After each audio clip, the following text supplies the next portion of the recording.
So we're moving on to Sufian Zhemukhov from George Washington University. Nice to see you again, Sufian. You can turn on your camera. Second order effects of the war, the concept of the war. So you have a half an hour, Sufian, to use as you see fit in terms of what you want to present, but you know, there are folks here to ask questions, and so keep them in mind. Well, hello, Gerard, great to see you. Hello, everybody. Today I want to talk about, at this half hour, I want to talk about second order effects of the Russia-Ukrainian war. And if I could share my screen, would be great. Okay, I think, can you see my screen? My slide? Yes, yes. Yeah, thank you. Yeah, so I want to talk about several topics. One is why second order effects are important.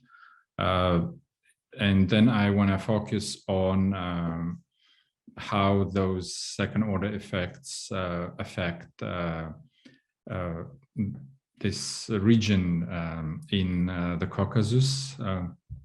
And in order to do that, I would compare how the events developed in a similar war that Russia conducted against Georgia in 2008, similar to Russia's invasion of Ukraine in 2022. And then I want to talk about a specific case, how the Russian invasion of Ukraine affected the breakaway Georgian regions of South Ossetia and Abkhazia, and want to zoom in even more and see, look into one specific case, how this war affected relationship between Russia and South Ossetia and Abkhazia, and then want to wrap up talking about the new status quo in the region. So the first question is why second order effects are important. We all follow what's happening in between Russia and Ukraine, and also in Russia, how sanctions affect Russia, and we see that economy is crippling. However, the sanctions are either slower, the sanctions direct effect on Russia is either slower or not as much as the world expected. So it is kind of hard to understand the direct impact this war and the sanctions having on Russia. So if we would look at the peripheries of the conflict, where Russia is the weakest, because at this moment Russia has to prioritize its own economy and has to prioritize its conflict, its standoff against the West. So it's hard. We can see that the Kremlin mobilizes all its forces in Russia and in the war against Ukraine. However, we can understand that Russia at the same time has to sacrifice the issues that are not as important as the war itself and the Russian economy itself. So if we look back, the same thing happened in with the Soviet Union. So here you can see a picture of leaders of Warsaw Bloc gathered in Berlin in 1987. You can see Gorbachev in the middle of them, and to the left, his left hand, Ceausescu, other leaders of the Warsaw Bloc, and this is 1987. And just 2 years after that, we remember how Gorbachev said that he wouldn't object Germany to reunify, how Ceausescu was executed, how almost every other leader in this group fled the country, and Gorbachev had to resign. So we see that 2 years before the fall, 4 years before the fall of Soviet Union, but couple of years before Soviet Union really showed weakness, it looked very formidable. So the Warsaw Bloc, as we remember, was one of the first things that Gorbachev gave up. And back then, it was definitely the sign of weakness, because never before Soviet Union gave up Warsaw Bloc. So similarly, if we look at what Russia is giving up today, and or what kind of disobedience from its satellites Russia is tolerating today, we kind of would be able to see how strong the Kremlin is in this conflict. And for this reason, we can look at in this region of the North Caucasus, and in particular, two small regions of Georgia's breakaway regions of Abkhazia and South Ossetia, occupied by Russia and recognized by Russia as independent states. And also to these territories, Russia has two military bases, military base number 7 in Abkhazia and military base 4 in South Ossetia. And these two regions fought against Georgia after the fall of Soviet Union, politically and militarily. And in 2008, Russia invaded Georgia, almost captured Tbilisi, and retreated the same way as Russia retreated recently in Ukraine. And at the end of the conflict, Russia recognized Abkhazia and South Ossetia as independent countries, while similarly, recently, Russia annexed several regions of Ukraine. So I want to compare and contrast these two events. Of course, there are similarities. Some of them I already mentioned. There are differences. For example, in 2008, Russia recognized independence of Abkhazia and South Ossetia, while in 2022, Russia actually annexed the territories in the region in Ukraine. So if we compare, so a number of actions, of course, we can't compare everything, but if we compare a number of actions that Russia did at the time with what Ukraine did and with what Georgia did and with what United States did. So we have a number of similarities and differences. So we can see that in both cases, Russia fall short of taking capitals of Ukraine, Kyiv, and Georgia, Tbilisi. Russia instantly annexed. Here I have a little bit outdated table when Russia didn't instantly annex Ukrainian territory. Russia annexed Ukrainian territories while it didn't annex Georgian breakaway regions.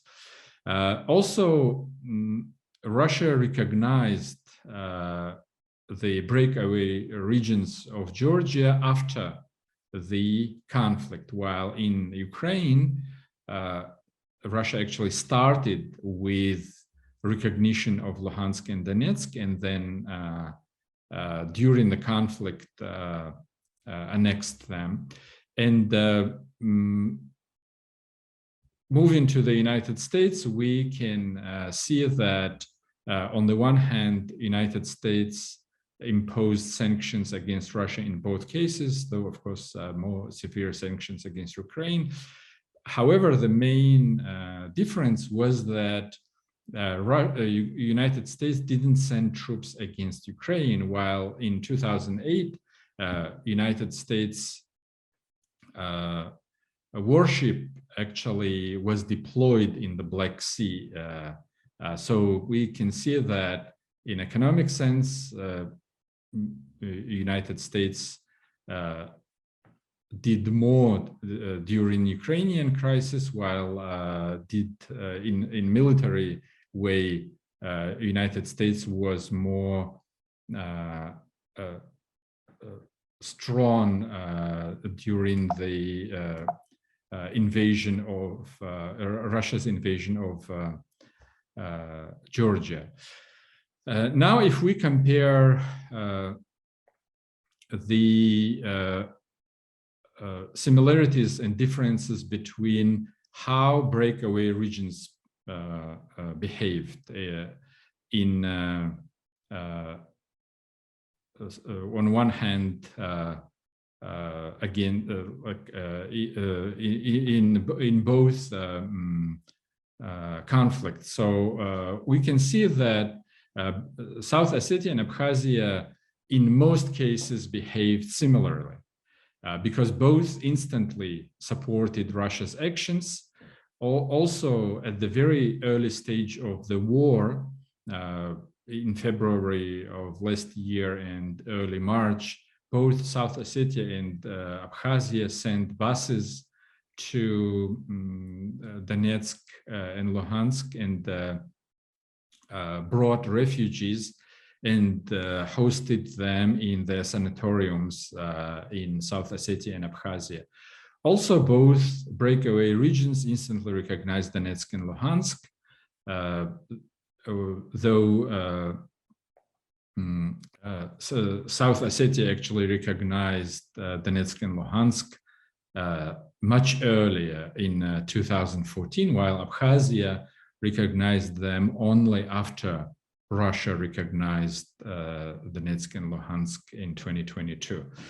Also, the officials in South Ossetia and Abkhazia reinforced Kremlin propaganda. However, Abkhazian president and officials were much more careful in that way. They called the special operations in Abkhazia. However, Abkhazian president refrained himself from saying using such words as fascist Ukrainian regime, while South Ossetian leader did not hold back and used all the propaganda terminology that Kremlin used. More importantly, in both regions, South Ossetia and Abkhazia, there were local elections. Local elections took place after the Russia's invasion of Ukraine. In Abkhazia, it was parliamentary elections, while in South Ossetia, it was presidential elections. And we could see that the war in Russia's invasion of Ukraine did not affect Abkhazian parliamentary elections, while it affected in a tumultuous way, actually, the presidential elections in South Ossetia, and I'll talk about it more in a minute. Also, another really important moment was that the war between Russia and Ukraine provoked South Ossetia to ask join Russia, while not only it didn't provoke Abkhazia to do so, even though Abkhazia proposed joining Russia a number of times before that, but in this case, for the first time, Abkhazian leadership actually announced that they don't want to join Russia. So that those were similarities and differences. So if we look at the ties between Russia and these breakaway Georgian breakaway regions and Ukrainian breakaway regions, we can look into this relationship in the prism of referendums that these regions conducted, and I leave the issue of if those referenda were really lawful, legal, or illegal. So Donetsk, Luhansk, Kherson, and Zaporizhia requested to join Russia in 2022. Crimea did it before that in 2014. Moldovan breakaway region Transnistria also in 2006 proposed joining Russia. South Ossetia actually proposed joining Russia a number of times, first in 1992, then in 2006, and in 2022. And because some of these propositions coincided with local presidential elections, some analysts suggested that these propositions actually are more dictated by the logic of domestic politics in South Ossetia rather than international politics, which I will talk also in a minute. Also, Abkhazia proposed joining Russia in 1995 and 2001. However, the only time and the only region that made statement against joining Russia was Abkhazia in 2022 during the Russia's invasion of Ukraine. So I talked about how the war between Russia and Ukraine affected the presidential elections in South Ossetia, while it didn't in Abkhazia. So here are basic facts, events about how these developments took place. So on February 28, just a few days after the Russia's invasion of Ukraine, the leader of Luhansk announced that he would like to hold referendum to join Russia. He did it in the morning. However, in the same day in the evening, he made another statement saying that he actually didn't mean it. However, it kind of set off the idea of referendum, and on March 30, the South Ossetian president Anatoly Bedilov, who was really under pressure of losing the elections, he was incumbent, and was criticized by opposition. The whole opposition were united against him. So Anatoly Bibilov proposed a referendum, and on the one hand, analysts were saying that South Ossetia conducts referendum every elections. However, on the other hand, this announcement really reduced criticism against Bibilov, against his economic policy, against the reforms, against relations with Russia and Georgia, and he carried this ball of referendum until the very end. So on May 8, presidential elections took place, and Anatoly Bibilov lost to Alan Gagloyev, who is now the president of South Ossetia.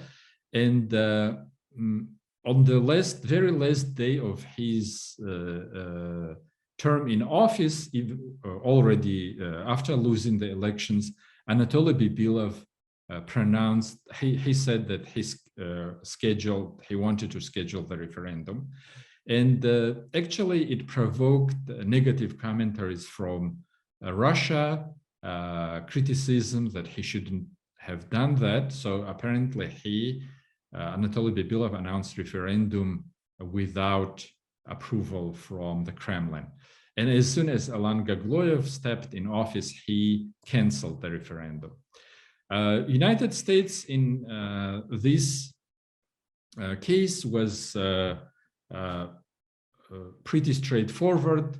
All the time, U.S. officials talked about referendum as illegitimate when Department of State spokesman Ned Price called it illegitimate. As soon as it was announced, Chris Coons, U.S. senator, who's closely involved with Georgia and visited Georgia a number of times, he also called it a sham. And then U.S. Embassy in Tbilisi issued a statement that it was illegitimate. From the Russian side of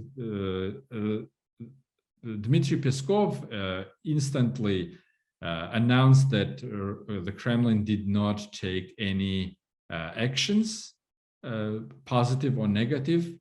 So it was not clear what was Kremlin's reaction until Bibilov actually scheduled the referendum, and then Duma deputy chairman Konstantin Zatulin, who is mostly involved in South Ossetian politics, he actually gave away the Russia's attitude, saying that Bibilov did wrong. So here is a chart showing how the status quo changed in South Ossetia when this tumultuous elections caused all sides involved to react in one way or another. So Abkhazia, as I mentioned, reaffirmed its independence and stated that Abkhazia is not going to join Russia. United States had the same position as it had before the referendum. Russia didn't take any actions, but kind of exposed, the Kremlin exposed itself, showing that it didn't want the referendum. At the same time, Ukraine proposed second front for Georgia, and Georgia directly rejected the second front option. So after the referendum was postponed, every actor except the United States kind of exposed slightly or actually clearly different position in case of Abkhazia.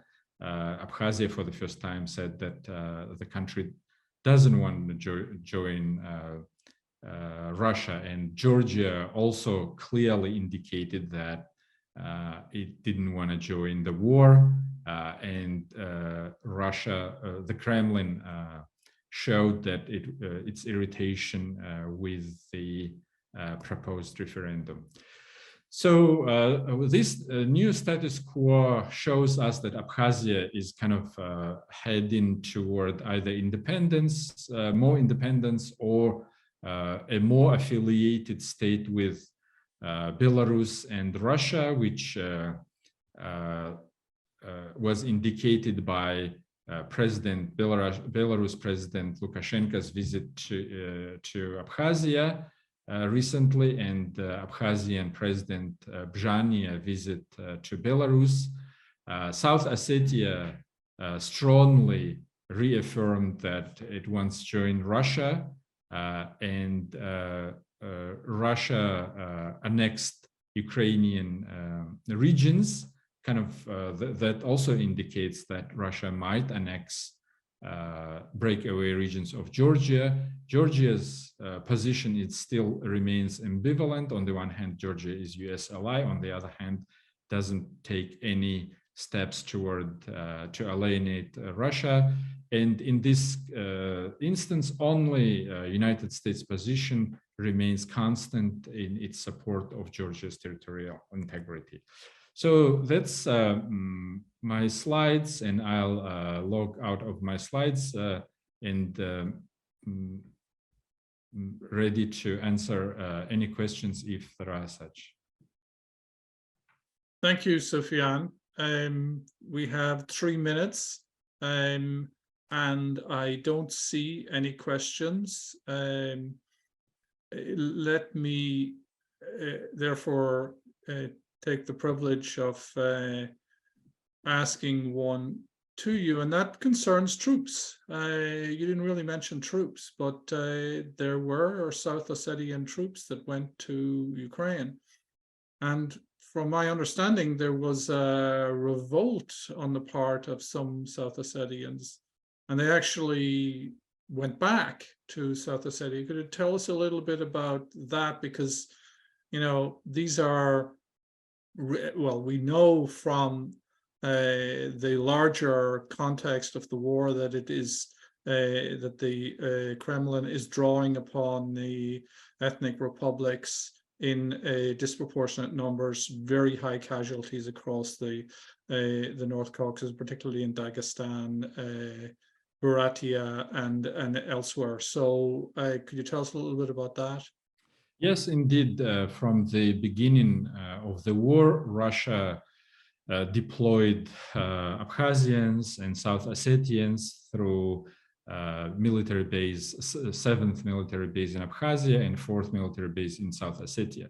However, Abkhazia never formed a separate regiment to send to Ukraine, while South Ossetia, as you mentioned, actually sent about 300 volunteers on buses to Ukraine. There was some controversy around it, and actually Bibilov saw them away with the South Ossetian flags. However, once this group arrived to Ukraine, there were some mistreatment from the Russian military command, and a number of South Ossetians were killed, not properly buried. So there was a revolt among these volunteers, and there was actually an attempt from one of the Russian generals who withdrew this group from front and tried to discipline them unsuccessfully. And finally, it became clear that they were useless, or maybe even could do something wrong in the conflict, and they were sent back and dropped on the border of Russia and South Ossetia, and started walking on foot across the border, were picked up there And actually, all South Ossetian politicians tried to distance themselves from this young man, except ex-president Eduard Kakoity, who kind of tried to protect them. So there was a lot of controversy, and this kind of also showed that South Ossetia was actually unprepared to enter the conflict, even though back in 1991, during Ossetian-Ingush conflict, South Ossetians played significant military role, but they didn't repeat the same in this conflict. Okay, great. Thank you for that. That's a really very interesting story for people who are following militias from the Caucasus, which have been very, very significant, obviously Chechnya as well. Okay, I am handing over hosting to Denisa now for the next hour. Thank you, Sufian, and for everyone. Just to remind people that they can donate to the Kiev School of Economics Humanitarian Aid Fund. There is a link in the chat to do so. So, Denisa. Thank you, Gerard. Thank you very much.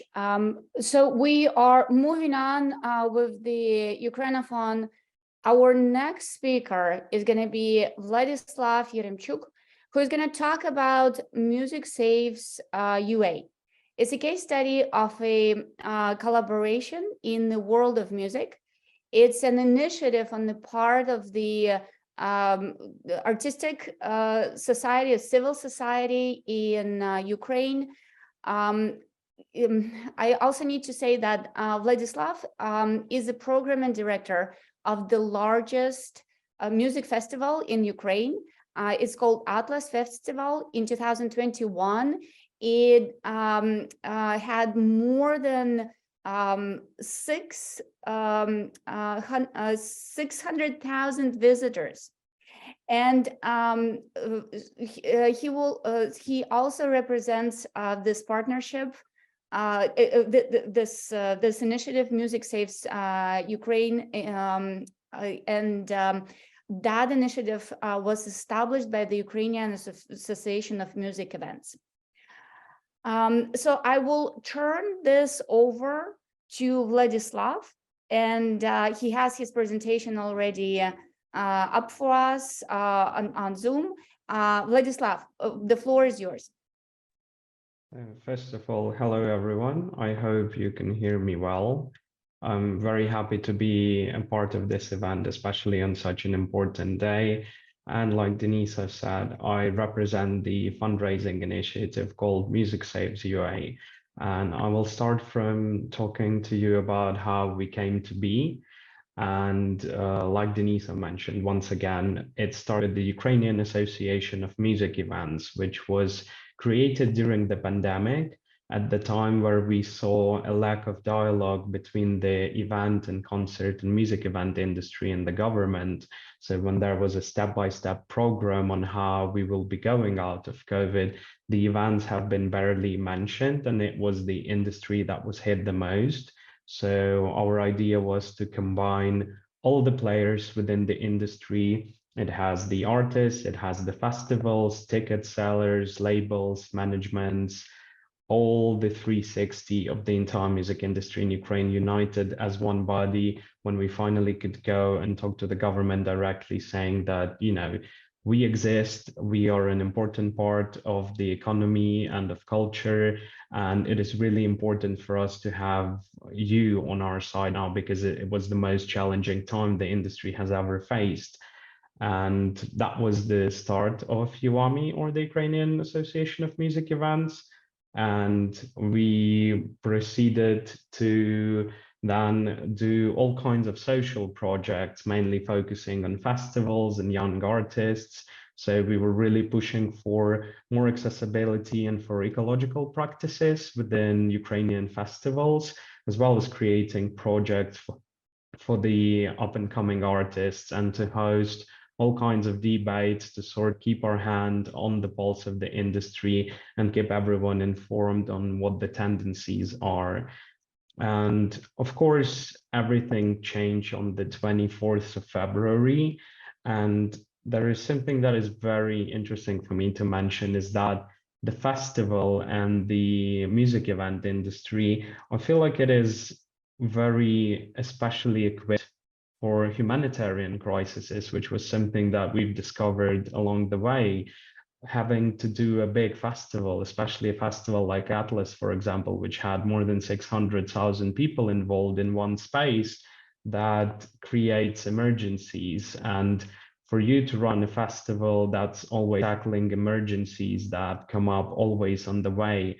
So what we've seen is that all our colleagues and ourselves, as soon as the war happened, it felt like we knew a lot of the organizational parts on how to do humanitarian supplies, of how to help and organize and do all of that. So it was a very natural switch for the Ukrainian festival and music event industry to start volunteering in every way imaginable, because it involves a lot of logistics, it takes working with people. So it was a very natural switch. And on the 1st of March, we created Music Saves UA. We created it as a niche solution in terms of how we can unite the music community outside of Ukraine with what is happening in Ukraine right now. Because within the first week, we had hundreds of messages from our dear colleagues within the industry saying that we really want to help, but we don't have an idea how to. And we were obviously leading them to the biggest funds, and they've been coming up with their own ideas, but that's where we thought that there should be a more niche, direct solution that will work especially for the music and the music event world. So we created Music Saves UA as our way to collaborate with all these people and colleagues of ours within the world of music, and to then translate it into a very direct humanitarian action on the ground. So on this slide at the top in the middle, you can see the picture. That is actually the Atlas venue in Kiev, the venue after which Atlas Festival was called. And a week before the full-scale invasion broke out, it was still hosting concerts, but it was then sort of immediately overnight turned into a humanitarian hub where we will be receiving supplies from EU countries coming in, and then we will have hundreds of volunteers working there 24/7, distributing and categorizing all the supplies and delivering it to people, or get out to those who could actually reach the venue. And that was sort of the first step in what we've been doing. We've messaged all our colleagues, we informed them that we created Music Saves UN, can donate to us to enable us to do this very local direct help, which at that point we've already saw how maybe it's best for the bigger funds to work with big businesses, and on a smaller scale it's much better to have smaller initiatives outside of Ukraine to collaborate with small local initiatives inside the country to make sure that a lot of the local help is delivered very quickly. So we didn't need much money, and we were there on the ground without any sort of the bureaucracy involved, and we've had people starting to donate to us. And our idea is that we will be helping humanitarily where it's needed and when it's needed most. So we would really transform the kind of help that we provide throughout the war. So it started with the center in Kiev at Atlas venue. And then we also what happened with Kiev region. And when Russian troops left it, we were there to help people within the cities near the Kiev region. And as the fighting turned mostly to the east, we had to open a new headquarters in the city of Dnipro to be able to deliver the help more quickly. As soon as the counteroffensive started in autumn, there was a big need for evacuation. So we had to switch to evacuating civilians from the front lines and from the hotspots, because there was not enough infrastructure there to sustain them. So we needed to get them to a safer place. And then once the blackouts were introduced because of the Russian massive bombing of the cities regularly, we were starting to establish humanitarian points, but also with heating and with charging capabilities, especially in Kherson when it was liberated. So, like I've said, the whole idea behind it was to, on one side, help not just raise donations, but also to raise awareness in a very sort of musical way. So since we ourselves are people from within the music industry, there is a lot of solidarity at play, and it was much easier for the festivals and artists outside of that to say, hey, there are people there who are like us, and instead of doing their concerts and festivals, they're helping right now, so we should be helping them. There was such relatability involved, and it really helped us to kick off our operations. So these are the results of our work as of the last months. And it's important to mention that, well, none of this would be possible if we couldn't get so many of our colleagues and amazing people within the world of music outside of Ukraine involved. The scope of our operations, it really revolves around how much people are able to fund us. So the more money we get, the more help we are able to provide. And we've been very happy to have been able to help so much, as you can see here. So these are some of the cases that we've had. In the top in the middle, you can see the interview with the Rolling Stone. And since it's one of the leading music publications, when that interview went live in the beginning of March, it really helped us set ourselves on the world map of music. And we started getting a lot of the requests from people we've never been in touch with before. And it really helped us put ourselves on the map. On the first picture, you can see that was the official video for Ed Sheeran's song. He recorded a song with the Ukrainian artist Antitila, who are also the member of our association. And the decision was made that for the first year, half of the streaming revenue and YouTube revenue will be going to us. And for us, that was also great because we now had a big artist name to what we are doing, which helped us then promote even more collaborations. In the bottom left corner, you can see a charity t-shirt that was made by the European Metal Festival Alliance. 11 festivals taking their logos together, making it in the blue and yellow to say that, you know, if you buy this t-shirt, it will be your donation, but you will also get this extremely nice item that as a metal fan you would really want to have, and that raised more than 10,000 euros. In the bottom corner we have billboards. There were actually 3 of them, and it was the artist called Matoma from the US who reached out to us.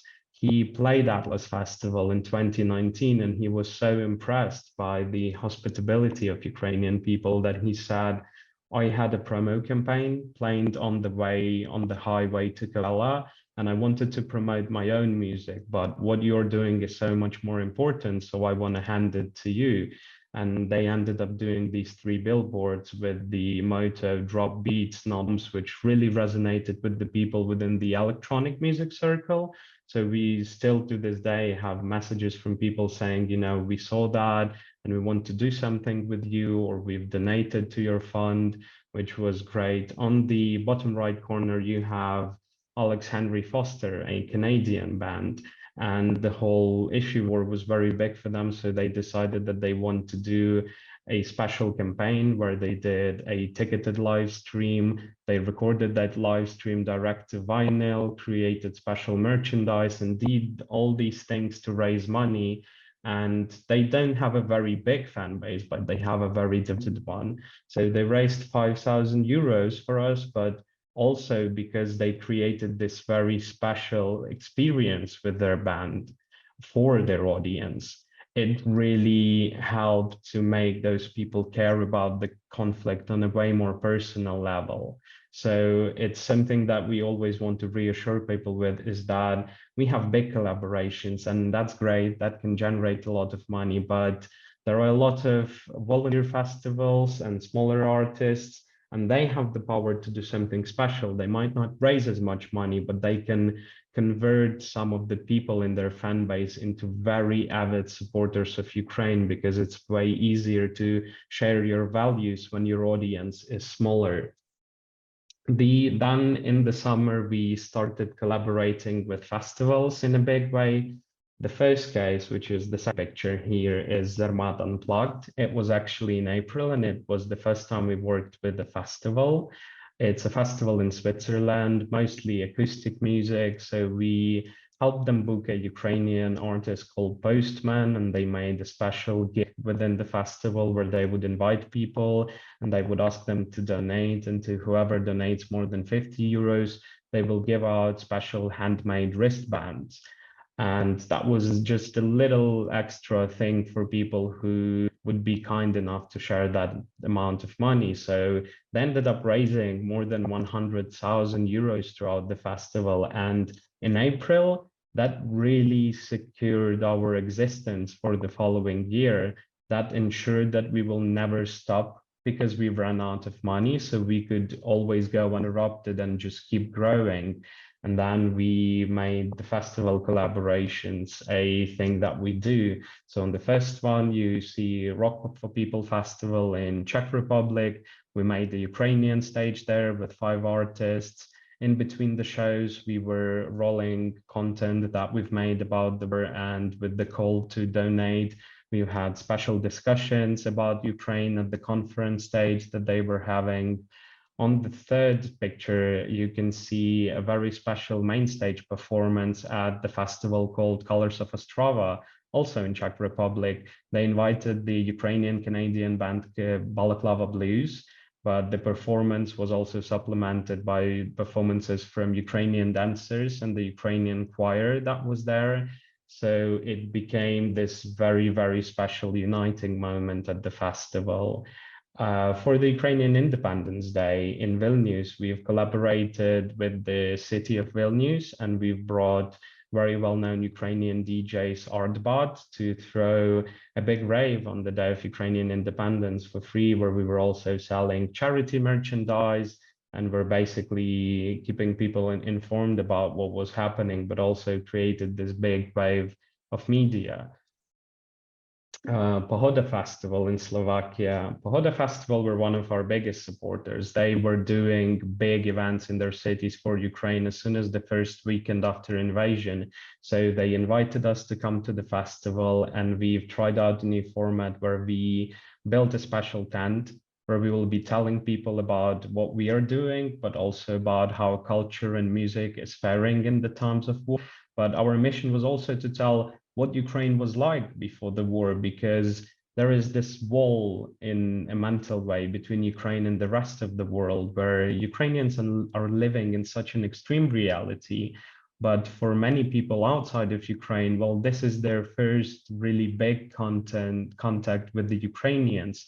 So there is this, imagination of them, oh, these are the people that are fighting Russia and they are heroes made of steel. But we also wanted to show them that, well, we are also just regular people who were doing music and culture, and we're running the festivals of our own. Atlas Festival would have been on the same week as Pohoda, so they made a big point out of it. We have had the Luhansk Philharmonic Orchestra playing there on the main stage. And the story of that orchestra was also important because in 2014, they had to run from Luhansk because it was occupied. And then when the invasion, the full-scale invasion came, they had to run again, and they ran to the city of Kyiv. And then we ended up having them and delivering speeches by artists and ourselves before their performance. We were also fundraising, so we were selling charity merchandise and Ukrainian souvenirs, while having exhibitions and posters about our actions. And the festival was also recycling bottles. So they made a campaign where people who would throw the bottles in the right bins, the festival would recycle them and donate the money to us. So it made sure that people can donate by doing something else than just taking out their wallets and getting the actual money. Just by throwing bottles that they would end up having anyway, they could contribute, and that really fosters the feeling of unity and the nice experience of being there and doing something useful without necessarily having to spend money, which for some people is more difficult than the other ones. With Siget Festival, we've had the biggest amount of Ukrainian artists playing there ever. I think it was 12 or 13 artists. We had our location once again, and we made a special charity merchandise with them, which fitted into their main line of merchandise, but we made it in Ukrainian colors, and people knew that by buying that t-shirt, all of the profits from it will go to Music Saves UA. With Das Festival was a festival in Germany, was a very interesting case where they have the cup deposit system. So whenever you're buying your first drink, you get a cup, but you have to deposit of €1, and you get a little plastic cup deposit token that you can then return at the end of the festival and get your €1 back. But they created a special box, and they made a big promo campaign saying that you can put this token in the box and it will translate into a donation. And it ended up raising €21,000, a bit more than that, without anyone actually, again, having to take out their wallets. And at that point where people have that token in their wallet, in their pocket, they don't really feel like it's money anymore. So for them to drop it and then to feel that they've actually helped was very nice. And it's something that we always try to do. We find these special points at every festival where we can integrate fundraising in a very nice way, because the war has been happening for a year.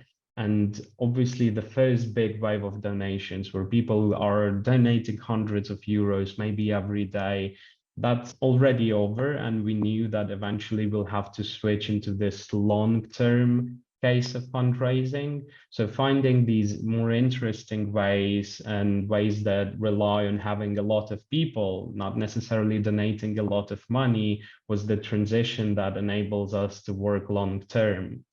As a result of it all, we were visiting the ESNS conference in the Netherlands this January, and we ended up landing an award called Take a Stand, which is the award for social activism at the European Festival Awards. The award itself was great, of course, but the fact that we could speak to all the festivals and remind them of the fact that if the Ukrainian military was not doing their job the way they do, we will not be there to help in these cultural and musical and other ways. And we reminded them that we would not be able to get this award if so many festivals that were sitting there in the crowd didn't come to help us. So it was a very big moment of unity, which also showcased us to many other festivals, which we could not reach this year because, well, the war started in the end of February and a lot of the festivals were already had everything planned out. So because we got the award this year, we hope to do so much more and to reach countries where we haven't worked yet, and it would really help. And the project that we did in December was very, very special. It was called Music Ambassadors Tour. And it was again about the fact that we need to bring Ukraine and the rest of the world together, because many people know about this war just from the news, and the distance keeps growing. And in the headlines, Ukraine starts to sink deeper slowly and slowly, and only the biggest news usually make it out to the first page. So, and many people don't really have an idea of what's the reality on the ground. Some people think that Ukrainians are there, they're always suffering, they never leave the shelters, and other people who are maybe doing that in bad spirits say, well, Ukrainians seem to be having concerts and go to restaurants, so do they really need our help? But the reality is way more complex than that. And to tackle that, we wanted to invite people from every country with whom we worked from the world of culture and music, and to take them with us on a journey throughout Ukraine to show them what is the reality in a relatively peaceful Kyiv, but to also take them to Kyiv region and show what the occupation of Ukraine looked like. And we also went to Kherson, which was at that point liberated maybe 2-3 weeks ago. It was still very dangerous. The shelling was present there. So we gave them all these different shades of the Ukrainian reality that is taking place right now. And our idea was that they will see with their very own eyes, and they will have the firsthand experience, which will inspire them to help us even more. But then they can also travel back to their respective countries, and they can talk to media, and they can talk to other people, and they can really break it down to them what it is like being in Ukraine, thus bringing us even closer together, because mostly I see that it's either volunteers who are traveling and helping in Ukraine or high-level politicians, and both cases are great. But having someone from the world of culture who has a lot of reach, but doesn't have that sort of the politics involved there, it really helps it when they talk to regular people, and there is that level of trust with cultural figures that people have. So when they come from Ukraine and they share their own experience, it really makes a big difference. So this is just a sort of slight idea of how we are working, but we think that the whole idea of being a very niche solution in a niche industry worked out really nicely, because we can really point at things that unite us. The fact that we were all doing shows and concerts, and post-COVID, the music industry and the concert industry is back, but it's sadly not back in Ukraine. And people need to remember about that. But for us, it's important to get as many Ukrainian artists to play outside of Ukraine, to look people in the eyes and to tell their messages from the stages. It's important for us to come and to do what we are doing with the tents and the fundraising, and to prepare people to come to Ukraine even now or later, and to sort of start tackling down that wall and that division that is being created by the fact that people keep on living normal lives in Ukraine. It's very extreme.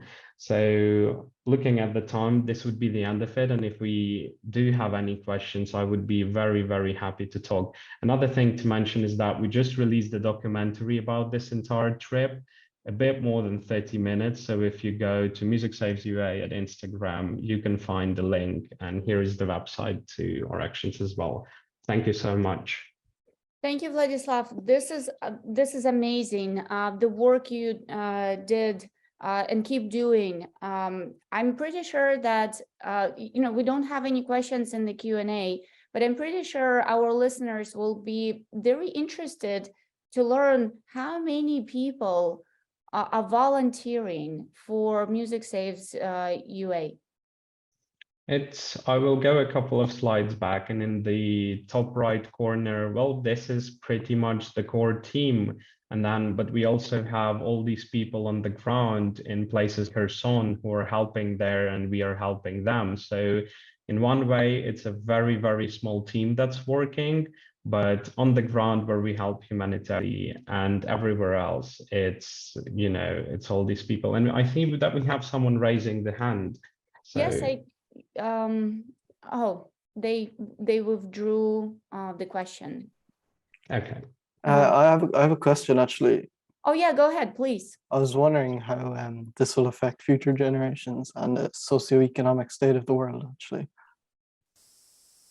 It's I think the fact that we are doing these projects right now, it's with the music industry, it was, and I think with many cultural industries, there was so much gravity from having Russia near Ukraine that we could not really establish such strong relationships with the countries who are being our greatest allies right now, or in general.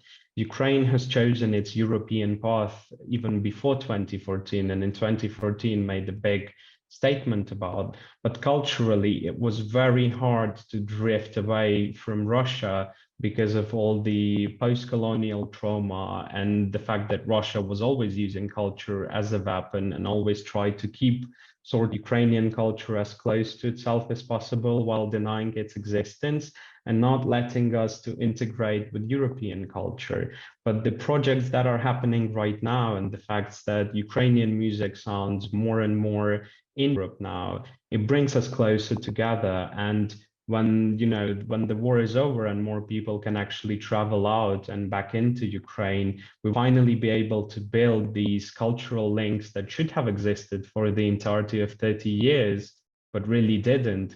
And there is this momentum building up right now. And I feel like as soon as the war is over, there will be a big explosion. Way more projects will happen and way more interaction between Ukraine and Europe, and culture, events, and music will happen. And that will have a great impact to both Europe and Ukraine.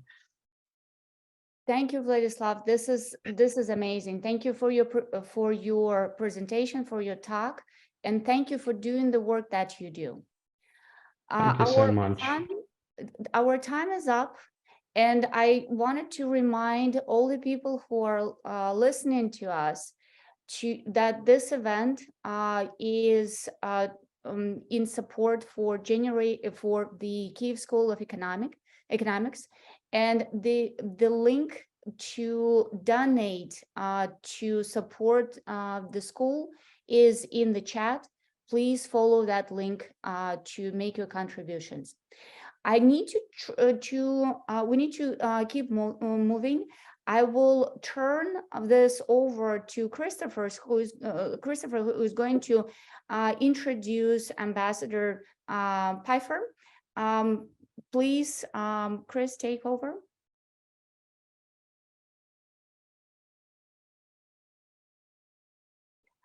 I think you are muted.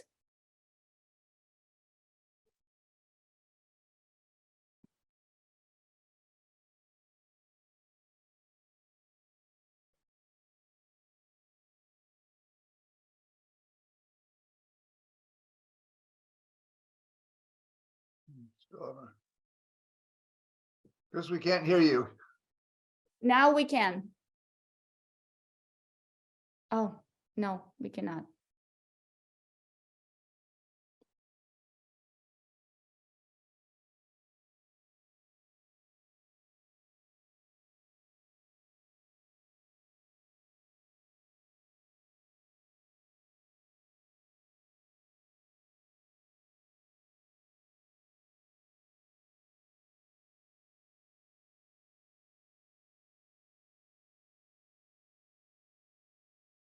Hi, Professor. I think we're still having a little trouble hearing you.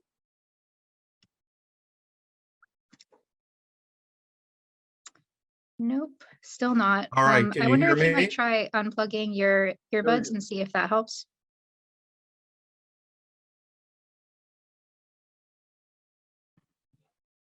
I think we had him for just a second, but on his second screen down here.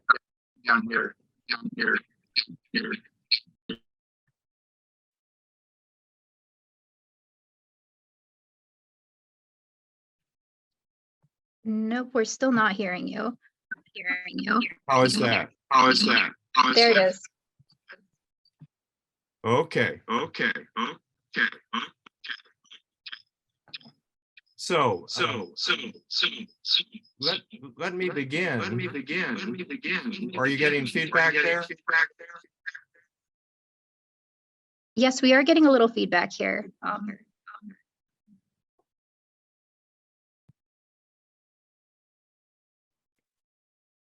All right. Oh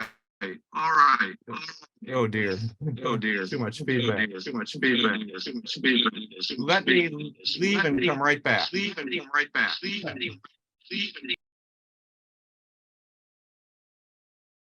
joys of Zoom. Thank you so much, Professor. We'll just give you 1 second. Thanks for bearing with us, everyone.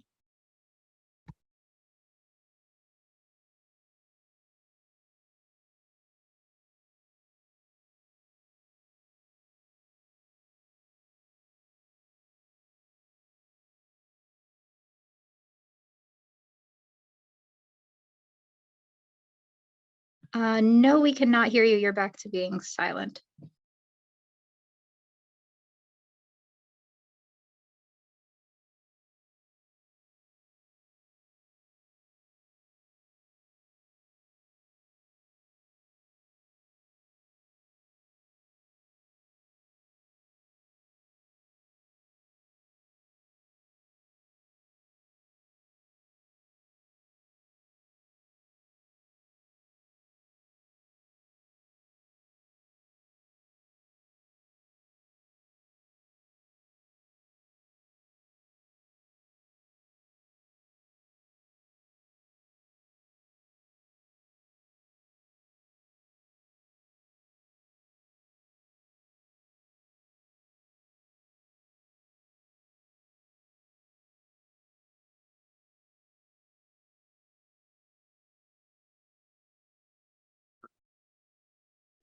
Nope, I'm sorry, we're still not getting you.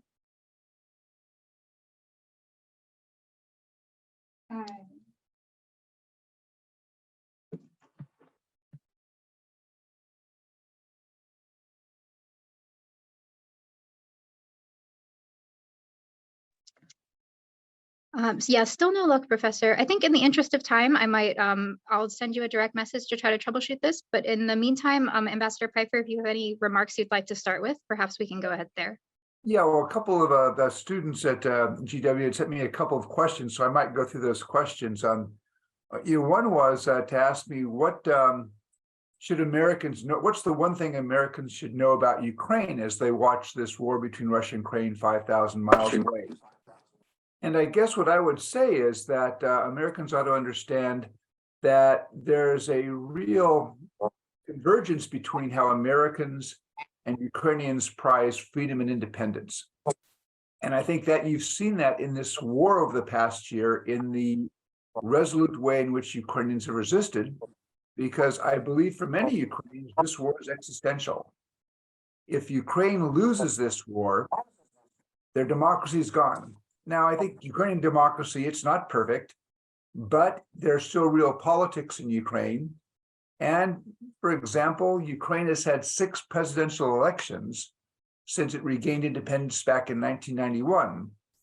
In 6 of those elections, the incumbent ran for re-election, and in 6 elections, 4 of those elections, the incumbent ran for re-election, and in 3 of those 4 elections, the incumbent lost.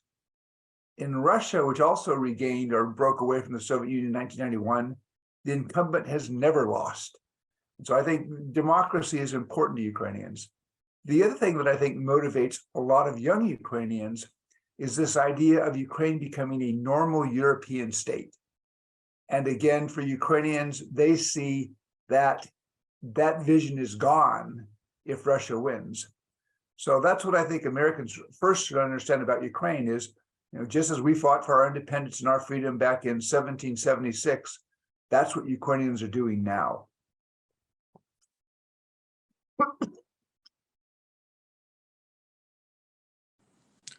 Okay, Ambassador Pifer, can you hear me now? Again, yes. Okay, well, apologies to all for my delay here. It's a real pleasure to be with you. My name's Chris Kojum. I direct the European and Eurasian Graduate Studies program at the Elliott School here at GW. And before going further, I want to have a quick shout out to the 2 graduate students who are key organizers here, Sarah Huzar and Kate Donovan, who have really been doing all the heavy lifting to put this event together. So let me turn to Ambassador Pifer. He and I have crossed paths throughout our careers, first when I was a congressional staffer and then later when I was at state. He, of course, served as the U.S. ambassador to Ukraine during the Clinton administration and has had a very distinguished career in the Foreign Service, spending a lot of time on what was then the former Soviet Union. And he's also had assignments in Warsaw, Moscow, and London, in addition to his expertise on Ukraine. He has written a book on Ukraine during his time at the Brookings Institution, The Eagle and the Trident, U.S.-Ukraine Relations in Turbulent Times. He has been associated with the Brookings Institution for the past 15 years. He's an eminent expert, as he has already displayed. And so I would invite him to continue opening comments, and then I'll turn to questions. Yeah, well, I think it was, I was asked once, what things have surprised me or not surprised me about this war? And let me say the one thing that did not surprise me is that Ukrainians would resist. I had the opportunity to visit Kyiv in January of last year, about 3 weeks for the Russian invasion. And when you talk to Ukrainians who are not in the military and said, what happens or what will you do if the Russians invade?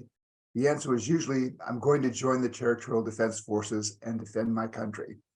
And it's quite astonishing to me that the Kremlin and the Russian general staff did not seem to understand that Ukrainians would oppose this invasion.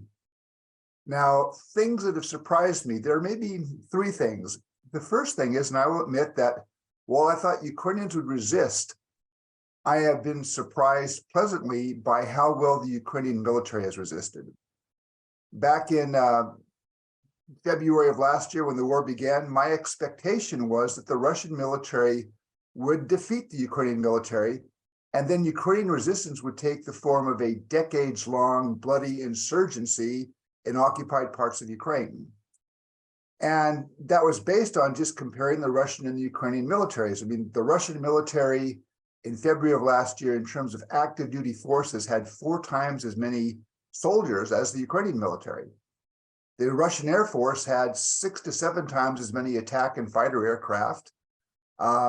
And if you look over the last 15 years, the Russians have spent hundreds of billions of dollars modernizing their tanks, their planes, their armored personnel carriers, their conventional forces, whereas the Ukrainian military largely had Soviet era equipment. So I expected, and I was in good company here, I think most Western intelligence agencies and most Western ministries of defense expected that the Russians would win the force-on-force fight. So I'm pleasantly surprised that, in fact, the Ukrainian military, I think, has done a remarkable job defending itself. And I think that is due mainly to the tenacity, the courage, and the resilience of the Ukrainian military. So that was the first surprise. The second surprise is that Europe has held together fairly well. And my guess is a lot of analysts a year ago would not have predicted how supportive Europe would be of Ukraine and how that support has been sustained over the year. And I think that reflects a couple of factors. One, the sheer brutality of the Russian invasion. That has shocked Europeans, and I think it's made them realize that the Russia they have as the neighbor is not the Russia that they were hoping for. But the other part that is, I think, galvanized and sustained European support is simply the resilience and the courage of the Ukrainians. That's been inspirational. And I think that's been important in sustaining support that is, again, much stronger than I would have projected a year ago. I have friends in Brussels, and they said that in December, their heating bills were 3 times what it was a year before. And my guess is that's a fairly common situation in Europe, but Europe still seems to be holding in supporting Ukraine to resist Russia. And then the third surprise, and it's really related to the first, is really the underperformance of the Russian military in terms of bad tactics, bad leadership. I think most would have expected the Russian military to do better. Quite frankly, I am pleased to see that the Russian military is not doing well, and I hope that they continue to underperform, because that's to Ukraine's advantage. All right, thank you, Ambassador Pifer. Let me turn the questions in the direction of what challenges do you see for Ukraine itself going forward, and challenges to U.S.-Ukraine bilateral relations? Yeah, I think the big challenge here, and I think it's really on the American side, is helping Ukraine prevail in this fight. And when I say prevail, I say either Ukraine drives the Russians out of Ukraine, or at a minimum, Ukraine is able to achieve enough success on the battlefield where Moscow begins to negotiate in a way that produces a settlement that Kyiv can, in the end, accept. And it seems to me that that's an American interest in seeing Ukraine achieve that outcome. I tend to give the Biden administration pretty high marks for how they've approached this war. I think they did the diplomacy, particularly the beginning, superbly well. One of the reasons why the West moved so quickly at the end of February or beginning of March last year to begin providing weapons to Ukraine, but also in terms of applying sanctions on Russia, because there'd been consultations going in November, December 2021, and January 2020. There was a lot of exchanges. And that diplomacy, I think, was managed very well. U.S. intelligence sharing, I think, helped shape those consultations in a very positive way. Where I would be, my one criticism of the administration is, I think they have the right 2 goals. They say, on the one hand, they want to help Ukraine win and defeat Russia. And on the other hand, they want to avoid a direct NATO-Russia clash. Those are the right 2 goals. But I worry that when they balance those goals, the administration errs a little bit too much on the side of caution. And so I would like to see this relationship see a larger flow, not just from the United States, but from the West, of weapons to Ukraine, because I think it is in the West's interest to put the Ukrainian military in a position where they can begin to achieve success on the battlefield sooner rather than later.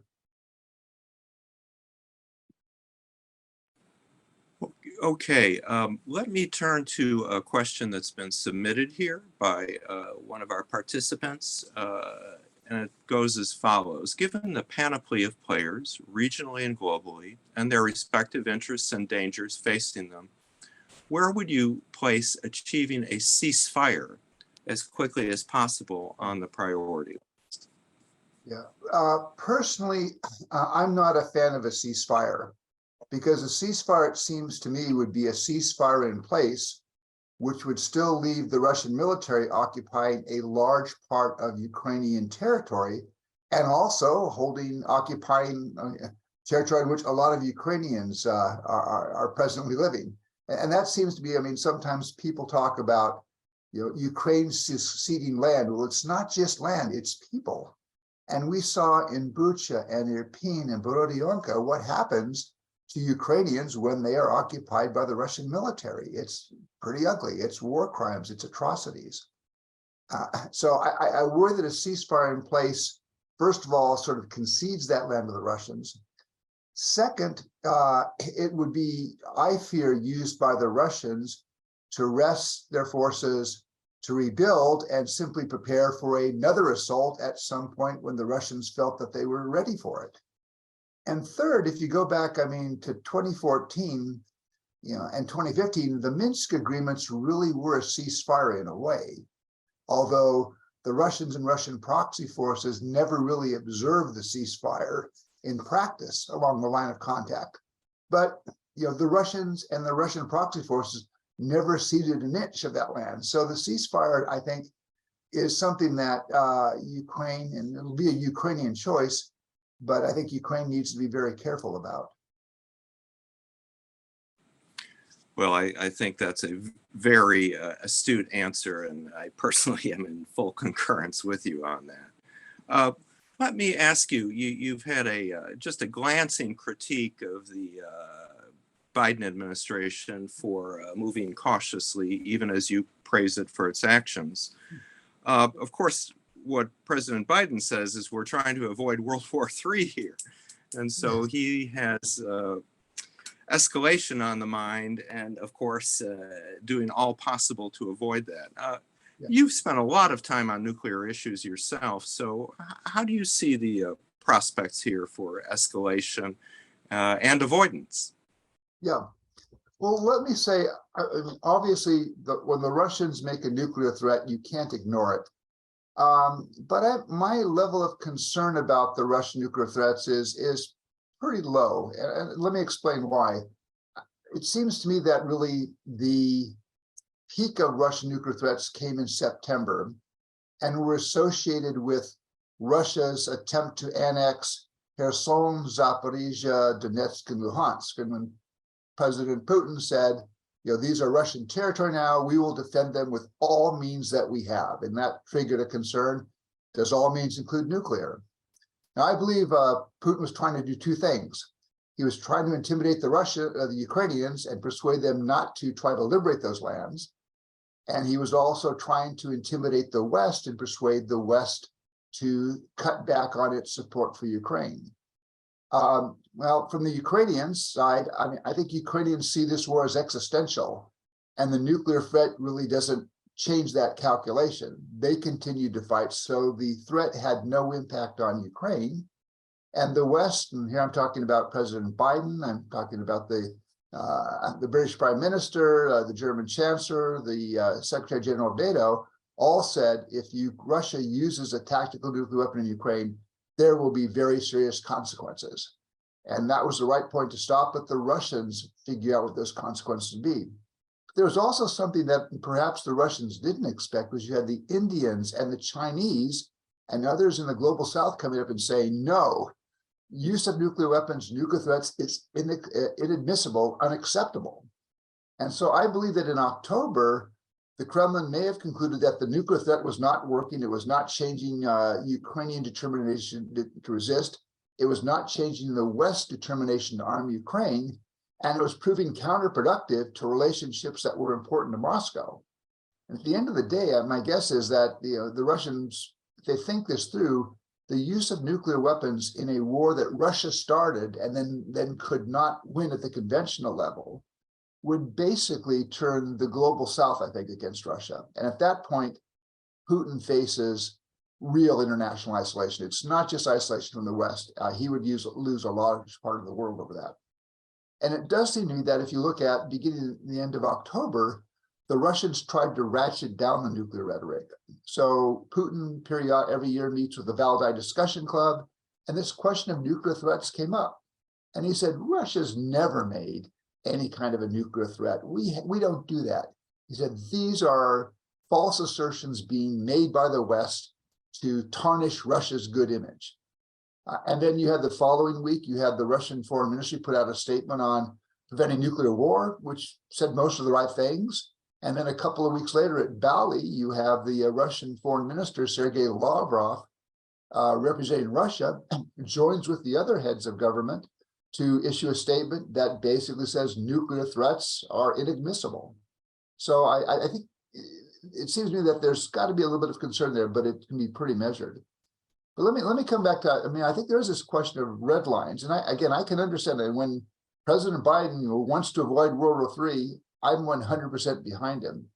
But it does seem to me that, looking at this, and I go back to about 2 weeks ago, Alexei Arbatov gave an interview where he talked about what he thought the Kremlin's red lines were. He said, one, he thought a red line that if crossed would lead to a very sharp Kremlin reaction militarily was if the United States or NATO sent troops to fight on Ukraine's behalf. The West has ruled that out. And in fact, Ukraine has made clear they are not asking for Western troops. The other thing that Arbatov said might be a red line would be if there were deep strikes by the Ukrainians into Russian territory using Western provided weapons. And the Ukrainians have said that they would not use Western provided weapons to strike targets in Russian proper, that they would use those against Russian targets in occupied Ukraine.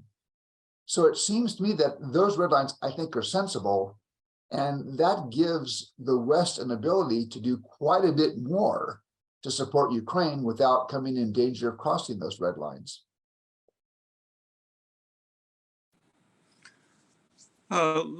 Let me ask about the solidarity in the alliance. You've spoken to that some now. Do you see points that would actually break the alliance? Of course, there's been a lot of discussion and sometimes disagreement, but fundamental accord at the end of the day within the alliance up until this point. Could you see questions that would break that? Yeah, I mean, we have to bear in mind the alliance is an alliance of 30 independent countries. But I think to date, the alliance is held together fairly strongly. Now, there are, I believe, difference of views within the alliance. For example, those on the eastern flank, the Baltic states, Poland, Bulgaria, Romania, those countries, I think, want to do more for Ukraine because they're closer to Russia. And I think they understand correctly that if Russia prevails in Ukraine, that does increase the security risk to NATO countries on the eastern flank. And so there may be differences between their view of how much the West should be provided in terms of weapons than, say, in Portugal or such. But I don't see huge differences. It does seem to me that you now have most members of NATO are providing military assistance to Ukraine. And in most cases, it's lethal assistance. You've got Leopard 2 tanks coming to Ukraine from Germany, the Netherlands, Denmark, Norway, I think Spain. So there does seem to be quite a bit of unity in the position among NATO members. And of course, NATO as an alliance is not providing weapons, it's individual members. But those members seem to be pretty much along the same lines. My guess is that there are some differences between how much to provide Ukraine and how soon, but the differences are less than I would have expected, say, a year ago. Okay, Ambassador Pifer, there's a question I have to ask you because you were in the middle of all of this, the negotiation of the Budapest Memorandum and Ukraine's decision in the 1990s to give up its nuclear weapons. And of course, it's a counterfactual, but how would the world look if Ukraine still had nuclear weapons? Yeah, no, I mean, the Budapest Memorandum, and this is, again, one reason why I would argue the United States should be supporting Ukraine is, when we were negotiating the Budapest Memorandum, in which Russia committed to respect Ukraine's sovereignty, its territorial integrity, its independence, and committed not to use force or threaten to use force against Ukraine. And of course, Russia's violated all of those commitments. But when we were negotiating that, the Ukrainians said, what happens if the Russians violate the commitments? And we said we would care, we would take an interest. Now, it was the Budapest Memorandum of Security Assurances, not guarantees, because the one thing we said we would not provide would be American military forces. I look back now, and I think if you look at what the United States has provided over the last 8 years, but particularly over the last year, I think we are fulfilling the commitment we made. And it's a commitment that I think we need to take seriously, because at the time, Ukraine did something that was hugely important to the United States, which was getting rid of those nuclear weapons. Now, the unfortunate thing here is that, had Ukraine kept the nuclear weapons, there would have been cost to Ukraine. It would have been very difficult to see the political relationships develop with the United States or with Europe that developed in the 1990s. There would not have been, for example, in 1996, a strategic partnership between Washington and Kyiv. There would not have been a distinctive partnership between NATO and Ukraine. I'm not sure that Ukraine would have been as isolated as North Korea, but had Ukraine tried to keep nuclear weapons, it would have received a very cruel relationship with the West. And if it then somehow got into a conflict or dispute with Russia, it would be facing Russia on its own.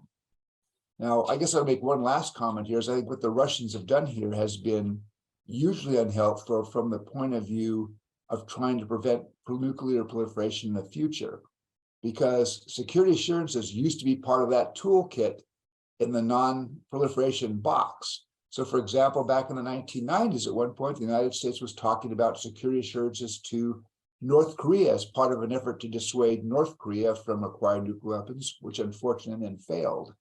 But at this point in time, I think the Russians have really discredited the idea of security assurances. And so that's going to make the effort in the future prevent further nuclear proliferation more difficult. Okay, we're close to the top of the hour here, and I think I would just leave an open-ended question with you about the development of the future leaders of Ukraine. All of us, of course, have been greatly impressed with President Zelensky, but how do you see the leadership class, if you will, or the future leaders of Ukraine? And Yeah, are you optimistic? I think this has been a terrible tragedy for Ukraine and Ukrainians, but my guess is that it is forging in fire some future leaders. And I think leaders who will understand, for example, that after the war, and there will at some point be an end of the war, and I do not think the Russians can win this war in the terms of trying to take over all of Ukraine or even a large part of Ukraine. I think that's simply beyond the capabilities of the Russian military.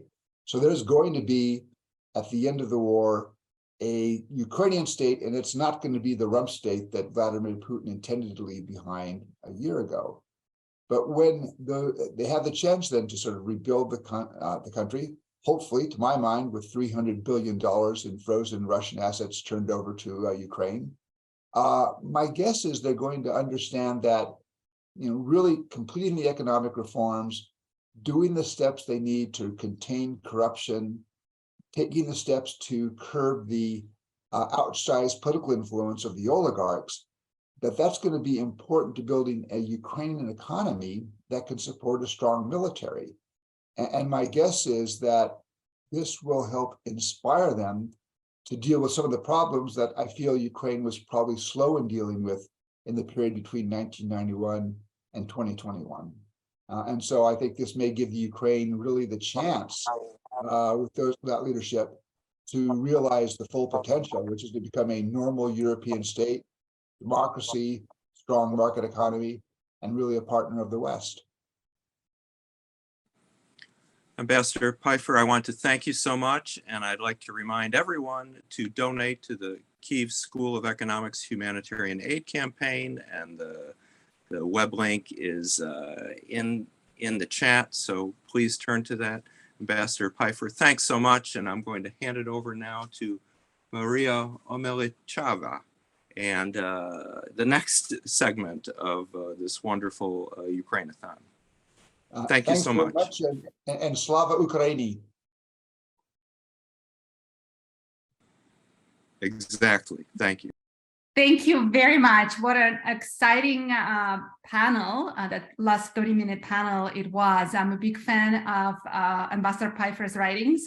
Never met you personally, but thank you for very insightful commentaries and contributions, and you standing alone with Ukraine. So for those of you who are just joining, I would like to welcome you to this 24-hour virtual Ukrainathon to celebrate, to recognize the achievements of the Ukrainian artists, scholars, activists, and more. And this session that started at 7 o'clock Eastern time will be dedicated to a topic that is so dear to my heart. It's on women's participation in warfare. And I am very anxious to pass the mic on to Professor Nikolayenko, who is teaching and researching at Fordham University, and her research interests are in comparative democratization, social movements, public opinion, and youth with a regional focus on East Europe and the former Soviet Union. So I'm very excited to be able to listen on this very, very important topic. And this platform is yours. Thank you. Thank you very much for the invitation to participate in this event. And I'm also thankful to the Institute for European, Russian, and Eurasian Studies and the Petrak program on Ukraine for organizing it. Please consider donating to the Kyiv School of Economics to support the humanitarian efforts. In my brief presentation today, I'm going to discuss women's resistance during the wartime, focusing specifically on the Russia-Ukraine war and ways in which Ukrainian women participate in this war in multiple ways. But first, let me just very briefly provide some historical background, because I think it's important to point out that women's participation in the Russia-Ukraine war is not something unique. And Ukrainian women have been active participants in World War I and World War II. At the start of World War I, women's platoon, Zhenoti Chata in Ukrainian, was formed as a part of the Legion of Ukrainian Siege Riflemen, a Ukrainian unit within the Austro-Hungarian army. According to some estimates, there were 33 women who joined that unit and who fought on the front lines, pushing the gender boundaries. Later, women in Western Ukraine, in particular, took an active part in the underground resistance movement during the Stalin period. Olena Yaremchuk, for example, has written research on women's involvement in ONU-PA. And also there is some research done on women's participation in the Red Army during World War II. I just wanted to highlight and refer you to one of the books that was published just at this just at the start of the Russia-Ukraine war in 2015, and this is an edited volume by several women historians, Grinchenko, Kopchenko, and Casey, Oksana Casey. It's titled "Women of Central and Eastern Europe in World War II," and in part, what that edited volume accomplishes is it uncovers a wide range of roles and a wide range of women's experiences during World War II, fighting in the Red Army, in the partisan movement, or in the underground resistance movement, being under the Nazi occupation or in labor camps, or resisting and the war on the home front, working at factories.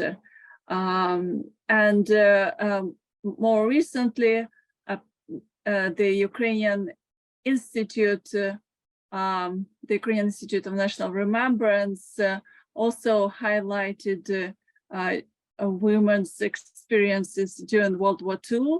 And illustrated, the diversity of ways in which women got involved in that in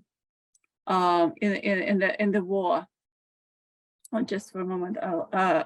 So yeah, you can see here some of the posters. They, I think, produced 12 posters, just illustrating through the example of 12 women, how Ukrainian women played an important role and try to shape the outcome of the war in different ways.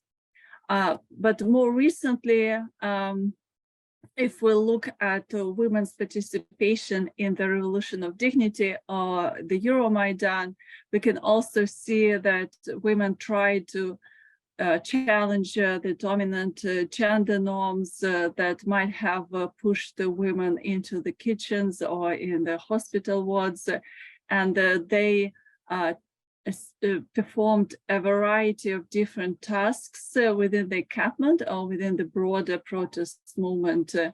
And I've done some research on women's participation in the Revolution of Dignity, trying to identify multiple domains in which women were active during the Revolution of Dignity.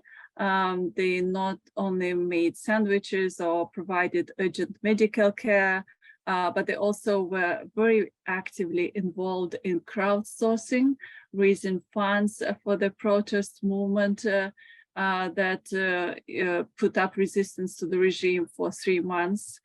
Women were very active in also offering pro bono legal aid for protesters, for example, Automaidan activists, and also a lot of journalists try to counteract the state propaganda and provide an alternative account of protest events. So this experience, in particular, the most recent one, shaped women's position in society and the imperative to try and bring about social change, positive social change. So in my brief remarks, I just wanted to highlight very briefly a few ways in which women currently participate in the Russia-Ukraine war. And I think it's very common to draw a distinction between women's involvement in combat and non-combat roles. Also acknowledge that a lot of women use exit as a survival strategy and move to region that is subject to fewer missile attacks from the Russian military, or move abroad. And this is also a form of resistance to Russia's aggression. So just let me start first by pointing out that since 2014, since Russia's annexation of Crimea and the occupation of a part of Eastern Ukraine, women's participation in the military has dramatically increased. And I retrieved some statistics from publicly available sources to just graph the number of militaries of service women in the armed forces of Ukraine. But if you can read the Ukrainian, you can see in a post that just reflects most recent statistics that the number appears to be higher, 56,000, just because it includes women not just in combat positions, not just service women, but also women who are employed as civilians by the armed forces of Ukraine. According to the most recent public statement by the Minister of Defense of Ukraine, the number of women in the service women in the armed forces of Ukraine has increased from approximately 16,000 in 2013 before this onset of Russia-Ukraine war to approximately 41,000 in 2022. And initially, a lot of women joined the volunteer battalions, and later then they carved out some space and took up combat positions in the military as they succeeded in pressing for changes in laws and women's ability to take up combat positions. And just to illustrate the connection that exists between women's participation in the Revolution of Dignity and the later women's participation in the Russia-Ukraine war, I pulled up just put on the screen just a couple of quotes from two women who participated in the war in Eastern Ukraine right after the end of the anti-government protests in the winter of 2014. So the first quote comes from Yulia Payeska, who is more commonly known as Tyra, and she first volunteered to provide urgent medical care for participants in the Revolution of Dignity, and then later she began to volunteer and became a paramedic on the Eastern Front. And another quote comes from Yulia Filipovich, who was a student and this during the Revolution of Dignity, but then she also, joined the war effort and participated in the war in Eastern Ukraine. So the participation in the women's in the Revolution of Dignity was one of the kind of pathways, but of course it was not the only one, but one of the kind of most, I think, common pathways for many women who then a few months later went to the front lines in Eastern Ukraine. And now, of course, a lot of those women veterans although they kind of try to return back to civilian life, are going back to the military to fight again against Russia's aggression. And while women are fighting on the front lines, they also need to wrestle with the dominant gender norms in Ukrainian society, and mass attitudes towards women in the military are gradually changing. But there is still an ongoing debate about the draft and whether women should be also subject to mandatory draft in the same way as men. And on this just point, I would recommend you, for example, reading recent article that was published by Jessica Triska-Darden, in which she focused on mobilization policies in recent years in Ukraine, pointing out that these policies do not challenge the gender ideology of the combatant civilian distinction, and they try to still portray women as kind of in need of protection or less capable of fighting than men. But the statistics that you can see on the screen come from the opinion poll that was conducted in Ukraine in November 2022. And respondents were asked the question whether they think that only men should be drafted, should be eligible for draft, or both men and women should be drafted. And you can see here that those who feel that only men should be drafted here. Overall, there are approximately 66% of men who feel that only men should, young men who feel that only men should be drafted, and among women this percentage is actually higher. So it's interesting, noteworthy how there are gender differences in the way that people respond to it, and a significant percentage of women actually feel that they should be drafted as well as men. But this is a very kind of contested and debated issue right now in Ukraine, whether women should be required to join. Right now they can do it, and they do join, but on a voluntary basis if they volunteer themselves to fight against Russia on the front lines in this way.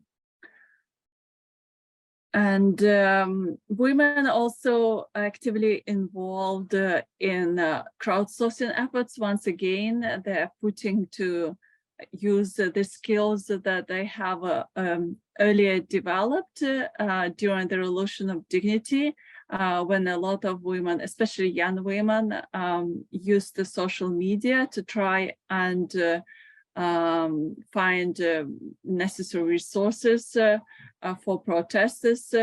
And this time, once again, a lot of women are involved in efforts to find some supplies or to provide for the military, or to provide some aid for internally displaced persons.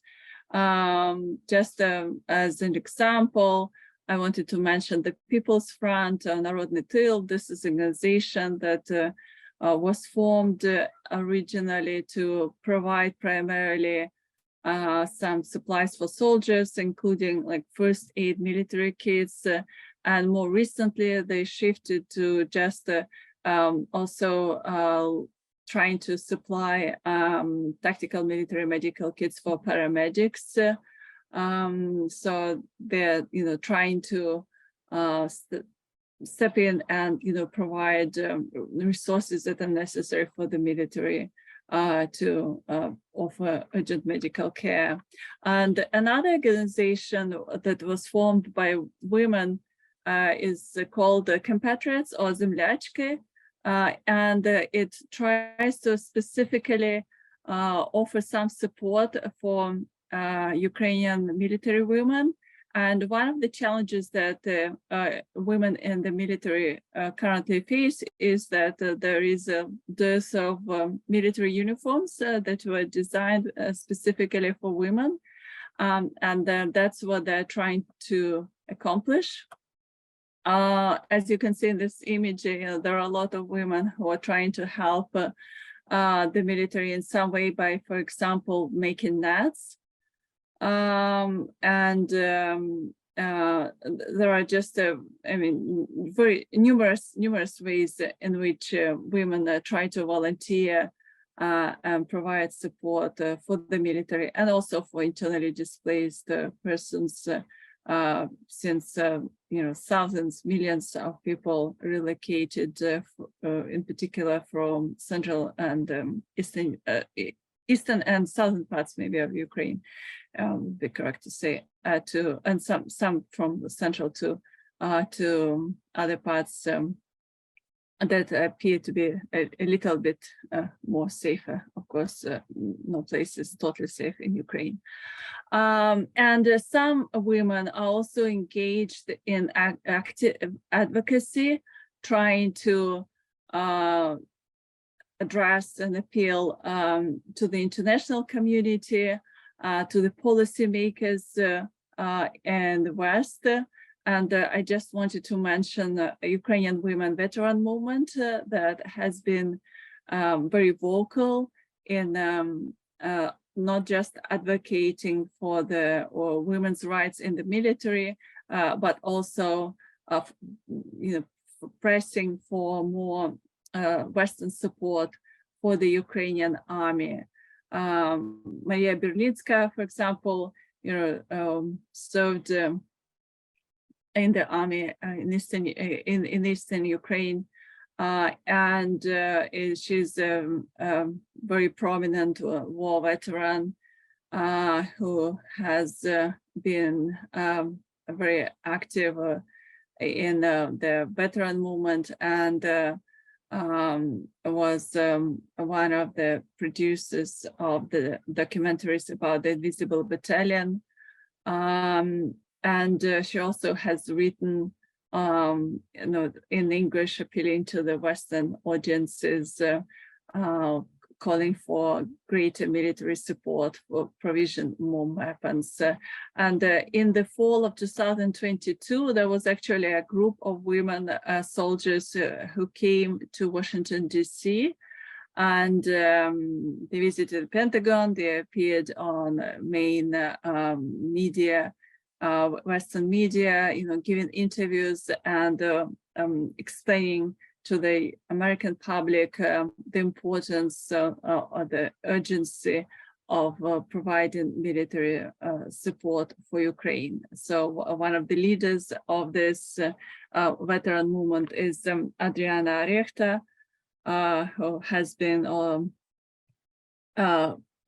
has returned to the front lines, and she has been injured in southern Ukraine, but I think she's now recovering in a hospital, and she was one of the people who came to Washington, D.C.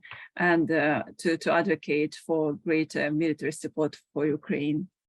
And other women are fighting against Russia's aggression on the legal front. So maybe one of the organizations that has become best known in the West is the Center for Civil Liberties, because they were one of the recipients of the Nobel Peace Prize last year.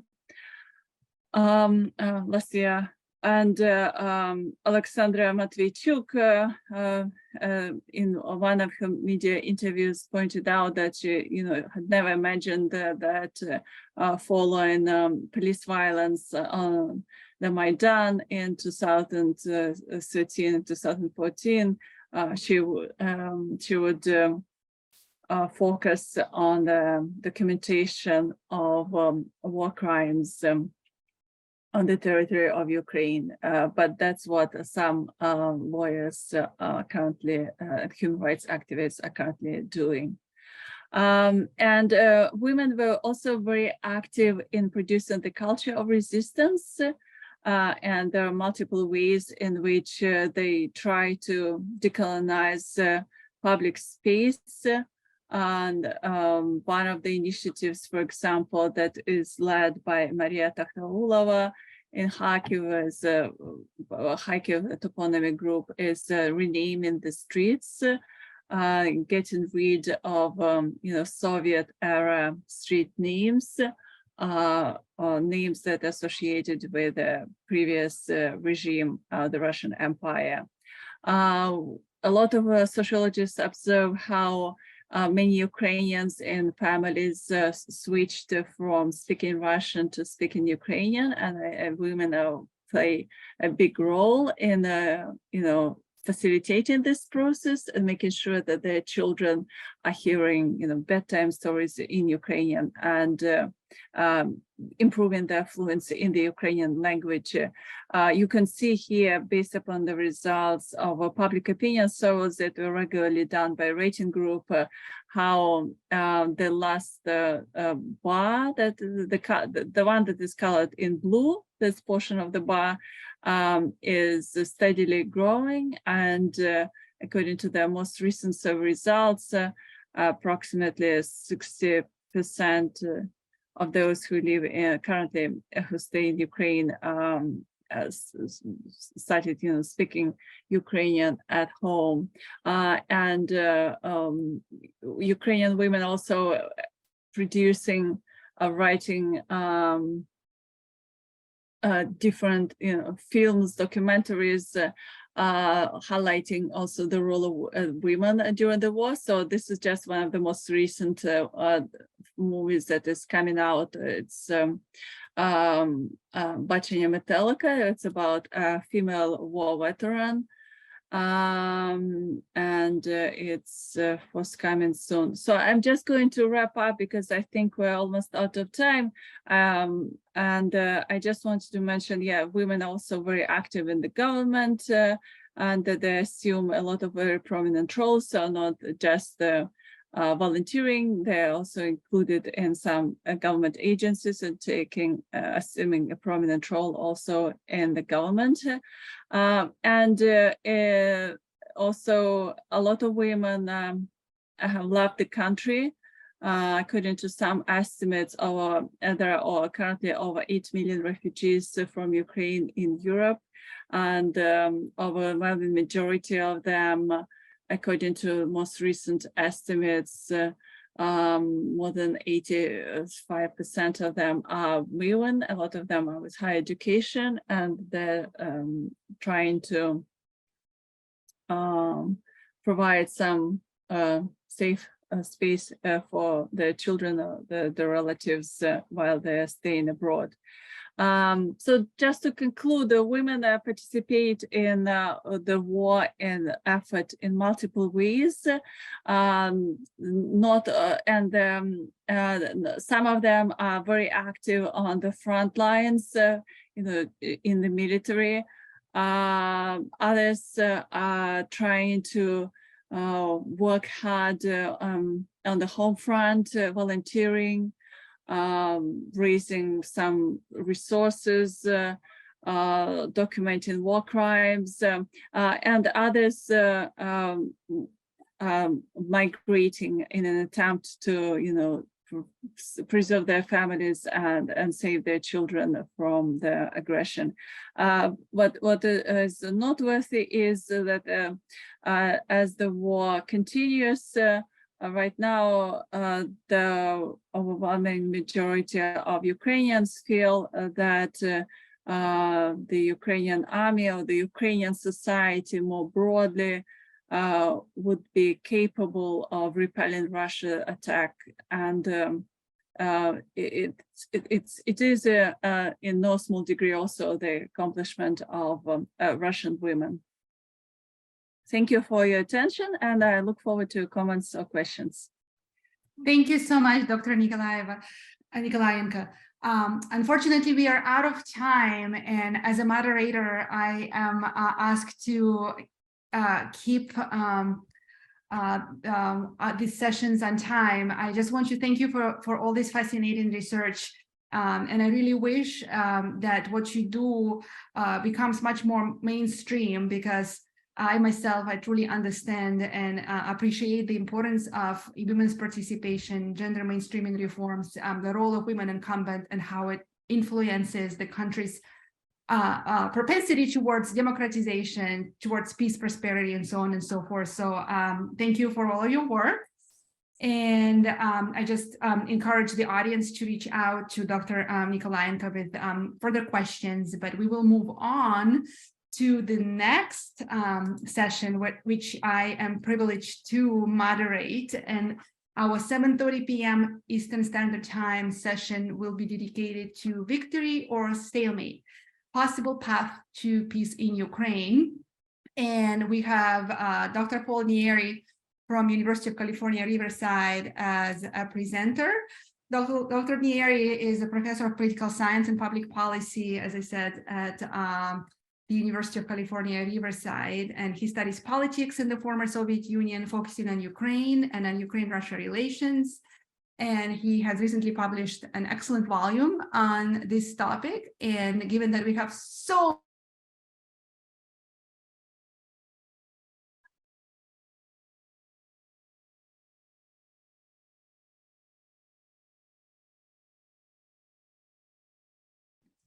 Sorry, one moment. She'll be back in just a second. Okay, let me know if you just want me to launch.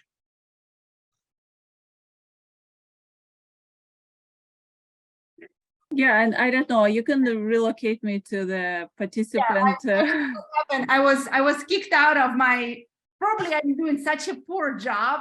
Oh, that was my bad. I'm so sorry. Please continue. So I'm an attendee, but I am going to keep going. I am going to continue introducing my dear colleague, who I happened to meet at the University of Kansas during my career here, Paul Nieri, who is going to be taking over as a presenter. Paul, the floor is yours. Thanks very much. Thanks to Ponars and to George Washington University for hosting. This is a great event, and for those of you who are working through happy hour, you're true heroes of labor for doing so. I'm happy to participate. So yeah, the question I want to ask is about how the war ends. And actually, I have to say I'm very tempted just to talk about what Olena just talked about, because there was so much interesting in that presentation. But I've been thinking about how the war ends, and particularly this question of whether stalemate or victory is more likely to lead to peace, and especially to lasting peace. My research so far has focused on why the war happened, going all the way back to 1991. Mariya was nice enough to mention my book. A revised edition of that book is coming out next month, fingers crossed.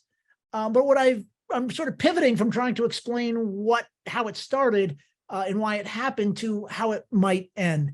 And I'm particularly interested, as I have been in my previous work, about asking what does the political science literature on international conflict tell us about those things.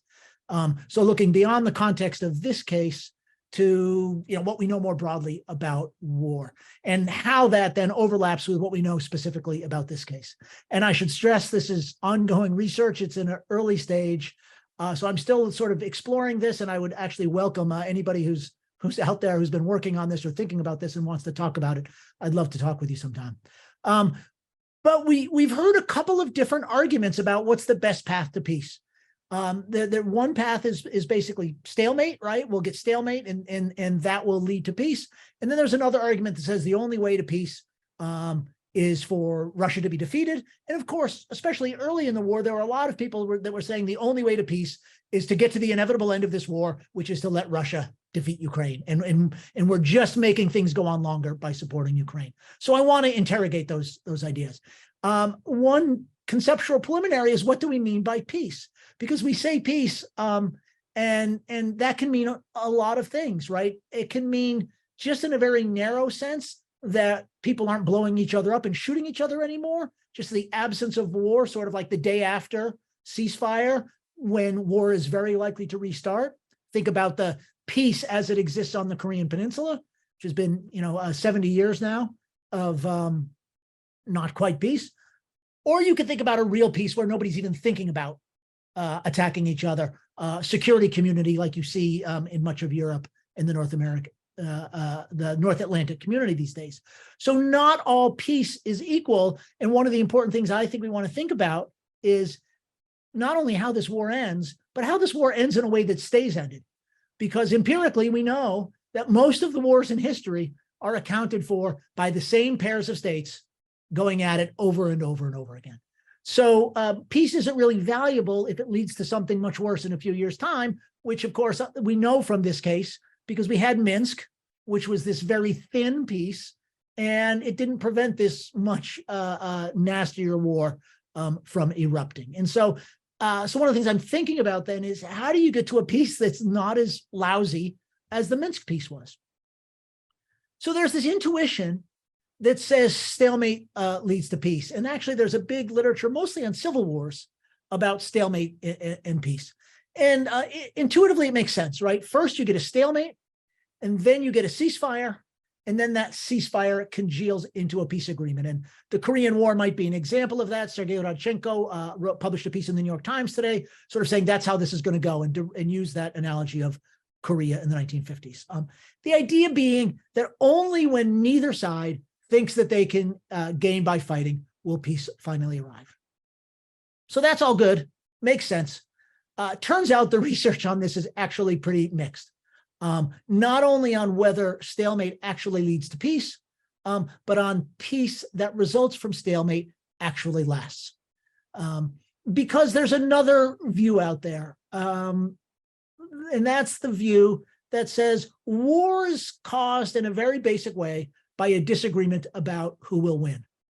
Right? And this is the rationalist theory of war, but it's not only the rationalist theory of war. Jeffrey Blaney, in his famous book on causes of war, laid this out in a very non-rationalist way, non-formal way back in the 80s. And the idea is that war is an expensive way to get whatever result it leads to.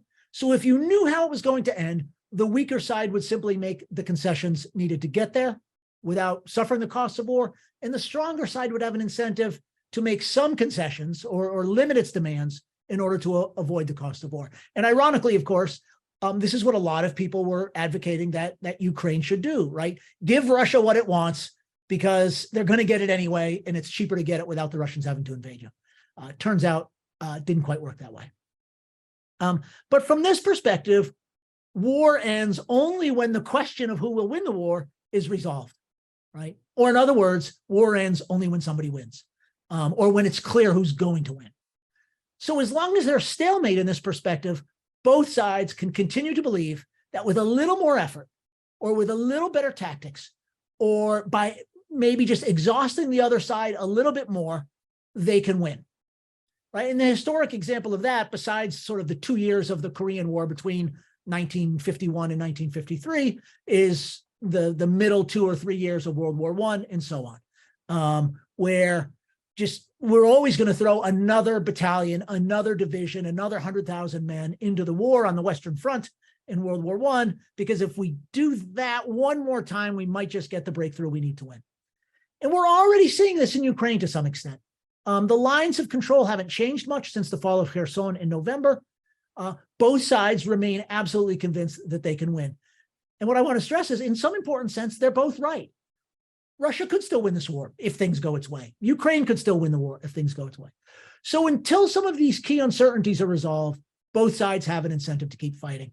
And in that sense, a stalemate doesn't necessarily promote peace. Let me just point out what a couple of those uncertainties are. How long will the West support Ukraine? I think that's one of the big ones. And I think actually my sense is that Putin's strategy, and I think it's a rational strategy, is to say, I'm going to keep this going at least until November of 2024, because until we get to the other side of that, I'm going to be pretty confident I can outlast the Americans. How long can Russia sustain its losses? Can Russia last? Can the Russian military last until 2024? We don't know. Might Russia escalate in some dramatic way? And how might it do so? The flip side of that kind of stalemate argument, of course, is that one side is able to do what it takes to actually win the war, right? One can imagine that the West gives Ukraine sufficient weapons to actually push Russian forces out of Ukraine. Or we can imagine the West either cut Ukraine off to decide that it's time to end this war, and the only way to end it is to let Russia win, or that the West just gets tired and lets that happen anyhow. So the point then, unfortunately, depending on how it works out, right, maybe very fortunately or maybe very unfortunately, is that victory is more likely to lead to peace than stalemate. And I would point out in the famous case of World War I, stalemate didn't lead to peace. There was stalemate for what, 2.5, 3 years on the Western Front. That didn't lead to peace. What led to peace was the eventual collapse of the German military, largely prompted, of course, by the intervention of the United States in the conflict beginning in 1917. So, of course, both sides are still hoping that this will be the case. The problem is there's a lot of death and destruction and mayhem between where we are now and victory for one side or the other. But I think that a stalemate on the battlefield is equally likely to lead to repeated effort to break the stalemate until one side or the other collapses. It's as likely to lead to that as it is to both sides saying, okay, we should just stop this where it is. And that's particularly the case. And here's where I sort of get away from the general literature on war and into the specifics of this conflict. Clearly, neither side is satisfied at all with where the lines are right now. Right? Ukraine might at some point be able to cede some territory, but it can't cede this much territory. Russia has boxed itself in the fact that it's declared the annexation of territory that it does not control and is going to have a hard time seizing. It would, in terms of Russian law, it would be treason for Russia to sign a peace agreement based on the current distribution of territory. So what we've seen instead is not exactly a stalemate, in the sense that nobody can get any advantage, but what we see is now a contest of commitments, right? Russia saying it's going to keep on going, it's in it for the long run, and throwing men into the meat grinder in Bakhmut in a strange sort of way of communicating resolve. And we see Joe Biden going to Kiev as a way, again, of trying to convince Russia of the United States commitment. So I'm not predicting how the war will turn out. I'm not smart enough to do that. I have ideas of how I hope it will turn out. I hope Ukraine does win. But what I'm really trying to do is to scrutinize this idea that stalemate is the route to peace, because I just don't think there's substantial evidence from the scholarly literature on conflict or from what we know contextually about this conflict to believe that that's the case.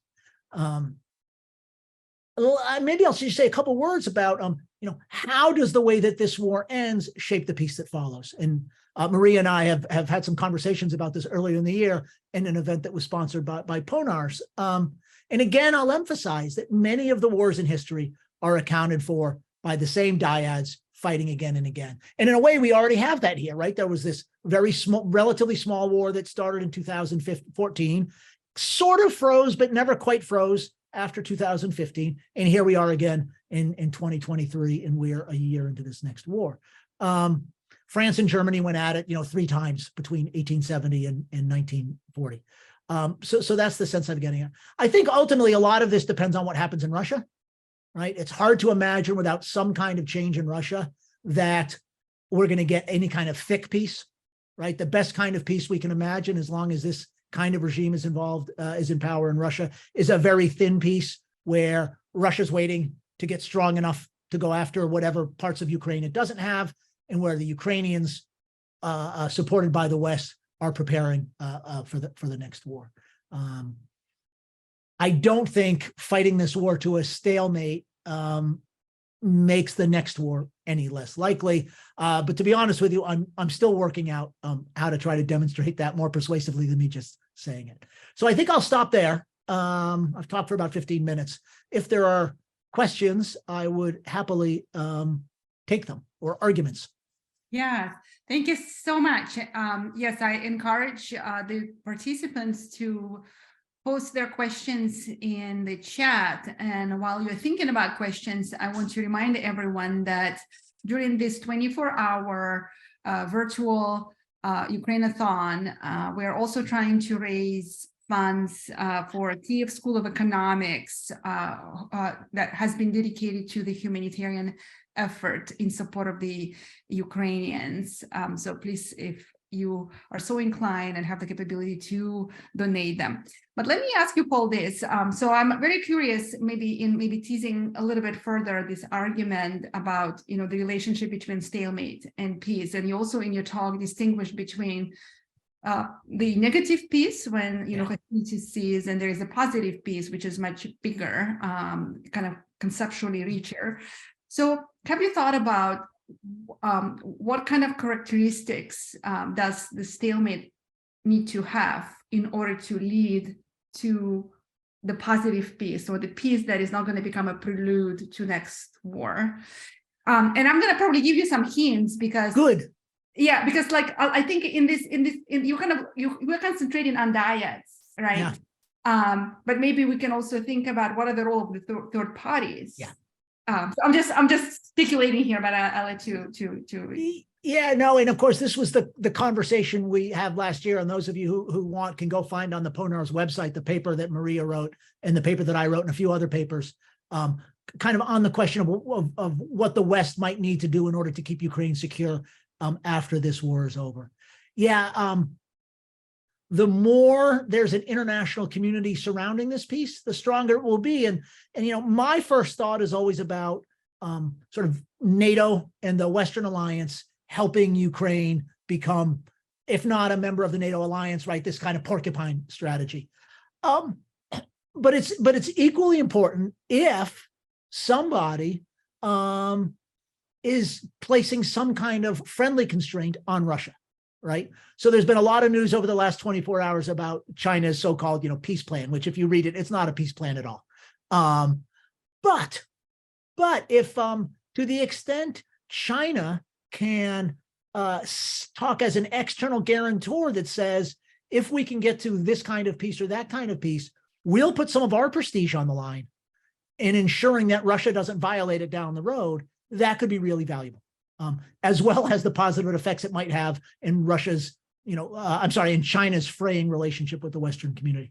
So absolutely, to the extent that powerful external actors can put some of their prestige on the line and some of their power on the line to help guarantee a peace, it can become much, much thicker. Does that answer your question? Yes, it does. And I'm going to try to so my next question is informed by the previous panel. So the previous session was by Dr. Nikolayenko on resistance in this war, and also in women participation, Ukrainian participation in combat.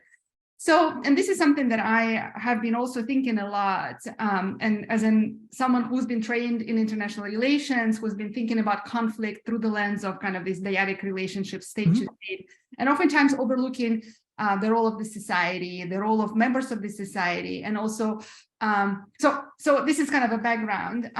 So I wonder if by, I think ensuring security, providing Ukraine with security guarantees in one form or another is absolutely necessary to prevent next hot conflict. But again, if we're talking about positive peace, I wonder if, and I hope that the United States and Ukraine and allies and supporters of Ukraine will kind of think and help the Ukrainian government and Ukrainian society to deal with some of the problems that I haven't heard a lot of conversation about, like DDR, demobilization, reintegration, disarmament. I mean, of the society that now has spent a year at war. And like, in my mind, we haven't really had a problem of DDR on such a scale as it is in Ukraine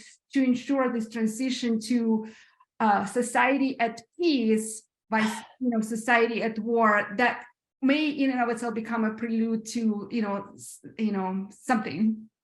Yeah, I think this is a really important point. It's a topic that I'm not the best expert on. I just want to go back to what Olena said, and this is kind of an aside, but it gets at the scope of what she's talking about. Is we always talk about sort of Russia's manpower advantage over Ukraine. well, if you turn manpower into person power and you bring women into the military, you all of a sudden, of course, you double the potential size of your military. And I think that's interesting. But that's not your point. Your point is about sort of societies moving beyond war. And I think this is a problem. And I think you talked about Ukraine, but I think, excuse me, can we get Russia to a point? Can Russia get to a point where invading Ukraine is not such a low cost, high benefit move for Russian politicians? All right. The invasion of the seizure of Crimea in 2014 was immensely popular among the Russian population. We don't have quite as good an idea about public opinion about this war, but it's been pretty quiescent as far as we can tell. Whether that will change when more and more people come home in body bags, we don't know. But I think that's a key thing, is what happens domestically in Russia afterwards. And one can imagine, right, again, a whole range of possibilities. One is that the Russians say, we're not going to do this again. This was a terrible idea, right? Kind of like the United States was after Vietnam until we were over it. Or there can be a sense, think about Germany, as Hitler came to power, in which this war could end in a way that leave the Russian populace very susceptible to the idea that we've got to go fix this, and whatever politician is the one that says they're going to go restore our honor is the one that we'll support. So I think that too is not exactly the question that you're asking, but just to turn back to Ukraine, which is what you were asking about, I do think that is one of the reasons. It gets back to this question of, will stalemate work or not? At what point would Zelensky or some Ukrainian leader, but let's just assume it's Zelensky, at what point can he go sign off on a peace agreement without getting ejected from power the next day? I don't think Ukrainian society is ready for that. Who was it earlier today? Karina Korostelina and Gerard Toll showed some survey data that indicated that the Ukrainian public is not ready to stop fighting, and certainly not given the current territorial disposition. And so I think I still fear I'm not answering your question, but getting not just a government at the top, but the populations as well to say, yep, we're ready to suffer the indignities of a compromise or of a loss. Yes. Well, thanks so much. And we do have one question here from the audience. The question is, and I'm going to paraphrase it slightly because I have also been thinking about it because my next talk is actually on the future of U.S. assistance to Ukraine. So I've been, thinking about the extent to what the West will be able to sustain unity in the face of Russian aggression, unity in supporting Ukraine. And in a way, Biden has publicly made promises to Ukraine to stand by and with Ukraine as long as it takes. And, just like Zelensky is the wartime president, you can think of Biden, whose legacy will be determined by this war and outcomes this war. And of course, we don't know how the elections of the president of the United States will turn out in 2024. But so this goes back to your concern raised about, or at least we shouldn't. The U.S. and allies' assistance to Ukraine is not a guaranteed thing, but haven't we had, at least from the standpoint of the United States, enough of the indicators that at least this administration will do everything in its capacity to go far in supporting Ukraine? Yes. And, until fairly recently, I would have said, and I actually did say many times, that supporting Ukraine against Russia is the one thing that Republicans and Democrats in this country agree about. And that's still largely true, but we have this phenomenon in the United States that political scientists sometimes call negative partisanship, where you get this idea that whatever the one party says, people in the other party are going to say, right, no, if the Democrats say that the sky is blue, the Republicans are going to say, no, it's orange. And we're starting to see that over this war. And I have profound concerns about what I call, I don't know what the right label is, but that wing of the Republican Party, which some of it is actually pro-Putin, some of it is isolationist, some of it is just anti-Joe Biden. right? But whatever that wing is, making a bigger issue of that into 2024. And it will be very interesting to see whether that wing of the party is able to sort of push the traditionally assertive wing of the Republican Party, out of the way on this issue. But I think it's a reason why, and now getting away from the political scientist and becoming an advocate, which is this idea of continuing to give Ukraine enough weapons to stay in the war is I don't think, good long-term strategy, right? Not only in the sense that we fear that eventually the US will lose interest, but in the sense of it means the war lasts forever. If the goal is to help Ukraine win the war, the more we can do, the sooner, the better, for everybody. And so this thing where, we did this, but 6 months later than the Ukrainians wanted it. We did this, but 8 months later than the Ukrainian wanted it. That's not really a very good recipe for success. Wonderful. And I will try to squeeze a couple more questions in. Yep. I'll try to be briefer. All right. So one question is, do you think Putin has to leave power for Russia to stop fighting? Probably yes. I can imagine scenarios in which that doesn't happen, but he now has so much of his personal prestige wrapped up in this. And I think his own sense of who he is as a leader, that'd be very hard for him to stop this war in any other way than with a fairly massive Russian victory. Now, let me say, he has said a few things that lead you to believe that maybe if he could get complete control of Donetsk and Luhansk oblasts, in addition to Crimea, that maybe at that point he'd say, good enough, let's sue for peace. It would leave the problem of the annexation of Zaporizhia and Kherson, but there are some signs he might be able to might be willing to cut and run at that point. Whether the Ukrainians would go for that, I don't know. And whether the hard right in Russia would let him survive that is now a real question as well. Great. And one more question, I'm very interested to ask about, what is your sense as to whether the United States may even accept Chinese effort to mediate or to insert itself somehow in some kind of capacity, including peacekeepers, sending peacekeepers to Ukraine, even if it's kind of a viable idea, given, US-China relations. So what's your sense on how receptive the United States would be? I think this is a good question, because for the time being, what China has said is not serious enough for anybody to worry about it. But to the extent that China really wants to be a peacemaker in this conflict, it would present a dilemma, I think, for the United States. I would love to see the United States encourage China to be a peacemaker, right? China is going to be a powerful country, whether anybody in the United States likes it or not. It would be great if it were a powerful country that really started playing the role of a responsible actor on the world stage. That's my opinion. Whether it can be seen that way in Washington is a little bit tricky. The question asks whether it's possible that the EU might split from the United States on that.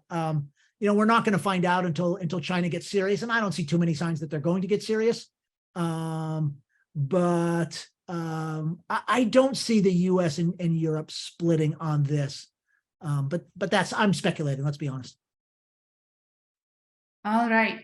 Thank you very much for. Thank you. I saw many thanks from the attendees as well for the presentation, and very thought-provoking presentation and your answers to the questions.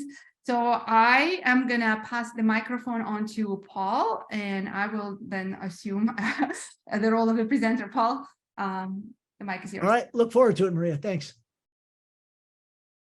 Thank you, Mariya. And welcome for those of you who are just joining us now, I suppose. My name is Paul Good. I'm based at the Institute of European, Russian, and Eurasian Studies at Carleton University. And I have the good fortune to be hosting this excellent pair of fantastic speakers over the next hour of Ukrainathon. And for our audience members, you are, of course, very welcome to post any questions you might have in the Q&A box. And we will get to as many questions as time permits, though please bear in mind that this event is truly a feat of scheduling prowess with participants around the world. So we'll all need to keep on a pretty tight schedule. So kudos to Mariya actually for getting us in very much on time from the previous session. Also, before we start, I'd like to remind you that part of the event's goal is to encourage audience members to donate to the Kyiv School of Economics humanitarian aid campaign for Ukraine. And you can find the link to donate in the chat. I believe the organizers will be posting it there periodically. So without further ado, our next speaker then is our previous session's moderator, Professor Mariya Omelicheva from National War College in the United States. She's going to be speaking on the future of U.S. security assistance to Ukraine. So, Mariya. Wonderful. I'm going to make an attempt at sharing a few slides. So I put them on the airplane today as I was flying from Naples, Florida, where we held another event during which, of course, the one-year anniversary of Russia's barbaric war in Ukraine was a key theme. So I would like to spend just a few moments talking about what I think about the future of U.S. military assistance, and I will begin simply by providing just some numbers for the sake of comparison. So I did see the news that Biden announced some more assistance to Ukraine. I didn't have a chance to read this news. So before this news, between August of 21 and January 2023, when the Biden administration announced the 30th drawdown of United States military equipment in its assistance to Ukraine. So the total military assistance to Ukraine, summed up to 27.5 billion. In comparison, the 20 years of security assistance to Afghanistan amounted to 72.7 billion. And the cost of rebuilding, training, and sustaining the Iraqi security forces between 2003 and 2011, 25 billion. Again, this is just military assistance, okay? And it is important to acknowledge that the United States American public support for Ukraine continues to be strong.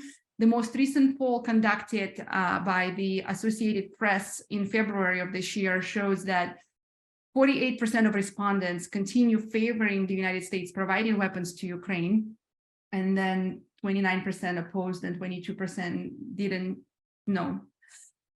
This support has been softening. So if we go back to the beginning of the war, 3 months into the war, in May of 2022, 60% of the US adults said that they were in favor of sending Ukraine weapons. So this kind of a little bit slightly shift in public sentiment. And of course, I'll touch on some of the peculiarities of American domestic politics.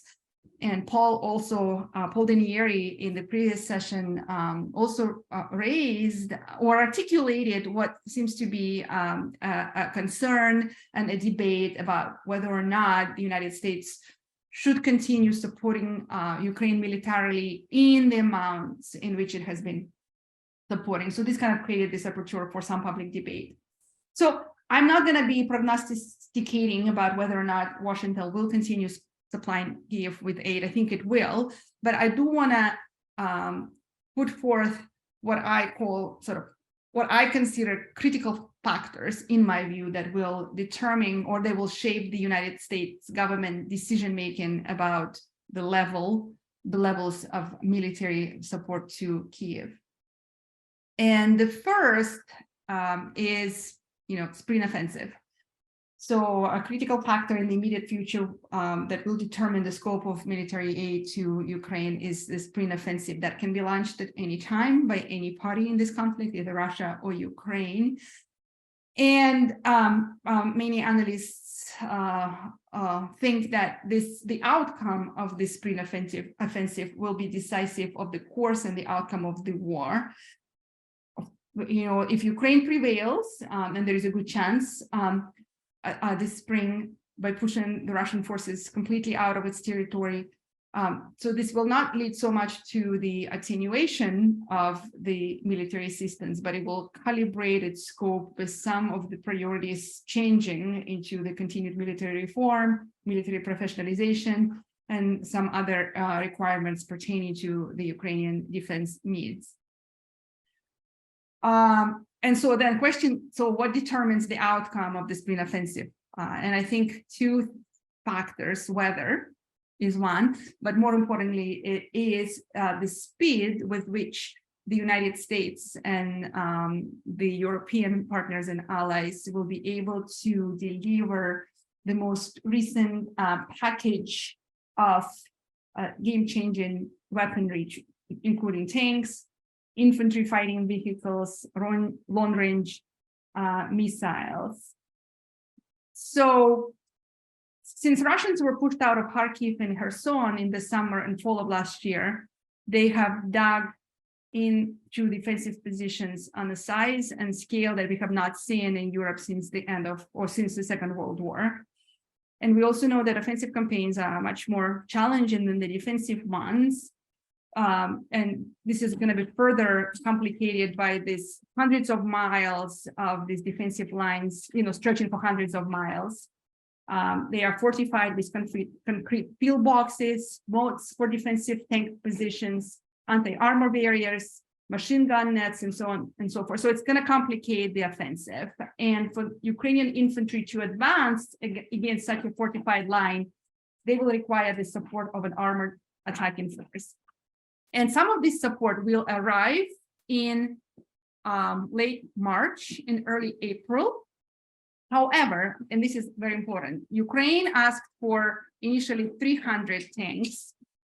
And if you give me a second, I have 2 French bulldogs near me who are rooting for Ukraine, and they are rooting so loud that you can probably hear that. Again, what I was saying is that the Ukrainian army asked for 3,000 tanks, and then they lowered this number to 200, 300, and they lowered it to 200. And as we know, the United States only provided 31, and American tanks will only be delivered by summer, if not fall, if not the end of the year. It is the European tanks, German ones. So the combined total of all European tanks is 30. Again, that's a low number. And in addition to heavy armor, Ukraine will need ammunition, and a lot of ammunition. One of the largest army ammunition plants, not far away from here, from Washington, it's located in Pennsylvania.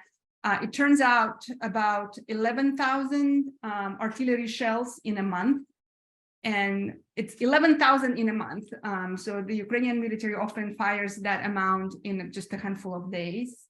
And so to meet the demand for ammunition, this plant and other military facilities across the United States have been undergoing massive expansion. In some instances, ramping up production of ammunition and missiles necessary for the Patriot missile systems, for example, by 500%.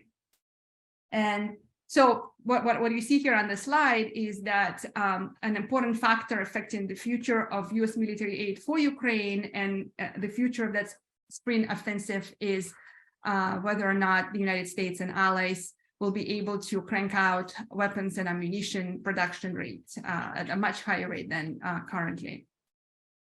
And I already brought up the importance of American partisan politics. So this is kind of the second critical variable that will shape the future of US military aid in Ukraine. United States finds itself in unprecedented circumstances today, where its ability to repay public debt hinges on the slim but extreme minority of the representatives of the Republican Party, who will only agree to raising public debt in exchange for some kind of compromise from the Biden administration on public expenditures.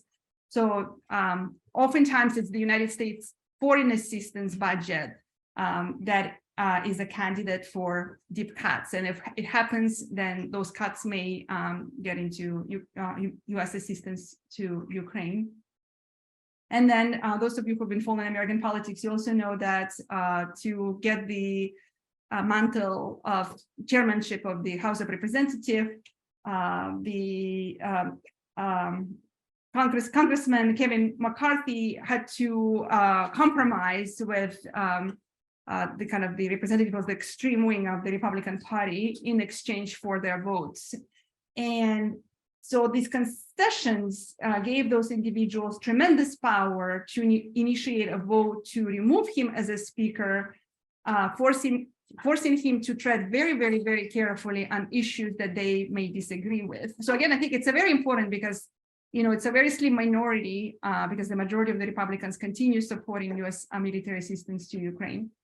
But there are 3 Republicans who opposed Ukraine aid in their most recent vote. It's Thomas Massie of Kentucky, Ralph Norman of South Carolina, and Chip Roy of Texas. And all of them were appointed to the Rules Committee, which controls legislation and debate on the House floor. So that's kind of a little bit of a concern, but on the other hand, another McCarthy concession was a procedure that allows 218 members of the House to force a House floor to vote on any bill. And that could present an opportunity for pro-Ukrainian Republicans and Democrats to pass additional funding to Kyiv. Okay, but we, of course, don't know about the dynamics, political dynamics surrounding 2024 presidential elections. And again, depending on who is running from the Republican Party, that will shape public debate in one way or another. All right, something more positive. I think there are also some factors that will continue favoring future American military assistance to Ukraine. As I mentioned in the previous session, the current administration has made public promises to stand by and with Ukraine. And so President Biden himself, I think, views the outcome of this war as part of his legacy. And then another factor is the very, very successful, very well put together strategic communications campaign. So the Ukrainian government successfully created and continues to implement a strategic communications plan to galvanize international support, to denigrate Russia, and to inspire confidence in allies and partners in its ability to win. And so this is very important, and President Zelensky has been a focal point of this campaign. He has played a major role in influencing Ukraine's international supporters by directly addressing a wide range of international bodies, national bodies, ranging from Grammys, Oscars, festivals, parliaments, and so on and so forth. So, you know, he's been keeping this war and, you know, atrocities committed by Russians in the public eye, informing and shaping public opinion in the United States and other countries of the world. And he has also made very extensive and very successful use of social media. And so that's been, again, a very, very important factor in influencing public attitudes in the United States, Europe, and further afield. And he's in no way the only person who has remained unmessaged. Everyday people, you know, our colleagues, professors, scholars, activists from Ukraine. So everyday people around the world, and not just Ukrainians, feel empowered to advocate for Ukraine and to disparage Russia. Images that include the blue and yellow Ukrainian flags and flowers, children holding anti-war signs are very widely established and very well understood and interpreted. You know, they don't call for any further interpretation. So this cohesion and duration of the Ukrainians campaign by Ukrainians and supporters of Ukrainians worldwide, I think, will continue playing a very, very positive role in influencing public opinion and through public opinion and directly influencing the, you know, the decision makers in the United States and beyond. And so that's, I think, will play a role, a good positive role in the future of US assistance to Ukraine. So I'm going to stop here for a moment, and I do have a lot more to say, but I wanted to also provide an opportunity for people to ask questions and, you know, have maybe a conversation with you, Paul. Great, thanks very much for that really interesting presentation, Mariya. We do have plenty of time, I think, for Q&A. So if you do have questions, please go ahead and put them in the Q&A box and we will address them. And while we're waiting for questions to be posted, I do have a couple of thoughts as well. I'll use my prerogative as moderator, maybe to weigh in here. The one question I had for you, Mariya, I think was, looking at the first of all, I guess the political side of things in the United States, especially with upcoming sort of intrigues over presidential campaigns, both for both main parties, right? You mentioned that the Biden administration likely sees the outcome of this war as one of their crucial legacies. To what extent do you see that as something which is going to be sort of passed on? If Biden doesn't run for a second term, does that remain a Democratic Party legacy, right? Or is it something that's strictly bound to this particular White House? Sure. And if everyone please excuse me, I mentioned that I'm like coming straight from the airplane and my charger for my laptop is still in the suitcase. So just give me 30 seconds. I'm going to get my charger and I'll be right back. They're no doubt somewhere near the Bulldogs as well. While we've got this brief moment, I'll just remind you, please, if you are so inclined, take advantage of the donation link, which is in the chat box. This event is intended partly to encourage people to donate to the Kyiv School of Economics humanitarian aid campaign for Ukraine. So this seems as appropriate as an opportunity to remind people of that. And of course, the Q&A box does remain open as well. And Mariya, you're back. Yes. Thank you. Now I'm not going to be kicked out the way I was in the previous session. So the question was about whether or not that legacy that Biden builds for himself will live on with another Democratic president if that person comes to replace President Biden. I think it will. Maybe not to the same extent as with Biden. I mean, there's obviously, Biden is unique, unique in so many different ways and ages. He's the oldest, president, right, in the United States. And age does influence what decisions presidents make. There's a voluminous literature that suggests that. So, a younger Democratic president maybe a little bit too conscientious about the influence that a little bit of maybe not 100% popular decision will have on his career or his presidential future and political fortunes.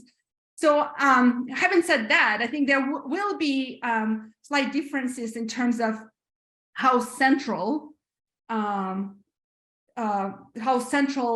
U.S. support to Ukraine in this war will be to the political agenda of another Democratic president, maybe a little bit, off center. But I do think that will he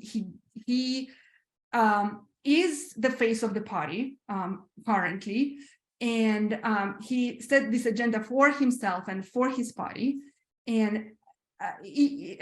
So I do think that it will continue with another Democratic president, even if Biden decides not to run, although all signs are that he will. Right. Yeah.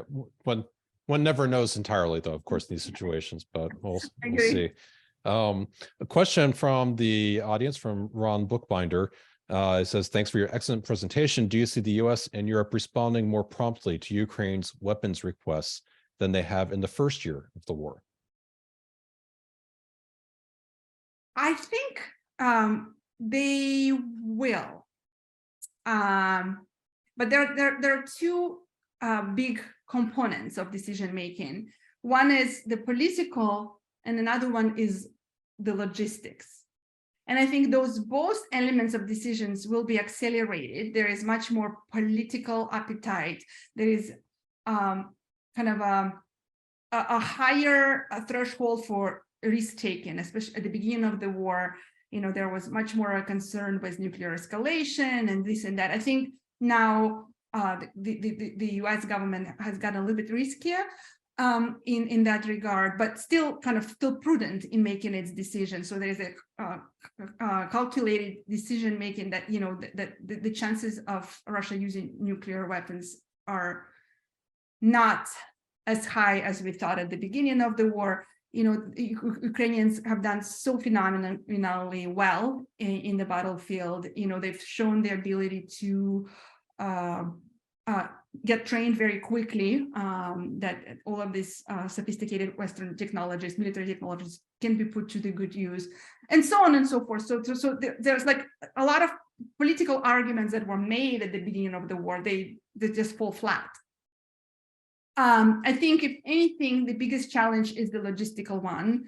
And one thing that I didn't say in my presentation that I should foot stomp right now is that, United States has actually made a lot of obligations as far as military aid is concerned. Taiwan is another example. Taiwan received maybe like 15-20% of aid that it bought from United States. And there's a huge bottleneck in actually producing the kinds of things that Taiwan needs. I mean, I'm just bringing this example because there are serious logistical issues with the military industrial capacity to produce all of this, ammunition and missiles and this and that. And so I think the Department of Defense, the Pentagon, are very optimistic. They've invested a lot of resources into building new facilities.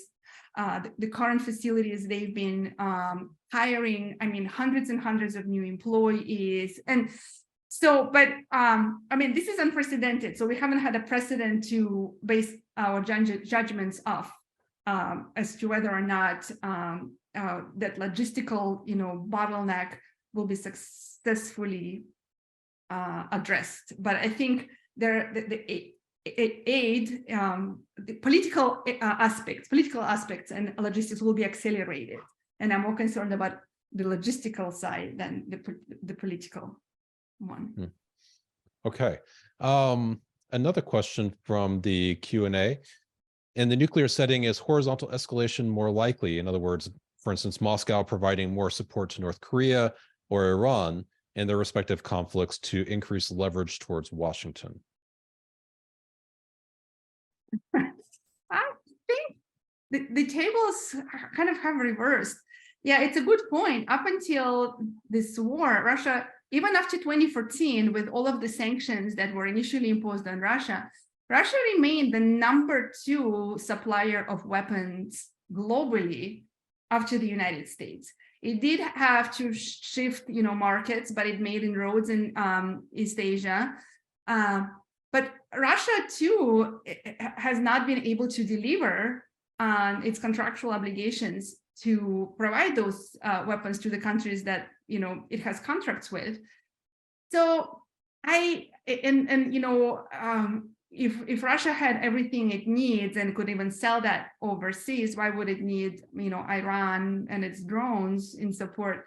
I simply, I don't see the feasibility. It just doesn't have the supplies to offer someone for sale. I think the question is how Russia will be able to get what it needs from North Korea, from Iran.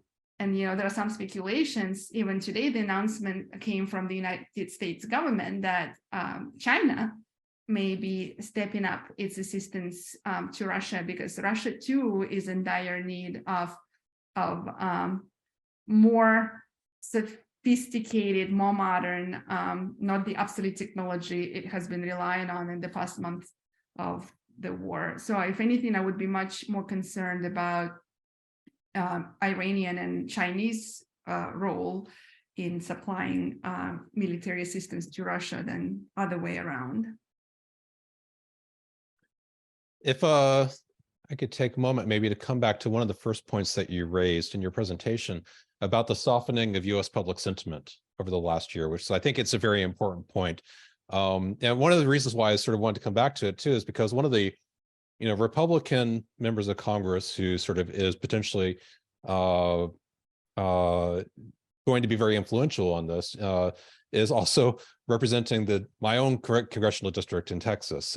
And what I remember from visiting that district last summer was how many Ukrainian flags I saw, which is in some ways somewhat surprising for San Antonio, Texas, but there they were.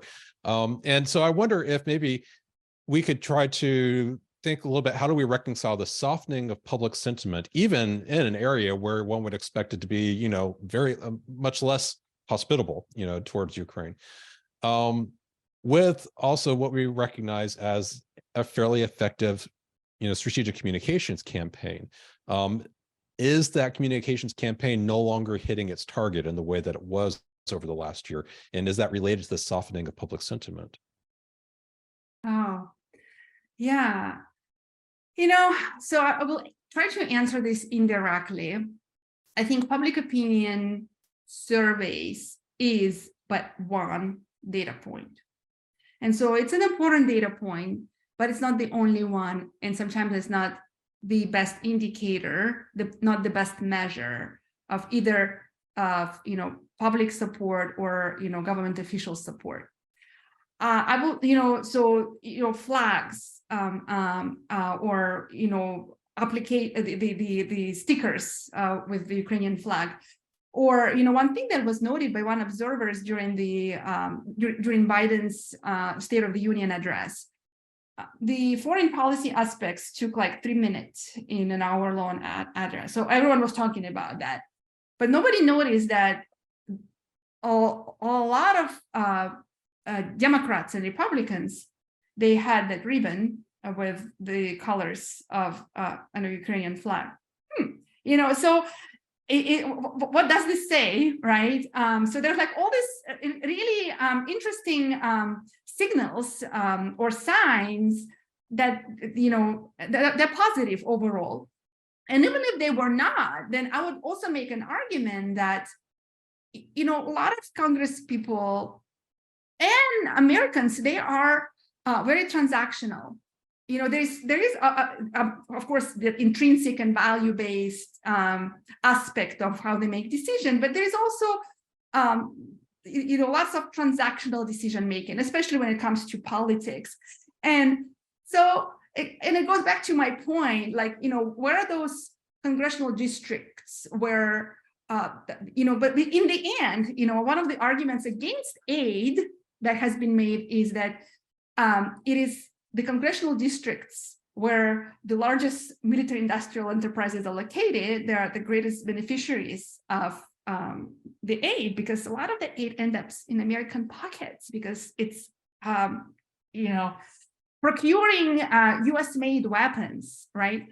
So this goes back to this element of being transaction. I mean, where are those plants that produce ammunition and produce, a lot of them are located in purple or red states. So I think even if publicly some of these representatives will, say what they need to say, and the individuals in those congressional districts will continue, express their disagreement and raise, voice about, why we're not investing in America.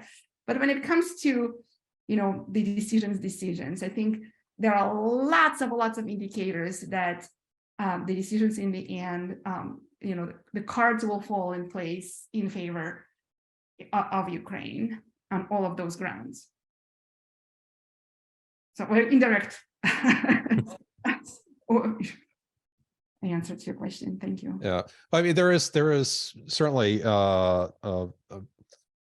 as I think Paul Deniro was pointing out in the previous session, right, there is a fair amount of bipartisan support, for Ukraine, which is one of the few issues on which there is actually some degree of consensus there. So that also sort of resonates, I think, more the extent of which that can be something which is taken outside of public opinion polling, outside of public politics, as it were.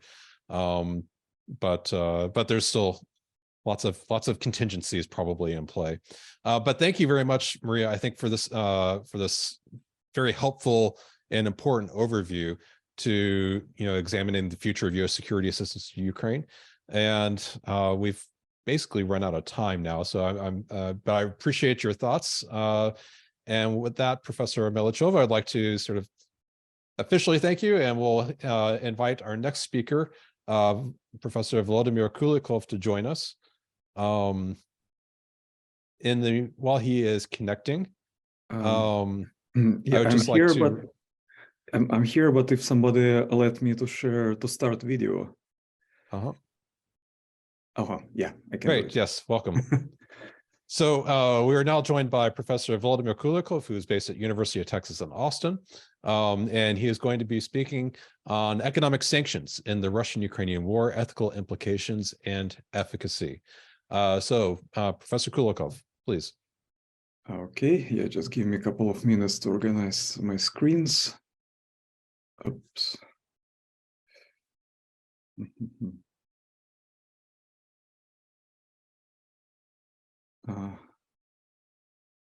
And while we're getting situated, just a reminder to please post your questions to the Q&A box, which is sort of in the bottom of your screen if you're on Zoom. And also, of course, if you haven't done so, please do avail yourself of the option to donate to the Kyiv School of Economics campaign. And the link for that is in the chat window. Okay, can you see my screen? Yes. Wonderful. So yeah, I'm Volodymyr Kulikov, and I'm an economic historian. So I would like to present my perspective on the event, and in particular, I would like to focus on the events which didn't turn out the way it was expected. And in my talk, I would like to highlight 5 lessons from the economic domain, and I will make a few dives into historical perspective. Mostly I'm talking about economic sanctions, boycott campaigns, energy wars, and war economy resilience. In this talk empirical part, I wouldn't say that terribly original, but I will try to wrap it up into some speculative political implications. And I will present it in this 5 lessons. So the first one is that economic sanctions matter, but they have limited potential, and they are insufficient to stop the war and cannot replace a military support. So that probably most of you remember that after the beginning of the full-scale invasion of Ukraine, Western nations warned Russia of severe consequences and imposed unprecedented sanctions on the 11th world economy. So by historical standards, this is really something huge. The sanctions were supposed to weaken Russia's economy and hinder its special military operation. Another idea was that the Russian population, deprived of Western commodities and services, were expected to put pressure on the government and to change their political course. This is the screenshot from the first day of war. Another one example, it's just 1 month after the beginning of the war. You know, the expectation is that the Russian economy is on the track to be cut in half. And then the ruble was supposed to turn into ruble. Oh, somebody say me that I'm in presenter mode.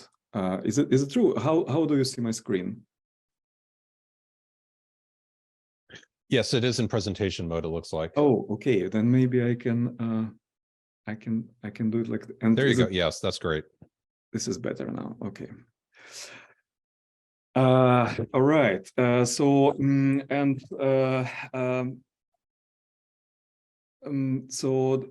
Oops.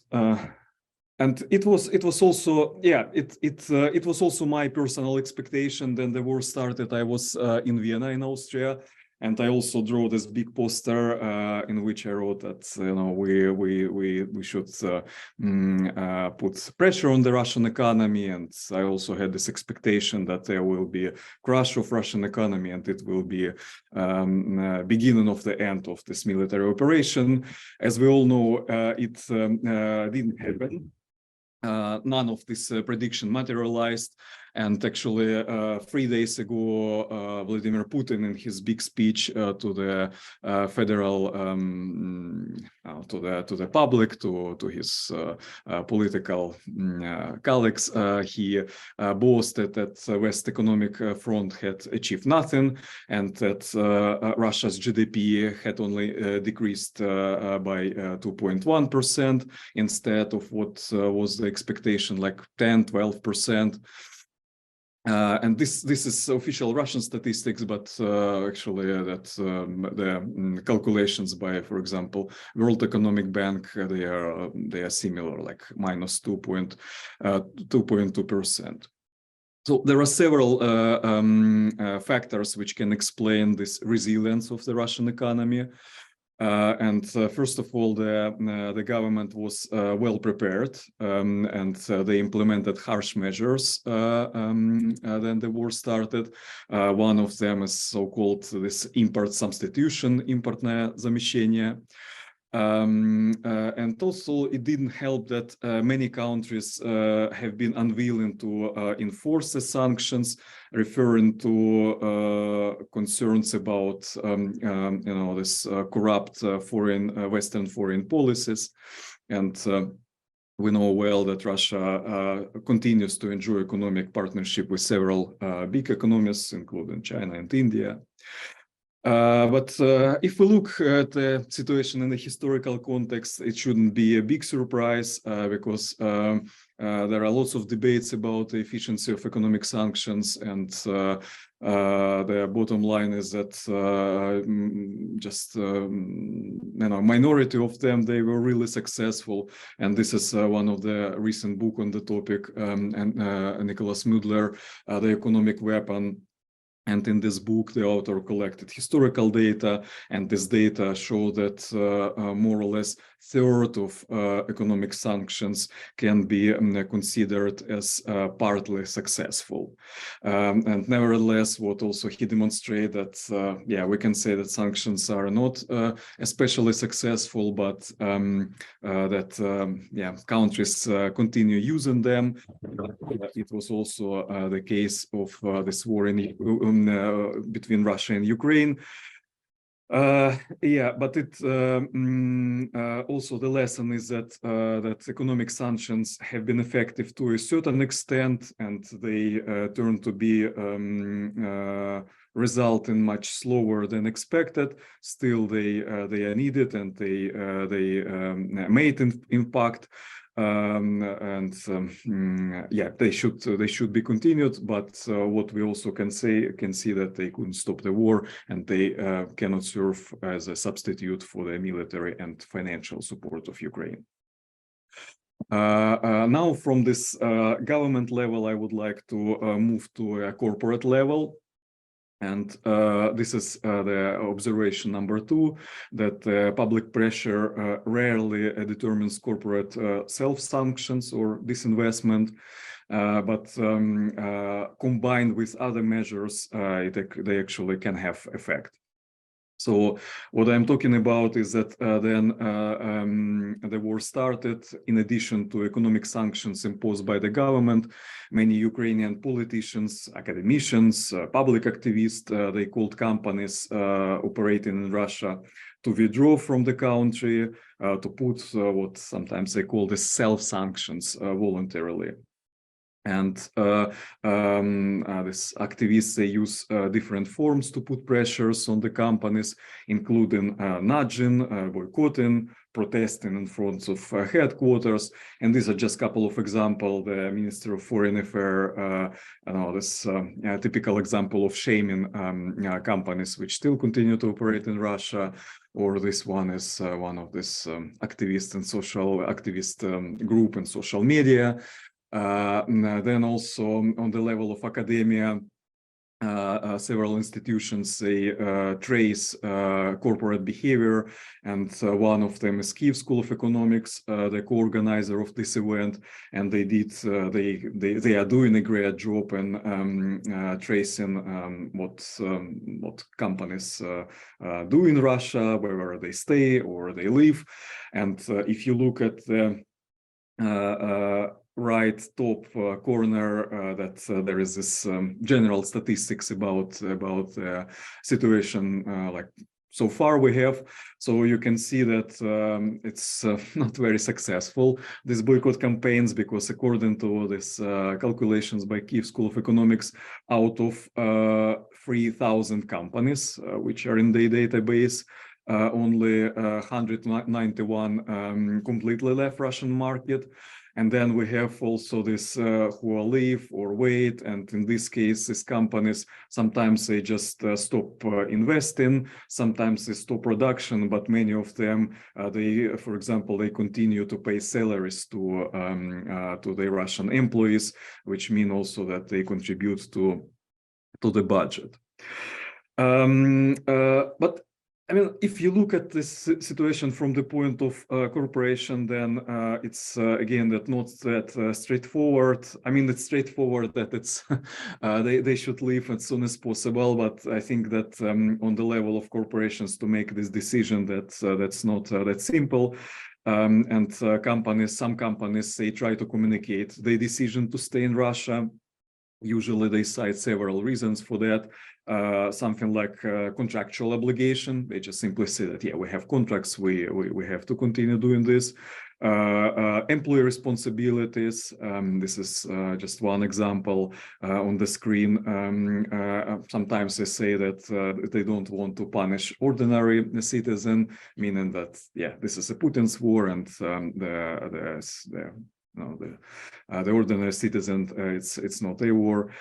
And sometimes even express concerns that the assets may fall into the hands of even less socially responsible businesses, such as Chinese state-owned companies or cronies of Vladimir Putin. So they say that, yeah, maybe what we can do is not 100% moral, but if we just pass our assets to this absolutely unethical enterprises, then it would be even worse.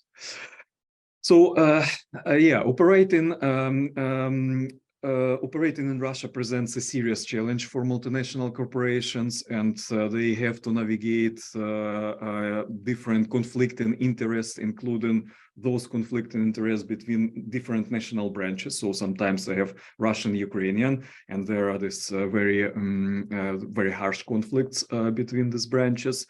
Conflicts between shareholders and stakeholders, so that they have this like more moral pressure from the point of stakeholders, but shareholders are very much interested in the bottom line.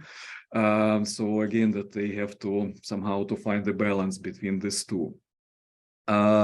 So that's why I think this complexity of these different pressures and complexity of this interest resulted that so far this public pressure campaign to stop doing business in Russia had little success. They have certain success, but again, that they didn't result in the full exit from the Russian market and deprivation of Russian population from the services and products as expected by many at the beginning of the war.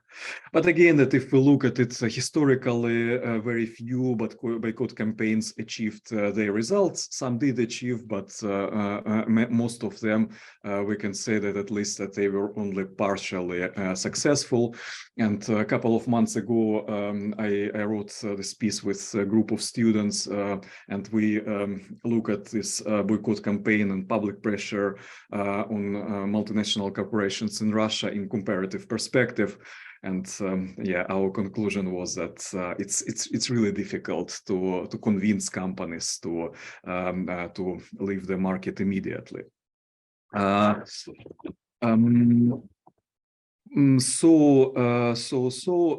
Yeah, but again, it doesn't mean that I don't argue that it doesn't make sense. I think it has lots of sense to continue this public pressure. And first of all, some companies, they did decide to go because of that.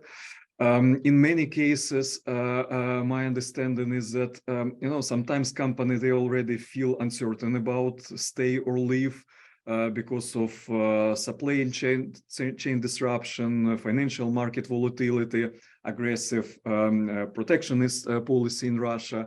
And then if you add on the top also this shaming campaign on social media, then it can help them to make decision finally to leave. And also one more value of this campaign I would like to point out. So that then the beginning, then the war started. Many Ukrainians who couldn't go to the army for different reasons, so they were searching opportunities to help to do something on internet, and then they joined this or they organized themselves in this group on social media, and they started to shame companies still doing business in Russia. So I think in this case it was kind of this therapeutic function. So again, it was useful in terms of put some public pressure on this companies, but also give this feeling to the people that they can do something meaningful. Okay, so to sum up, just like just like state-imposed sanctions, pressure on multinational corporations doesn't lead to immediate outcome.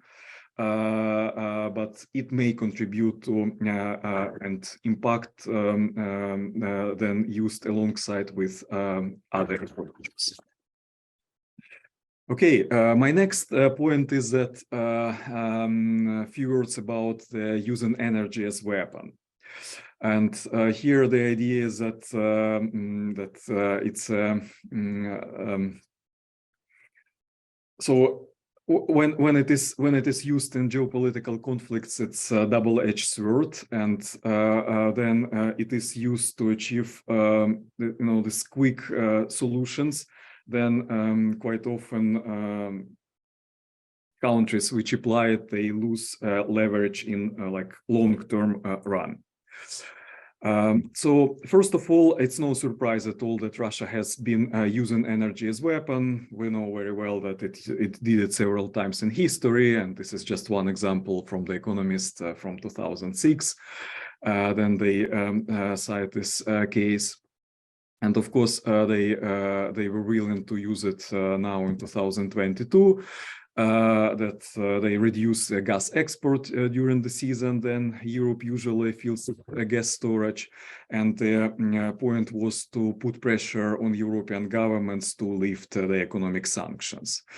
It didn't happen for Russia as they expected, so they were not able to freeze Europe for several reasons, like partly objective, like warm winter, and partly because EU also was prompt in finding solutions.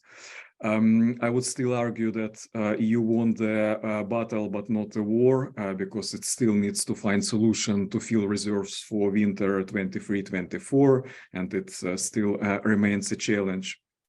But the war in Ukraine results in big shifts in energy markets. And many experts, several experts point out that probably the year of 22 was the year then Russia reached the peak as energy superpower, and now it's losing it due to decline in its market share. Then also, in addition to this using energy as like soft power, Russia tried to literally destroy the energy sector in Russia, sending missiles, especially in the fall 22. And so far, they were able to damage almost half of Ukraine's energy infrastructure. And apparently, the idea was to force Ukraine and partner to surrender. It didn't happen as Russia planned so far due to prompt action of Ukrainian power engineers, and also due to Western support help, which helped to mitigate this damage to some extent. So, And finally, also the Western allies decide to play the energy card, and in September 22, they imposed a cap on Russian oil. It was supposed to prevent Vladimir Putin from financing his war machine, but these oil sanctions have been underwhelming, and again, that they were not able to reach his ultimate goal to make him to stop war. Again, several reasons, and also partly because countries like China, India, and other neutral countries offered offsets in declining Western import of Russian oil. As a result, the shadow market increased, and you know, this entire global energy system results in more, as economists put it, dispersed, divided, and dangerous system. So again, that economic results were not as great as expected, or political results, but if we look at the moral side of this issue, then to continue doing business as possible and to continue buying Russian oil as they used to do, or gas, yeah, I think that was morally unacceptable. So that's, again, we can see this dilemma between moral and rational or economic. Lesson number 4, it's a very quick one about the resilience of Ukrainian war economy. Yeah, we see that it turned to be remarkably resilient, but it cannot survive without Western support. I think I will just remind you quickly that the damage from the war to the Ukrainian economy is enormous, and the drop in GDP 35%, the inflation almost 26%. But so far the economy survived, but it wouldn't be able to make it without foreign support, and Ukraine needs 5 billion monthly financial aid. So yeah, it also remains task how to do it. And I think that I should move to the conclusions. Yeah, and again, that just one example that how it turned to be not as expected. So that despite all this damage, many economic sectors, they remain stable, and like, for example, financial sector, right? So I'm still using services of one Ukrainian bank, and I think there was not a single day that it was not available. And this is a photo from International Monetary Fund. That's how the National Bank of Ukraine staff working in the basement. So due to such people, the system remained resilient. Okay, and lesson number 5, and it also my conclusions and generalizations from the previous 4. So I think then developing policy proposal, experts should really consider this both morality and rationality of these approaches. And let me try to explain it. So then it comes to economic policies, or how people, experts explain that what is going on. I think we have these 2 approaches. One is more like facilitating this moral perspective, and another one is more like economic or moral or economic or real reality perspective.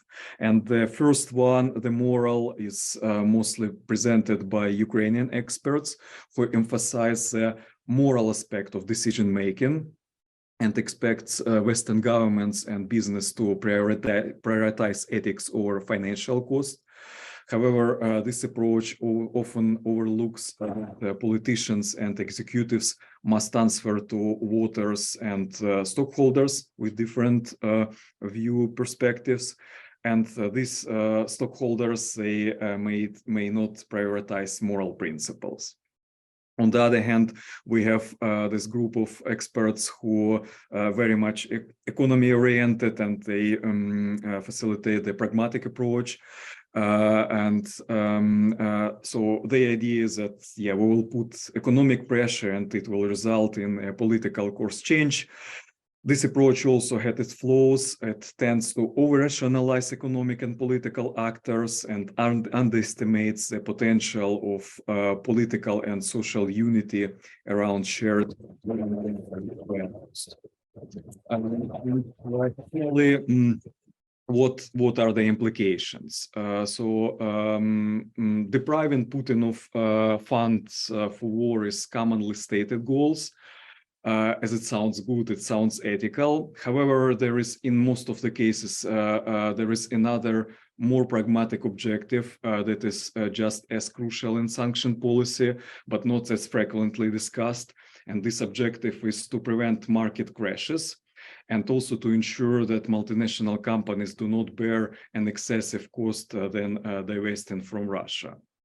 So far, policymakers have tried to balance between these two goals, and whether Western leaders would be willing to put more pressure and to raise the stakes as expected by many Ukrainians, I think we will see in the nearest year.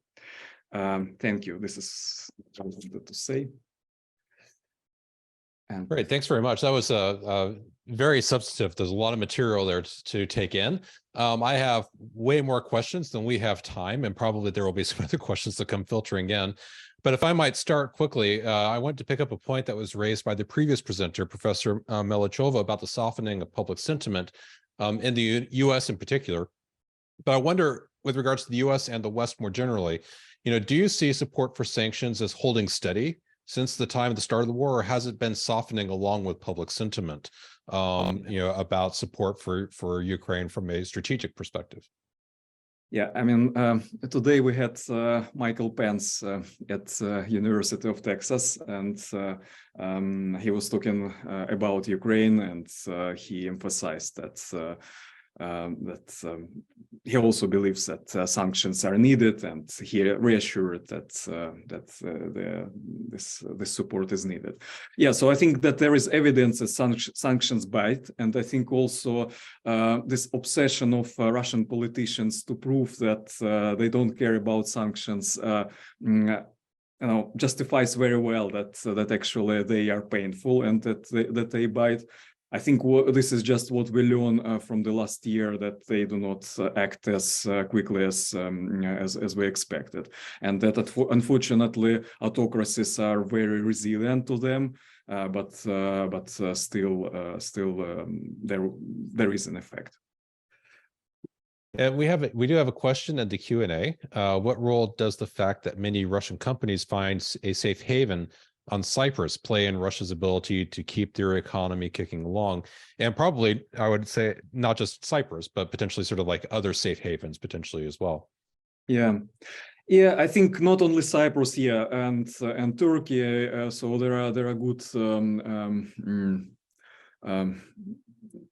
good studies, good research on that.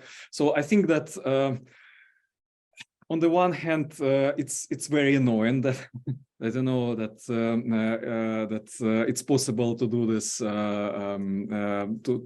move the business and shadow economy and so on. On the other hand, for me, as for the business historian, it also shows this adaptability and resilience of business.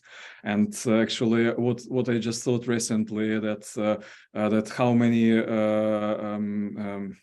American businesses did some business in Soviet Union also in the 20s and 30s, so that they always find a way to do this.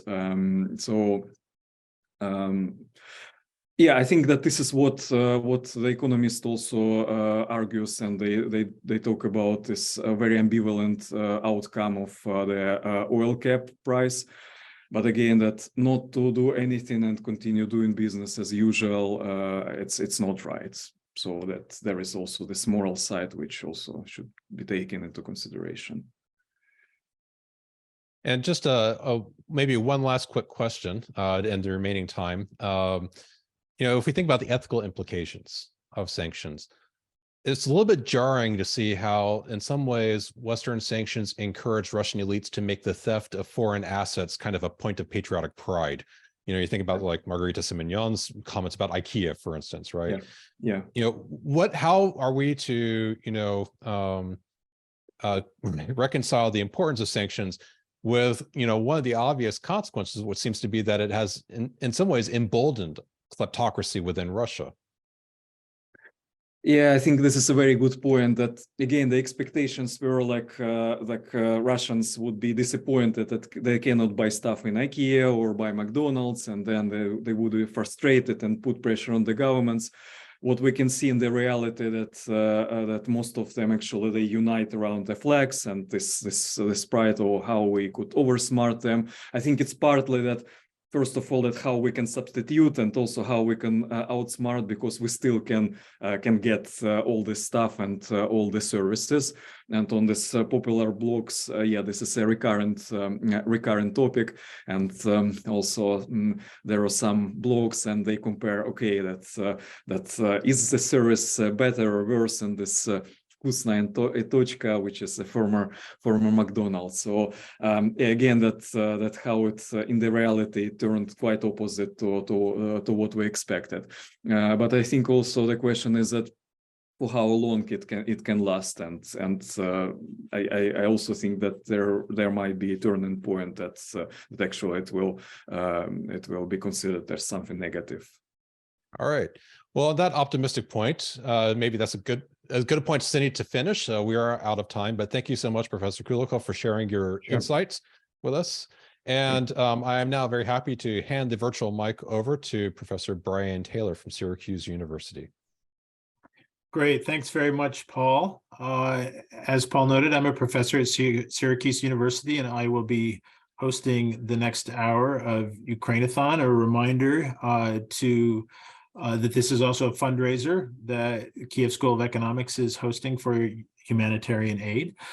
So I am happy to welcome to the next half-hour session Anton Lapov, who is a musician, artist, independent curator, who is going to be talking to us about the history of electronic music in Ukraine from 1990 to the present. So Anton, welcome. Take it away. Hello, thanks for introduction. And yeah, I'm maybe a little bit outsider in this lineup of very sophisticated academic scientists talking about very serious stuff, but hopefully by the end of my presentation, maybe I can also a little bit politicized topic, which is related to kind of more hedonistic and yeah, quite maybe relevant to politic topic, which is called electronic music in Ukraine. I'm from Luhansk, and I started to do electronic music there and organized several events in 2010. And after then, I also started, because my first education background in history, I became also interested in archiving and collecting several ephemeras and yeah, doing research which is relates to history of electronic music and in general media art in Ukraine.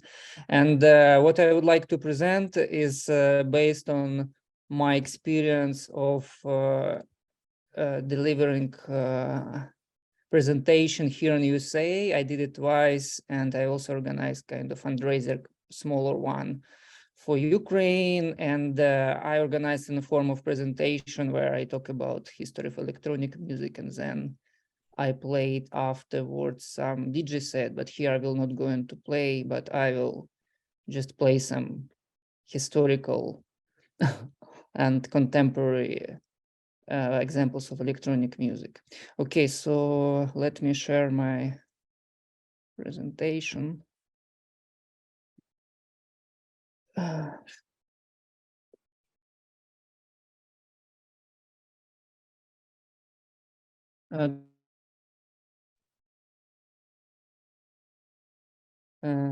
hope yes. If no, let me know. Okay, cool. So yeah, just as you also understand, in such a small amount of time, it's impossible to squeeze all what happened since 1990, but I just try at least. I decided to demonstrate at least 3 examples which represent 90s, 2000s, and 2010s. So I'll start from 90s, and to my knowledge, one of the first examples of electronic music in Ukraine emerged in city Donetsk which is, as you know, one of the kind of biggest city, the biggest city in Donbass, where I'm from. So here you see from Soviet times poster, and to the right, it's quite also symbolical a picture from destruction of Donetsk airport in 2014-15.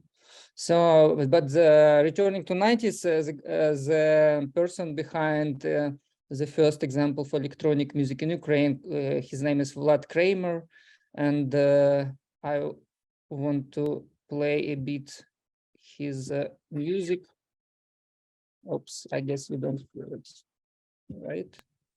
You haven't heard any sound, right? No, okay. Anyway, let me try to reshare it because sound is very important, and I'm on a new computer and okay. Let me try one more time.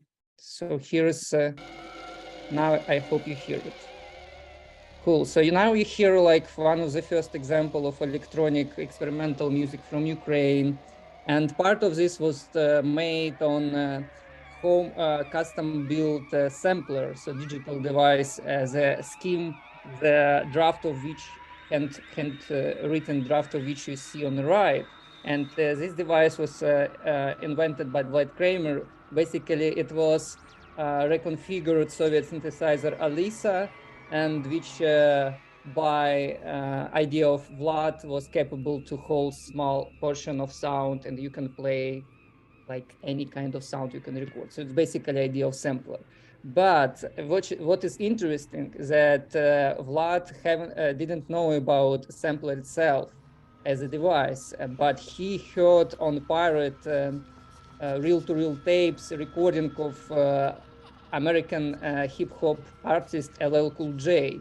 And he said to me that after he heard this sampled sound of drums, he became obsessed with the idea how he can achieve it. And it's this kind of idea of limitation led him to invention of this very kind of interesting device, which unfortunately, yeah, is not preserved until now, but at least what you see on the right is photocopy of this initial design, which is preserved from his personal archive.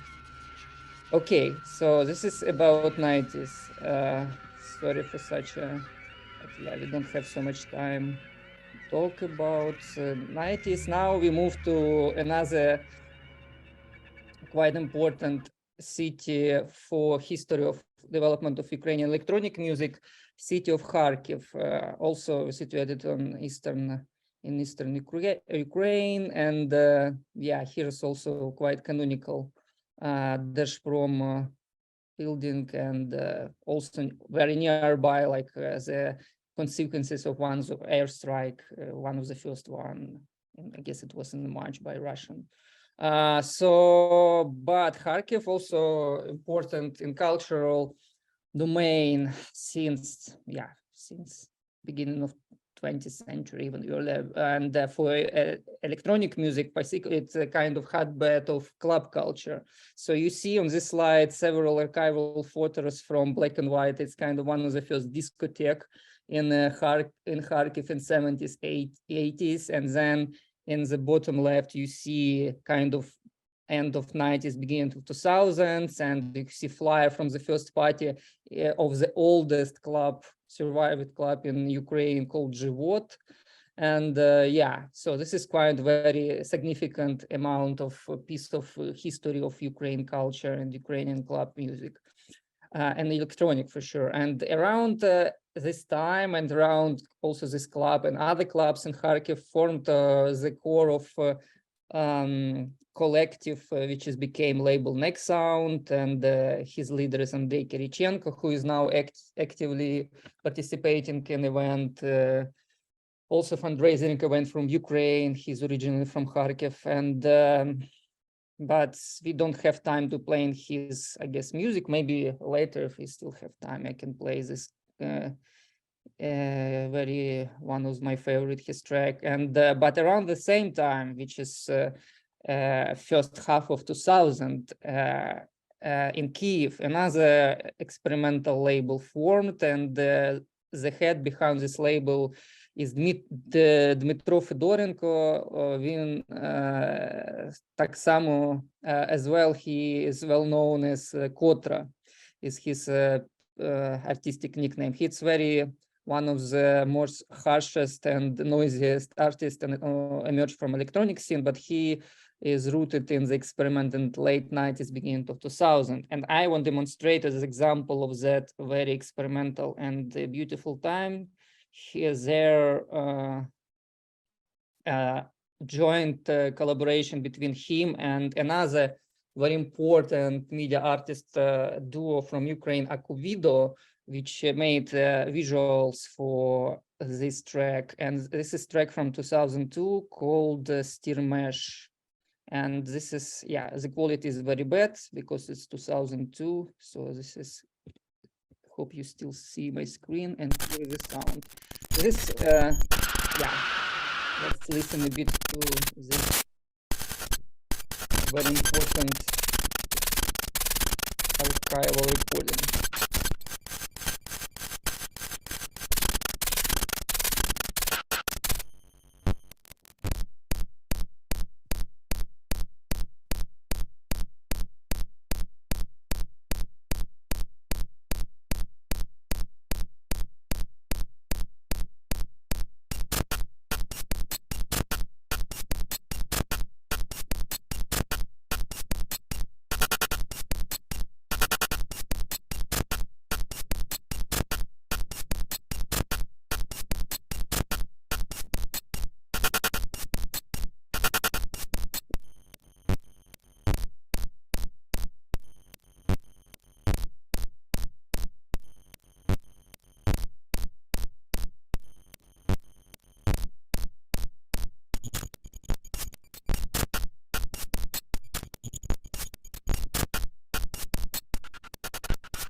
Yeah, fortunately, we don't have time to listen at the end, but this is available online on the website of this label if someone interested. But in general, yeah, if someone interested in history of modern music in Ukraine, maybe you can pay attention to also festivals that they organized in 2000. And this is when I started to became involved as a visitor to this movement. It's called Detali Zvuku, also Kvitnofest. It was quite powerful event, and where a lot of European and international sound artists, experimental electronic musicians came to Ukraine, and I had a chance like to visit and to experience it by my own ears.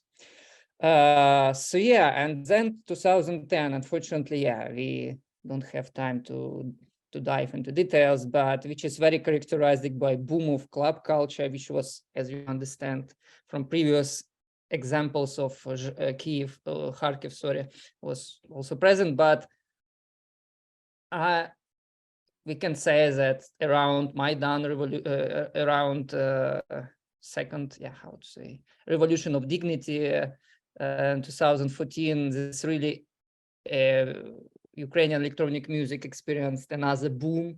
And is here you see a photo documentation of one of the biggest, hopefully even maybe even in Europe, warehouse nightclub parties, which is called Schema, and which started from very DIY garage organized parties in 2014, right, and several months after the revolution, and then they grown up into very huge multi-thousand party in abandoned warehouses on former. Anyway, so yeah, it was one of the hugest events I have attended, and it attracted people from all of Europe and world and a lot of international journalists. So, and just to give you a glimpse how it was look like. So it was also collaboration between architects, a lot of media artists who involved in lighting design. So it kind of one of the highest point of development of electronic music in Ukraine. And here's some extract from the film, which was made by another Ukrainian video artist Yaremchuk Omelicheva and Roman Himei. And yeah, just like, sorry, just a couple of minutes of this film.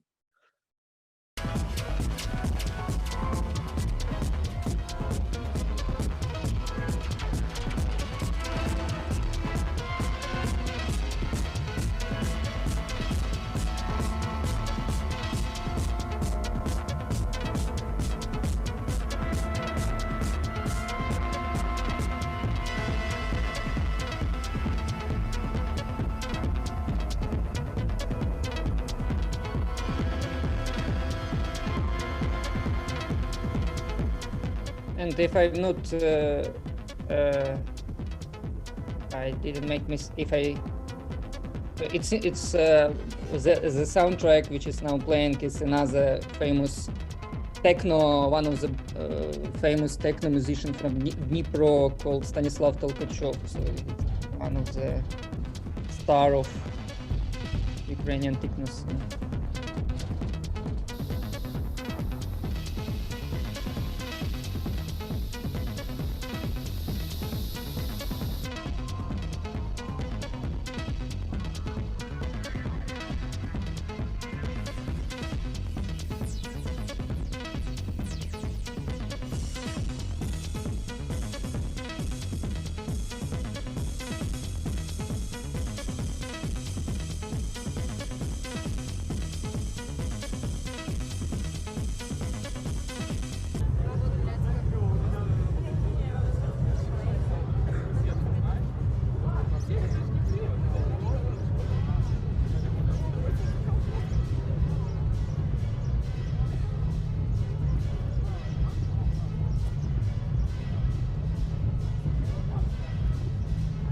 So yeah, it was Schema, and yeah, I should say, and that it became kind of like standard and common ecosystem in Ukrainian electronic music and Ukrainian culture, starting from 2017-18 until pandemic hit, and around the time a lot of several other promo group and labels and collectives emerged who try to recreate the same success of Schema. And in general, the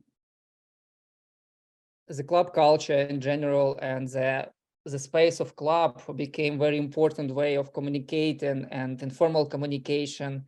And I started as electronic musicians, and I also had and still have some kind of career in gallery kind of art, media art, but I also decided to curate a label / series of party which utilize dance floor as a means of informal communication. But since I'm from Donbass, and particularly in Luhansk, and I forced to move from my native city in 2014, when I witnessed, I should say, like first hybrid phase of attack of Russia to my native city. So I was constantly reflecting on a topic how the separated region and how the conflict in on Eastern Ukraine can be reformulated and can be kind of reflected, in the club settings. So, and for me, idea of local organization of electronic musician was a very important one, because, and I still believe that one of the weak part of Ukrainian culture before the war was absence of grassroots initiative on the side, which now I assume it's totally changed, but I think that it was very important to develop local initiative. Unfortunately, my activity was stopped and I forced to move in 2014, but I still connected by some young artists who, two different reasons, was still live there.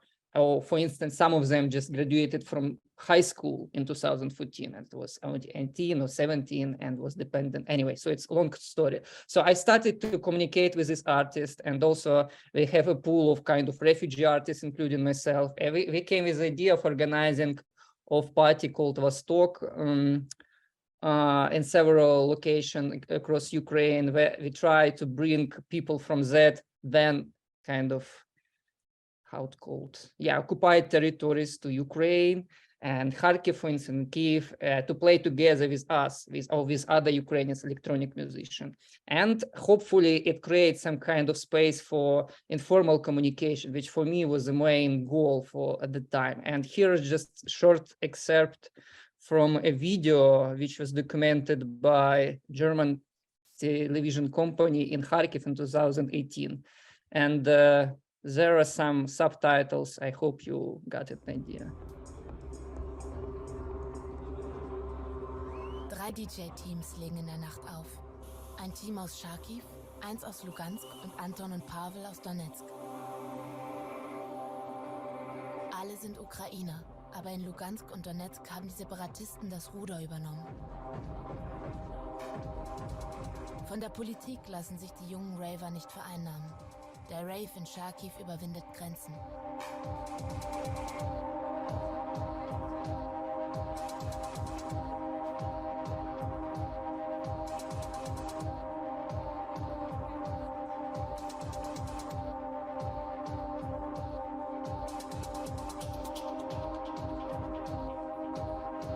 Anton und Pavel sind als DJ-Duo Prisma aus Donetsk angereist. Ihre Heimatstadt liegt im ostukrainischen Kriegsgebiet. Um diese Zeit ist dort Ausgangssperre. In Kharkiv tobt die Party die ganze Nacht.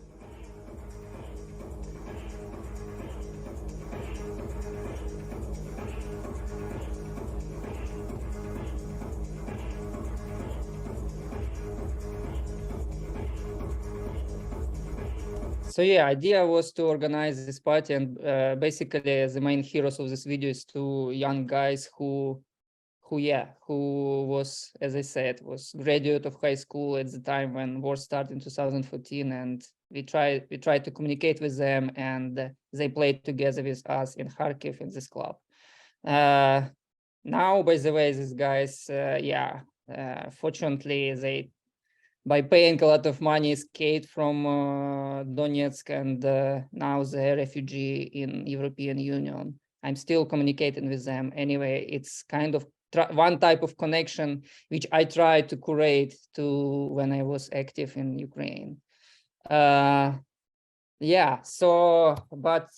everything was changed drastically last year, and for sure everything is now experienced as a document of some particular type of period which lasted 8 years, when nobody expected that such happened, and including some of my friends, with whom some of them also who played on one stage with me. So this is documentation of label which I still curating. So one of my some of friends who live in Lugansk was, by the way, couple days before the war, was kind of caught on street and mobilized in the separatist force, with basically, like, as everybody know, is used by Russians as a as one of the part of the missions to separate Ukrainians. And for instance, another very famous example is my friend, close friend, John Object, his artistic pseudonym John Object, but his real name Timur Jafarov. And with him we played on one stage, and he also was participant on Schema mentioned above. So one of the prominent and talented musicians. So after the first day of war, he decided to join army, and until now he posted very thoughtful very thoughtful notes and Instagram. And just as a latest, what I would like to say at the end, and just, yeah, it's very self-contained music, very self-contained videos which can characterize music right now in Ukraine. So he's here just months ago in uniform. He managed to buy his own synthesizer and learn how to play it, and then he recorded one of this video, and yeah, how he played.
Yeah, so I hate Russians so much, it's unreal. Of course, they're shelling our power grid, so the power's out. And yeah, I was playing a synthesizer, who cares? Fuck me, right? I fucking hate Russians, like, oh my god, like, how is this normal? How is the world allowing this?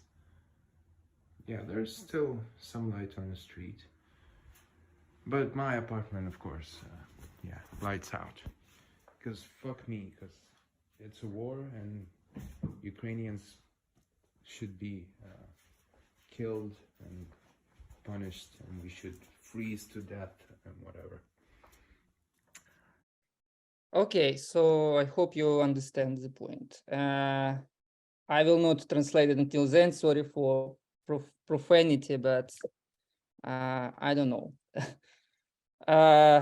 So yeah, I mean, so 5 minutes left. I don't know. I also have some kind of something to say it about attitude and position of Ukrainian artists towards Russian electronic scene, which is still like welcomed on the West. And but yeah, since my topic announced like history, I hope at least I have like very short glimpse of how it like developed from 90s and what we have now. Yeah, like people and musicians who fighting on the front line instead of like playing in USA, for instance, for your pleasure. Okay, so hopefully. Yeah, thanks, Anton. It all makes sense. Yeah, thanks. That was great, and great to get a glimpse of sort of that part of Ukrainian culture. I did have one question. We've got about 3 minutes left. I don't know if you can say anything about the Repair Together movement and the phenomenon of repair raves. It's gotten some attention from Western media. I think for those in the audience who haven't heard about it, they might be interested to just hear a couple of minutes about that. So yeah, I can't introduce for them, but yeah, I also heard about this movement in Chernihiv, I guess, in one of the cities which was suffered so much. And yeah, these guys like played music, but instead of like, so they, how to say, channel energy of dance into like putting bricks together, like really, so like repairing real structures. Yeah, to be honest, I should say that I'm here for second year, and I was here in USA when war started, and I can't say on behalf of who, I don't know. I know, for instance, Timur with and the person with some people with whom I did some music, and just since I'm not feel myself that I have agency to speak, so that's why I know about several other examples, but I decided to concentrate, at least speaking about current moment, on people who I know personally. But there are, I assume, in a lot of examples, not only what I mentioned. Yeah, sure. I was just curious about that, and I put a link to an article about it for those who want to go and read, written by a scholar based in Australia at the moment, I think. So we have all of 1 minute left. It is, I think now, correct me if I'm wrong, 4:30 in Ukraine. So if there was a rave going, it would be going strong about this time, right? Unfortunately, yeah, it's not a reality anymore. Yeah.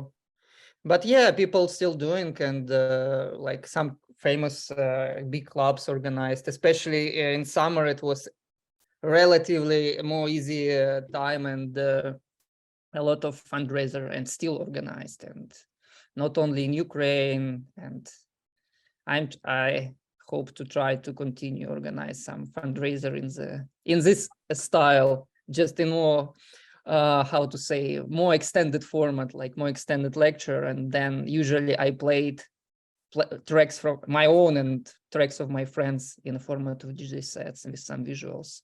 So hopefully maybe I'll do it in DC, who knows. That sounds great, Anton. So unfortunately, we are out of time for you. So thanks again for joining us tonight for Ukrainathon 2023. Of course, I say tonight because it's tonight in Syracuse, New York, but it's morning where other people might be listening. So we will move on to the next time slot. So the next half hour from 9:30 to 10 Syracuse time, East Coast time in the United States, we're hearing from Khrystyna Holynska and Jay Balagna. I hope I got the pronunciation of both of your names right. They're both from Party Ran Graduate School. They're talking about fighting for the future, the trade-offs of Ukraine's recovery. So Khrystyna and Jay, welcome. And thank you. Thank you. And yeah, I think you pronounced both of our names correctly. I hope you all can see the screen. I feel like that's just a common way to start off anything on Zoom nowadays. So please let me know if you can't. But yeah, hi, my name is Jay Balagna, and I'll be kicking things off for us on behalf of the team made up of myself and, as you mentioned, my co-author, Khrystyna Holynska, as well as our third co-author, Khrystyna Marcinek, who is unfortunately unable to join us this evening / morning. And as you said, we'll be briefing you on the work we've done as part of to prepare our soon-to-be published report, Fight for the Future, Thinking Ahead of Ukraine's Reconstruction. So before we start, though, we'd like to thank the Petrarch Program on Ukraine, Ponars, and George Washington University for the event and for the opportunity to be part of it. So to give a little bit of an outline of what we'll be talking about for the next 20 minutes, we'll continue by sort of framing the problem, laying out the scale of need, and giving a brief overview of community and economic damage that the war has caused. We'll then move to a series of focus points and trade-offs and give detail and contextualization on what we see as a decision space the Ukrainian recovery faces. Finally, we'll open things up, hopefully if we timed it right, for some discussion with all of you. So, as we all know, most of us, I'm assuming know, Russia launched the full-scale invasion of Ukraine in February of 2022. But Ukraine's fight for its future has been going on for a lot longer than a year. Russian aggression started in 2014 with the annexation of Crimea and the assault on Donbas. Soon after, Kyiv started working with international financial institutions to stabilize and reform the country. And thanks to the experience of the past 8 years, Kyiv immediately framed the war following the 2022 invasion as the fight for the future generations' existence in a modern European state. And President Zelensky made the first mention of future rebuilding of Ukraine in a speech on February 26, 2022. Just 2 days after the start of the invasion. By mid-March, the reconstruction had become a prominent theme of the president's speeches, and the first legislation regulating the rebuilding efforts had already been signed into law. In April, Kyiv established the National Recovery Council, and in early May, launched the United 24 Global Initiative, with an online platform to raise funds to rebuild Ukraine. In early July, Ukraine presented its preliminary recovery and development plan during the International Ukraine Recovery Conference in the Swiss city of Lugano. And finally, in December, the International Expert Conference on Recovery, Reconstruction, and Modernization in Berlin reiterated that, quote, the international community is united and resolute in its support to Ukraine and will continue to support Ukraine beyond its immediate needs. So, planning of the recovery effort is already well underway. However, the implementation of any plan will be challenging given the scale and scope of war damage to communities and the economy. Now, in the next few slides, we'll discuss the scale and dimensions of this challenge. So, in light of all that, we believe actors in Ukraine face what we've been calling a decision space in those rebuilding efforts that brings with it a set of questions about priorities and trade-offs. When, how fast, and what to focus on. Questions that ask who rebuilding strategies serve and how, who directs that rebuilding, and who pays the bill. We draw this decision space from many of the questions asked, both explicitly and implicitly, in global disaster risk reduction scholarship. This body of academic work shows the lessons that past disasters hold, and learning from them can help to ensure a stronger future for Ukraine. So, what can we learn from that work on past disasters that I mentioned? Ukrainians will need to answer a few key overarching questions as they recover and rebuild from the war. The first of which is essentially, what disaster concerns does the future hold? Disaster is a slow process, as we saw a few slides ago, not one that happens the instant a community and its people are exposed to a hazard. We often demand, though, that preparedness and recovery decisions be made on a much faster timeline. There's inherent tension there. And quick decisions about slow processes should be undertaken with an eye toward the key causal pathways behind risk. Certain vulnerabilities existed in pre-war Ukraine, and those vulnerabilities were created by policy choices, development patterns, and community factors that span decades of history, long before even 2014. The history of the next disaster in Ukraine has already begun, and the recovering and rebuilding decisions should be made with an eye toward reducing vulnerability to that next hazard event, whether it be war, disease, or weather. So, as Ukrainians rebuild their communities, they'll also need to ask themselves what challenges lie ahead. For what future hazards must they prepare? What disaster might have already begun? This is not just a long-term concern. With recovery already underway, as we mentioned, haphazard or delayed choices might leave scores of Ukrainians already suffering the effects of war vulnerable to shorter, repeating disaster timelines. Well, what do I mean by that? Well, following large landscape-scale disasters, past examples show us that urbanization trends accelerate, increasing the risk that vulnerable people are left on the margins of large cities in informal settlements or informal economic arrangements. The risk of additional disasters, the beginning of a dark chain known as a disaster cascade in the literature, is also higher after a crisis or conflict, and hazards Ukraine already faced, such as cholera, HIV, COVID-19, severe weather or technical accidents, will need even more prevention attention, alongside new risks like the leftover remnants of conflict.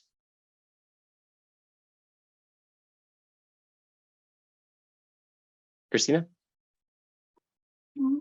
Thank you, Jay. Hope you can hear me.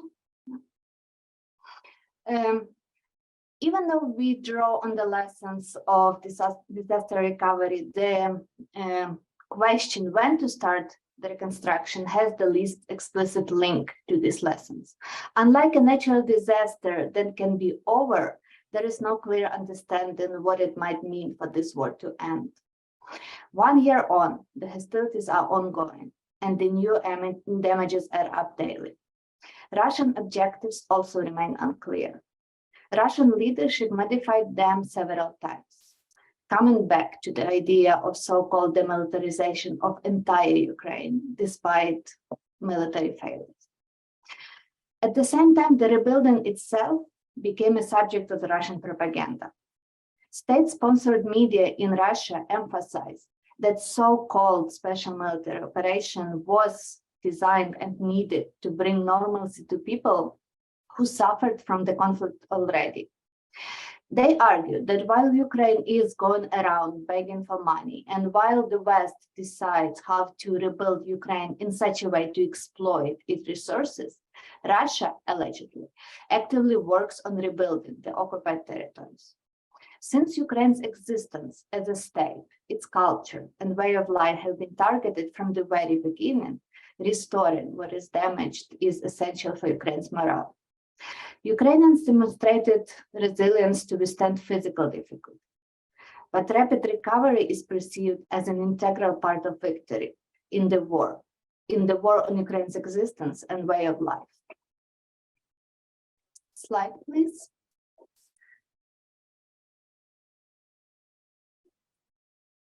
All this leads to a big demand from Ukrainian public to rebuild quickly. There are several reasons for that. First of all, Ukrainians continue to fear waning attention from the international community and increasing domestic audience costs for foreign leaders to continue support. Food insecurity worldwide, rising inflation, energy uncertainty intermittently take over the agenda. The world leaders continue to pledge to support. And their words are not just words, they are substantiated by their deeds. But the fear remains that there might be a moment when these leaders will be forced to prioritize domestic and international issues over Ukraine, or be willing to take this path to score some political goal. Secondly, many Ukrainians have no resources to rely on while they are waiting for rebuilding to happen, and no skills to adjust to a very fluid war economy. A high number of those who are returning to Ukraine from abroad and within Ukraine to their homes means high demand for services, starting from such basic ones as a warm place to live, and up to schools and medical care in the territories that have been impacted. There is also a widespread fear that those who are able to successfully adjust abroad, learn how to navigate the systems, and start to acquire language skills, are actually those people whom Ukraine cannot afford to lose. Successful rebuilding depends on their return. And their return, in turn, depends on the opportunity to live as normal as possible in Ukraine. RAND analysis on Puerto Rico after Hurricane Mariya shows that many people left and never came back. And this is a big fear for Ukraine. And it once again demonstrates the urgency of the when question. Next slide, please. Thanks, Khrystyna. So another key portion of the decision space is rebuilding for whom. And by this, we mean to promote a focus on ensuring rebuilding and recovery don't leave the most vulnerable behind. Someone's home will be rebuilt first.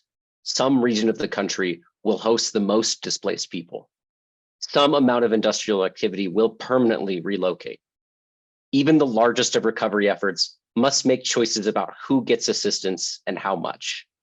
And payment schemes or recovery plans might inherently benefit certain people more than others.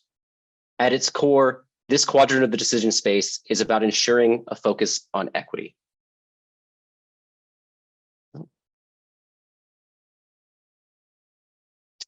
Again, we can draw on past work to provide some lessons and guidance toward an equitable path. Lessons learned in some RAND research, including peer-reviewed scholarship showing the role inequities in FEMA recovery efforts play in driving disaster risk here in the United States, from a team that I was actually part of, shows, for example, how well-meaning recovery plans often come with deep equity concerns, giving hints of pitfalls Ukraine might avoid when it sets up its own recovery policies. In some ways, concerns such as these can be addressed by strategies that focus primarily on people, their needs, and their capabilities, rather than just on roads or buildings and an if you build it, they will come infrastructure-based mentality. There are lessons to this effect available in Khrystyna and I's colleagues' community partner work in places like Sitka, Alaska.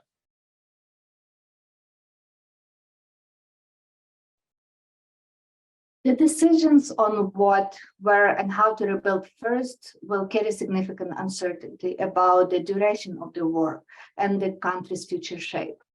Between the Russians pushing forward on Kyiv and Ukrainians pushing Russia back to its border, there is a whole range of scenarios in between.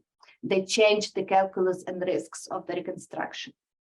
The most significant source of potentially inequitable distribution of resources stems from the geography of war damage. The biggest damage is in eastern Ukraine, in frontline regions, where the active combat continues. The demand to start reconstruction quickly means that these areas might be excluded from the initial effort. Additionally, the population of those areas might not have sufficient political representation due to their past preference for some pro-Russian opposition parties. So their representatives might have limited networks and ability to lobby for the region. The next question is how to address communities' needs while rebuilding the economy.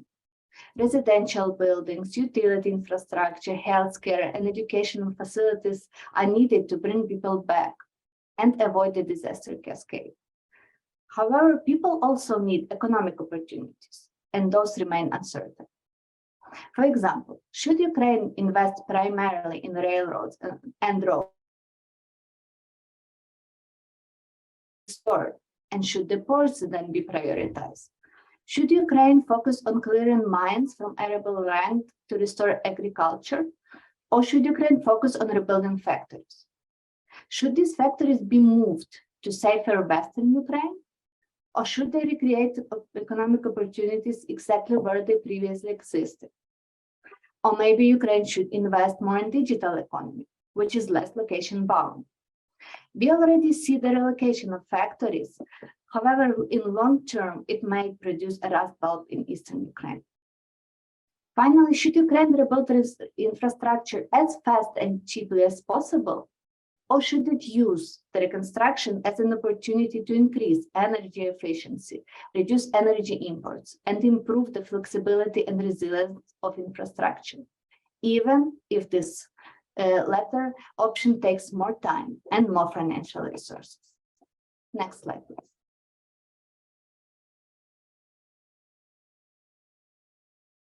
It's also important for recovery efforts to ask who is actually doing the rebuilding.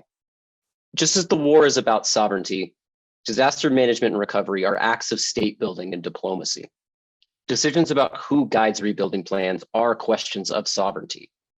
Is this recovery driven by central authorities in a top-down fashion, or guided by community needs from the bottom up?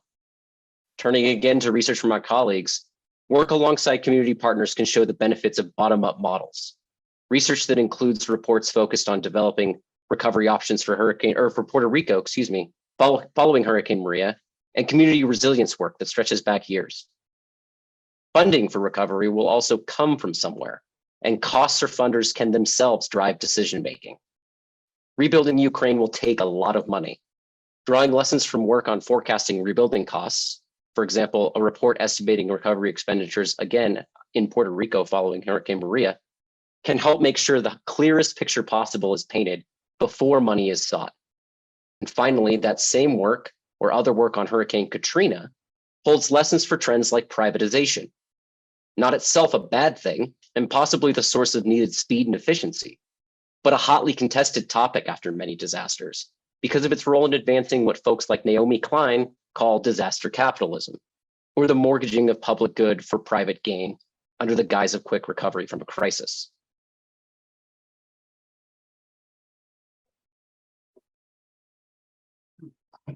The question of who has two parts: who directs the rebuilding process and who pays. Let's start with who directs. And in this context, three main groups of agents are important. The West already plays a significant role. But since Ukraine's sovereignty and statehood are targets of this war, this role is more focused on sharing experience and providing advice.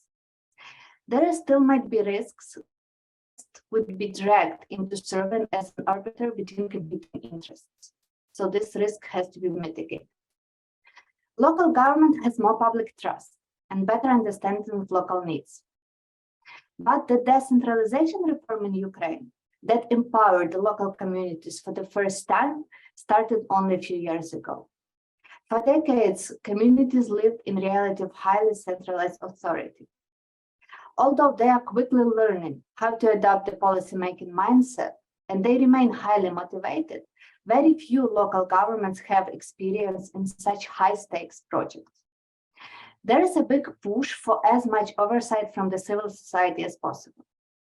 Civil society is already raising concerns about the return of old practices. Since the government has too many balls in the air at the moment, it's not unlikely that it might happen at some level or on some territory. A scandal would be extremely harmful to Ukraine. So the government needs to embed precautions into the decision-making pipeline. But it also needs to be done wisely, not to affect the speed and efficiency of recovery. The national government is likely to play a central role.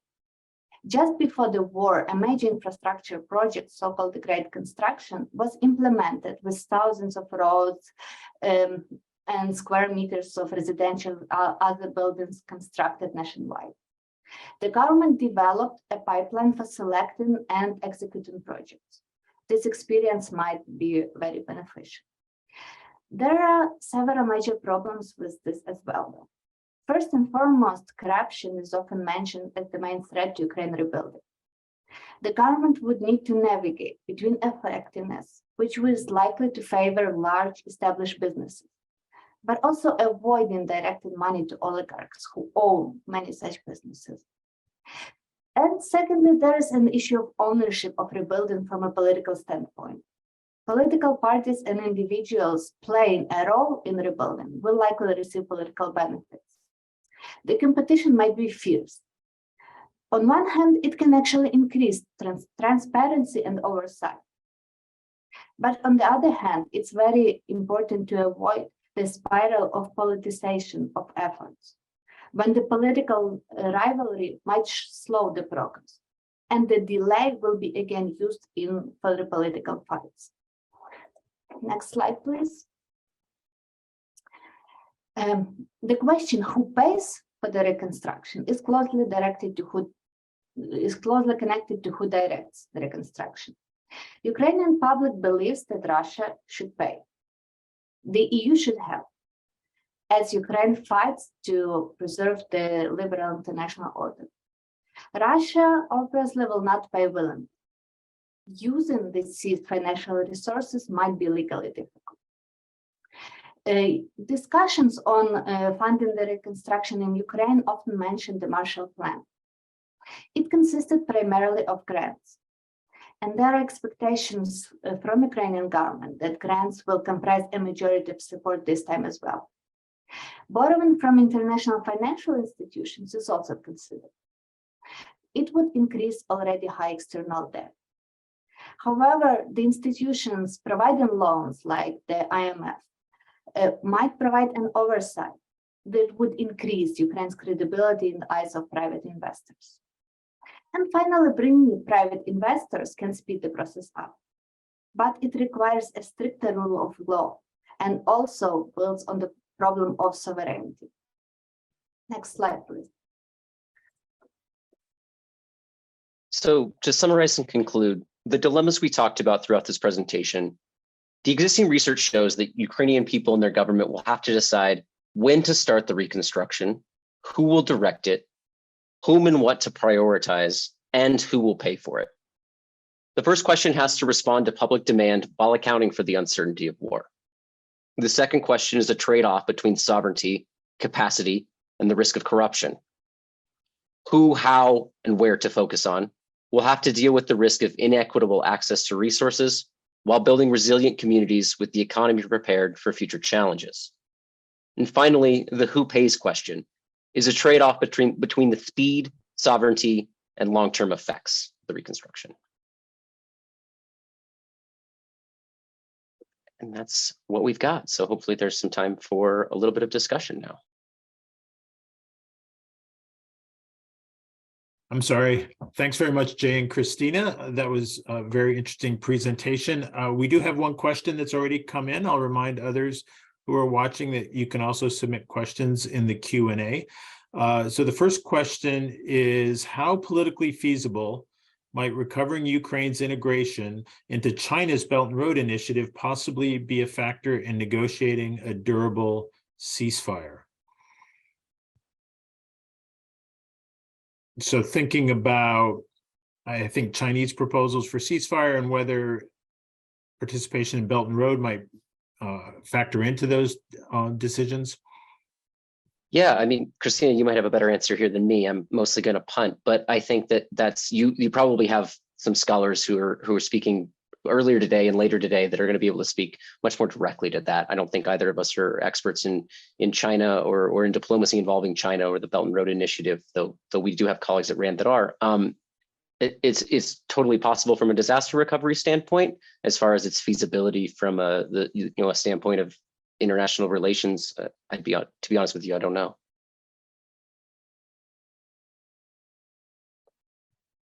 All right, thank you. Did you want to add anything, Khrystyna, or no? Okay. Let me ask a question. We've got about 6 minutes left at this point.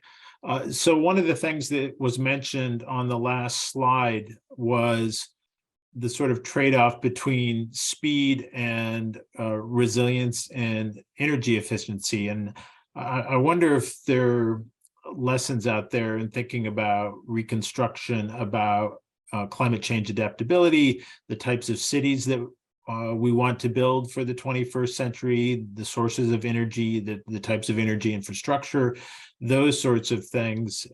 Is it too early to start thinking about something as overarching as climate change, or is that part of the discussion that's happening already?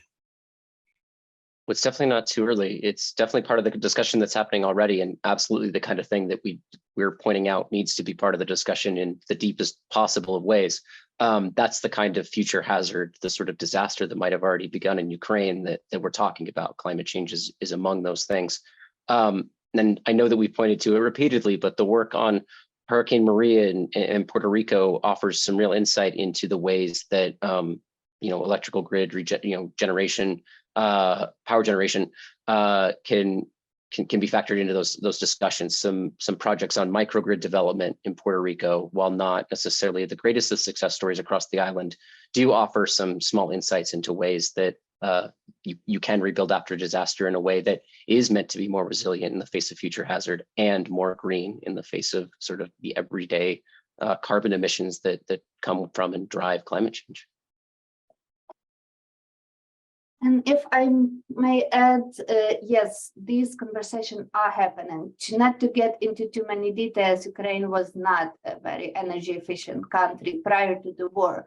So on one hand, it might be an opportunity to rebuild thinking about how to increase the energy consumption in the country, starting from the residential and up to the industry. But these questions might require more time than just rebuilding what has been destroyed and creating opportunities for people to live and to work immediately. So that's why we are discussing it as a trade-off, as a point in the decision space where the choice must be made, what has to be rebuilt quickly, even if it might mean just rebuilding what has been destroyed, and in what situations, in what regions, in what industries, territories, this rebuilding can be done after taking a step back and rethinking this from the sustainability perspective to account for future climate change challenges that Ukraine, as other countries in the world, will likely face. I think that question, what you were just talking about, Khrystyna, is extremely relevant when you look to nuclear power generation in Ukraine. As I understand it, it makes up a fairly large portion of the electrical capacity of the country, and some might think of it as an especially vulnerable part of the public infrastructure during a war. But taking it offline might mean increasing reliance on natural gas, which carries with it geopolitical concerns, and also, as we've been pointing out for the last couple of moments, real impacts on Ukraine's climate goals that it might set for itself in the future, and emissions for the region. Great, thank you. So the question about climate change was thinking maybe a bit down the road, although as you pointed out, it's something that people are already thinking about. I guess I wanted to ask a more short-term question too, because one of the things we've seen over the last couple of months is that Ukraine seems to be doing very well in terms of responding quickly to attacks on critical infrastructure, in terms of electric grids, in terms of railroads, that sort of thing. So are we learning any lessons about the capacity of the Ukrainian state to exist in production in a post-war scenario from what's happening in the actual, day-to-day responses to attacks on critical infrastructure? I can start answering this question. And yes, so when we were talking about who should direct the reconstruction, the answer to that question seemed very obvious. We've seen the capacity of the government to operate under extreme uncertainty during the first days of the war.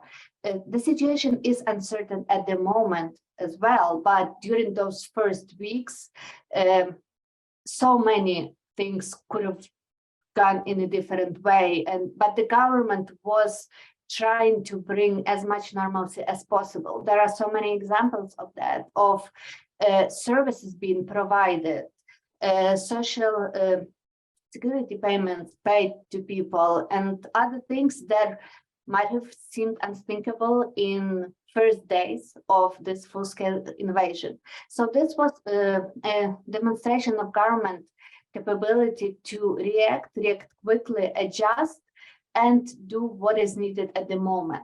And we acknowledge this in our research, in our upcoming report. But we also talk about this trade-off in terms of rebuilding as a longer-term process, when these decisions will be made, not just what to do now, because now, winter, cold, people need energy immediately, but when we rebuild for the future, who should have a seat at the table, who should have a say in what is the priority. Not everything will be rebuilt at once. As Jay pointed out, somebody's house or somebody's factory will receive support first, and then somebody will be second, third. But this priority might have many decisions might have to be made to decide how this will be prioritized. Great, thanks very much. That was Jay Balagna and Khrystyna Holynska from Brand Party Graduate School talking about Reconstruction Ukraine. It is now the end of this specific session, and I see our next host has joined us, Erika Marat from National Defense University. Good to see you, Erika. Just a reminder again, there's a link in the chat for the Kyiv School of Economics Humanitarian Aid fundraiser that's happening throughout Ukrainathon 2023. So it's over to you, Erika. Thank you so much, Brian. Hello, everyone. I am Erika Marat from the National Defense University. I will be moderating the panel in the next hour. I'm happy to be here. And the first presentation this hour is by Ibrahim Muradov from University of British Columbia, and he'll be presenting on research on the war in Ukraine from the perspective of a displaced researcher. So Ibrahim, the floor is yours. Thank you very much. Can you hear me? Great. I'm Ibrahim Muradov, as Marat introduced, and I'm actually a postdoc researcher at University of British Columbia. I'm originally a faculty member at Dnipro University of Technology. So just 1 year ago, we woke up with missiles attacks from Russian forces, and considering my family's safety, we decided to leave Ukraine in mid of March. It was a painful journey, but we were still lucky to find a place in the train, at least to leave Ukraine. And one interesting thing happened at the border, in Romanian border, that I was investigated by intelligence service of Romania. That was one interesting thing happened, like after 3 or 4 days of this journey. It was 2:30 a.m. I was taken in a place. I was taken from the bus, and so it was an interesting place. I asked, where are you taking me? They said, we need to ask a couple of questions. So they asked me about my research. It was interesting. I said, I'm doing the research on the war in Ukraine, but I guess they thought I'm kind of spy from Russia, that I was investigating. And they told me to explain what is this war about. I said it's 2:30 a.m. and people are waiting in the bus. It is actually, I don't think it's appropriate now to talk about where the war started or something. And they said, no, we have time and people will have to wait. So explain. So I delivered like around 1 hour lecture to the intelligence service. That was an interesting moment for me that I remember now. So after leaving Ukraine, we stationed in Turkey a couple of months and then realized that the war is going to prolong, and I got opportunity to maintain my research at University of British Columbia in Canada. And now I would like to also introduce what I do here. I'm sure that people are tired of hearing the war, the cause of the war, or where this war is going.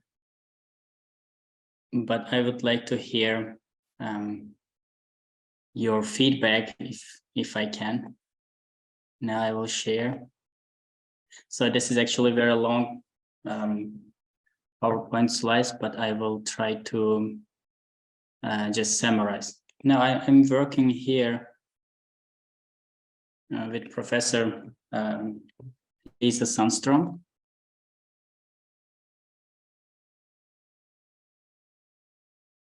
Yeah, sorry. Then the name I named the research as Unsetting the Structure, Russia-Ukraine War. Now in the following slides, I will try to explain what is the structure. Mainly, the research focus on the question of why, despite the constraints of international structure and geopolitics, Kyiv maintained pursuing the pro-Western foreign policy that resulted in Russia's invasion of Ukraine. And the key finding of the research is that since Ukraine's independence, its civil society has increasingly driven the Ukrainian government to democratize the country, which ultimately means forming a pro-Western foreign policy. Now I will try to explain. So this is actually the literature, have international relations scholar engaged explaining the war in Ukraine. Mainly they refer to NATO enlargement. You can see some refer to geopolitics, some says Russia's action in Ukraine is defensive rather than offensive, or some says Russia's annexation of Crimea even motivated by their desperation rather than, again, desire to expand Russian territory. I will quickly summarize this part. So some of them says this is a subset of a larger crisis between the West and Russia. Again, NATO expansions you can see, and John Mearsheimer, same NATO expansions and the West provocation of this war. And this is Russian professor Sergei Karaganov. He noted that the war in Ukraine has nothing to do with Ukraine. It's an interesting approach. And he portrays Russia's invasion of Ukraine as constructive destruction.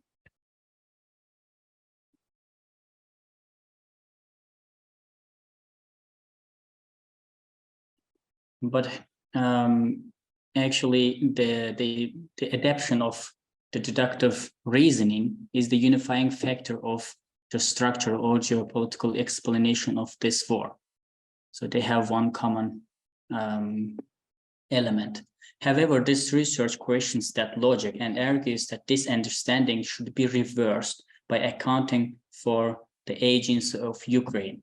Mainly, those deductive reasonings ignores the agency of Ukraine. It's like the Ukraine is just a victim between the tension, between the crisis happening between the West and Russian Federation, and Ukraine has no agency. The research doesn't downplay the importance of the structure in comprehending the Russian invasion of Ukraine.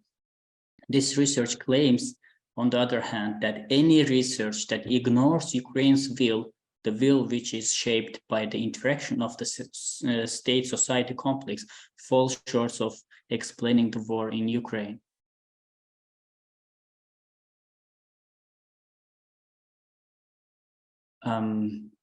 Here I try to show how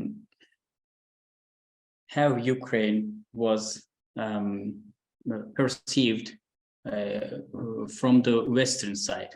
So the international structure has been set up for Ukraine in a way that constrains its Western orientations. The EU and NATO have never promised or encouraged Ukraine's membership in these organizations. Ukraine has always been treated as neighboring country or partner state. This is actually just the opposite of those deductive reasoning who claims that the war in Ukraine is due to the expansion of NATO or the EU's expansion into Russia's sphere of influence or something else. Here there are some quotes from former European Commission President Romano Prodi. He says that Ukraine was a viable candidate for EU membership in the same way that New Zealand was. Or he says EU membership for Morocco, Ukraine, or Moldova. I see no reason for that. And there are lots of such quotas I will not read. And during the Euromaidan, there were lots of placards we could see. People were asking Europe, where are you? Because they were expecting support from the EU or from the West, but they never found that support. And in terms of NATO, it's much more painful. NATO allies, particularly Germany and France, blocked Kyiv's membership action plan application out of concern that they might arouse Russia's aggression in 2008. And Mykola Yaremchuk actually, he well defines what I try to say by this structure. He says the Russian imperial knowledge, which gained international currency as objective and scientifically verified truth, permitted the Western consciousness and contributed significantly to Ukraine's long-term invisibility on Western mental maps.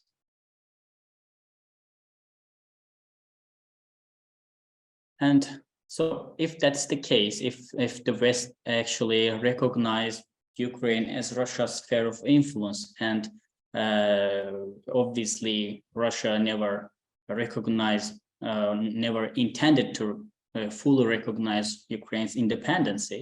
So what caused the war? Why we have this war then?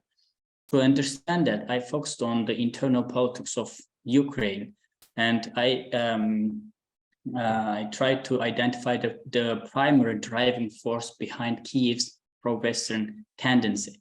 In this case, first I concentrate on civil society organizations in Ukraine, but I found out that they were historically very weak, even though in terms of statistically, there were lots of organizations, civil society organizations, but in terms of functionality, they were not very effective. And here you can see the summer of civil society organizations in Ukraine was no money, no activity, because they were mainly financed by the Western actors. So if the civil society organizations is not driving force behind Ukraine politics, what is done. From our perspective, the reason behind Ukraine's democratization path should be sought in its rich history of social mobilization and protesting culture. This is the key.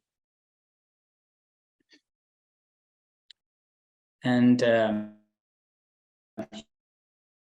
historically, civil society was much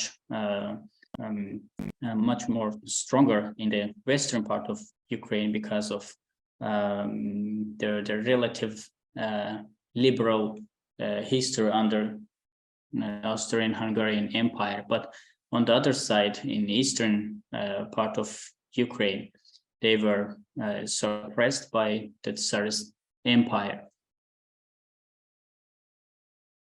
And the first this movement or protesting culture appeared in 1990. This is a critical time. You can see this is still Soviet time, and during the Soviet time, it was much more challenging to protest. So there was this students' protest called Revolution on Granite, and at the end of this revolution, students achieved resigning, forcing to resign the prime minister of back then Ukraine. So, and then we see in 2001 there was another protest appeared, Ukraine without Kuchma, as a result of a murder of one journalist, Georgy Gonkadze. And then we had Arise Ukraine campaign again at the anniversary of the murder of Gonkadze, the independent journalist. And these two protests were kind of rehearsal behind the Orange Revolution. It was just preparation for Orange Revolution. So Orange Revolution didn't came up from nowhere. It was this path was prepared.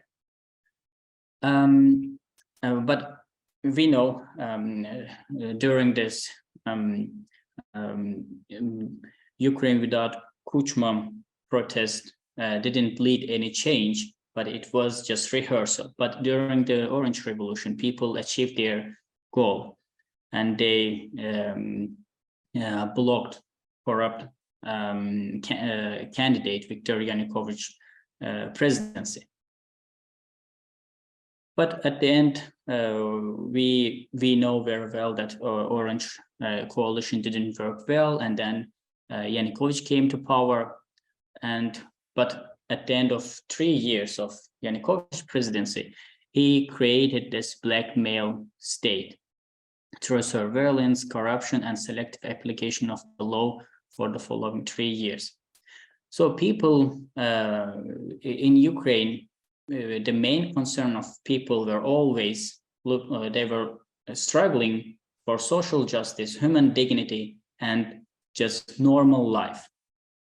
And we can conclude here that Ukrainian society appears to be the main agency shaping the political landscape in Ukraine. So whenever they see that their demands are not fulfilled by the leaders, decision makers, they are either they try to overthrow that or change that leadership through elections. If that's not, if the elections are not fair, they are forcing, just in the case of Yanukovych, they are forcing the leaders to flee the country. And following Euromaidan, what happened? This is also critical, that after Orange Revolution, people actually handed power to opposition, but after Orange Revolution, they realized that the opposition groups also failed to fulfill their main promise. So after Euromaidan, people by themselves stepped in and tried a radical breakup or radical change in Ukrainian politics. And first demand was a total break with the Soviet legacy of the corrupt Ukrainian political system, and then decentralizing the power structure, and finally volunteering to undertake the state's job on national security. This is a unique experience that people actually replaced the state's job. And we can conclude here that since Ukraine's independence, the people have increasingly played a major role in shaping the political structure of Ukraine and determining its future. And Maidan has evolved into the beating heart of Ukrainian politics. One couldn't explain to Ukrainian society why Ukraine was unable to adhere to the democratization path in conjunction with the EU by referring to some abstract geopolitical or international structural constraints. However, when people do not recognize the structural conditions, by structure, I mean the West has always recognized former Soviet republics as Russia's sphere of influence. So this is, and when Ukraine tries to integrate with the West and Russia reacts, Russia invades Ukraine, but there is no reaction from the West. This is the punitive principle of the structure that I'm trying to explain. And it happened also in Georgia in 2008. As you know, Russia also invaded Ukraine in Georgia in 2008. And the West reaction was not very effective. And it happened after annexation of Crimea and destabilization of Donbass. The West resumed its usual business with Russia because the West, as I said, recognized or acknowledged Ukraine as Russia's sphere of influence. And as you know, the construction of Nord Stream 2 pipeline started in 2015, and the West's overall response to the crisis comes as no surprise given the structural factors that predetermined Ukraine's fate. However, Ukraine also reacted to these structural restrictions with long-term strategy. First, Poroshenko administration began to stabilize the economy, strengthen the army, consolidate Ukrainian identity, and wait for convenient time to gain control over its occupied territories. We can say this strengthening the army was taking place, and the consolidating Ukrainian identity, you can say these two elements were translated by Putin as demilitarization of Ukraine, and consolidating Ukrainian identity translated as denazification of Ukraine, because from Putin's perspective, there cannot be Ukrainian nation. It is an artificial state, and this Ukrainians are actually part of greater Russian nation. That's their translation. And when Zelensky came to power, he promised peace compatible with the interest of Kremlin. But after meeting in December 2019, after meeting with Putin, Zelensky also realized that Poroshenko's long-term strategy was actually correct. Back then, Zelensky was inexperienced leader. He didn't have political background. He was a very naive leader. He also wanted he promised peace in the country and accountable government and betterment of Ukrainian economy. These three main promise of Zelensky, but he realized that Putin's aim is not peace in Donbass, but control Kyiv. After realizing this, that Zelensky also adapted Poroshenko's policy, and then Kremlin again began to react. And in 24th of February 2022, as we know, the war started. Ukraine faced the punishment of this structure for the second time, but unlike the first one, this began to take place in the form of the liquidation of Ukraine as an independent state. So the first one was in the form of like making Ukraine dysfunctional state or kind of failed state. But in the second time, the Kremlin attacked directly to Kiev. And the West again reacted the same way that you can expect because of this structural understanding between the West and Russia. And the Western countries offered Zelensky evacuation. And they said, you must go somewhere, at least to the west of Ukraine, and then perhaps to another country. If you are not alive, this means there is no president. And if there is no president, then the system itself and the state of Ukraine will collapse. And the answer was, I need ammunition, not a right. This was actually a challenge to the structural restrictions. Ukraine began to resist. And at the end of March 2022, at the Battle of Kiev, actually Ukraine challenged the structure first time. And this challenge convinced the Western nations that actually Ukraine can resist. They don't have to recognize Ukraine as Russia's sphere of influence. And you can see at the end of March 2022, there was this, the Battle of Kiev, that Ukrainian troops defeated Russians. And on 9th of April 2022, just 10 days after the Russian defeat, former Prime Minister Boris Johnson visited Kiev. This was the indication of unsettlement or deconstruction of that structure. Yeah, I tried to be very fast. I don't know if it was effective. Yes, thank you so much.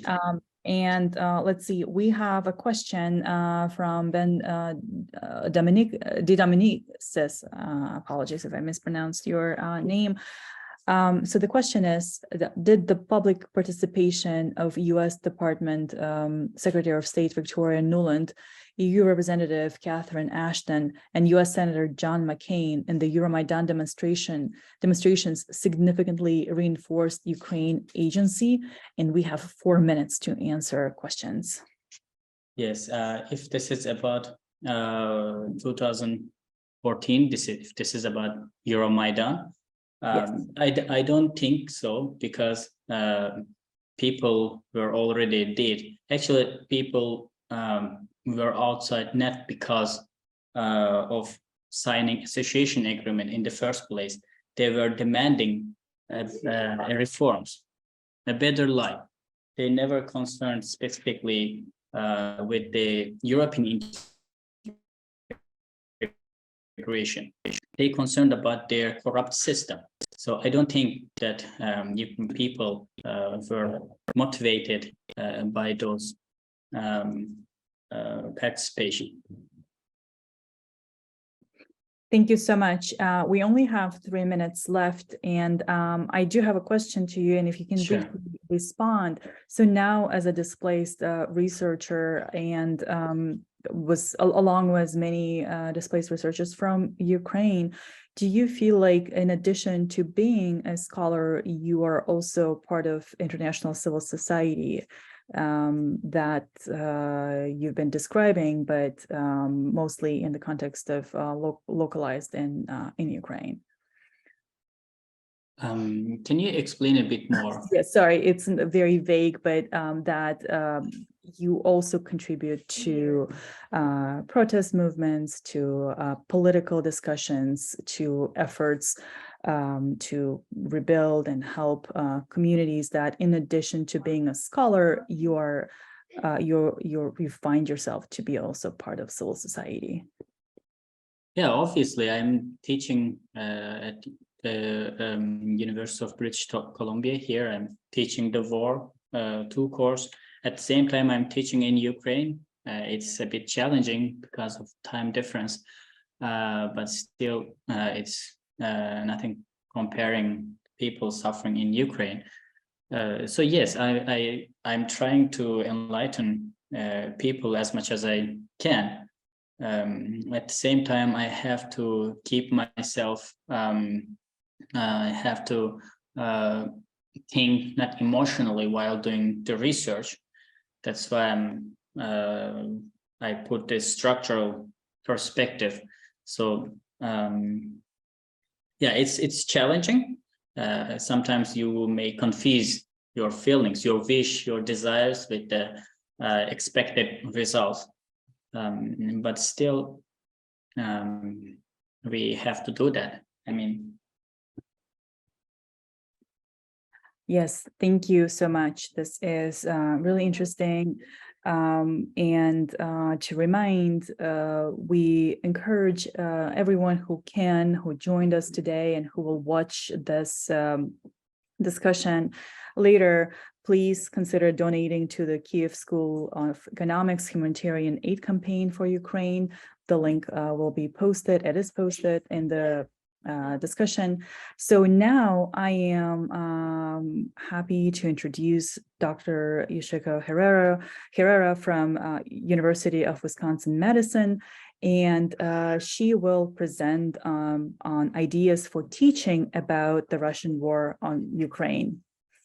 Yoshiko, the floor is yours. Okay, thank you so much. And thank you to audience that's still listening at this late hour. I'm going to just share my screen here. Okay.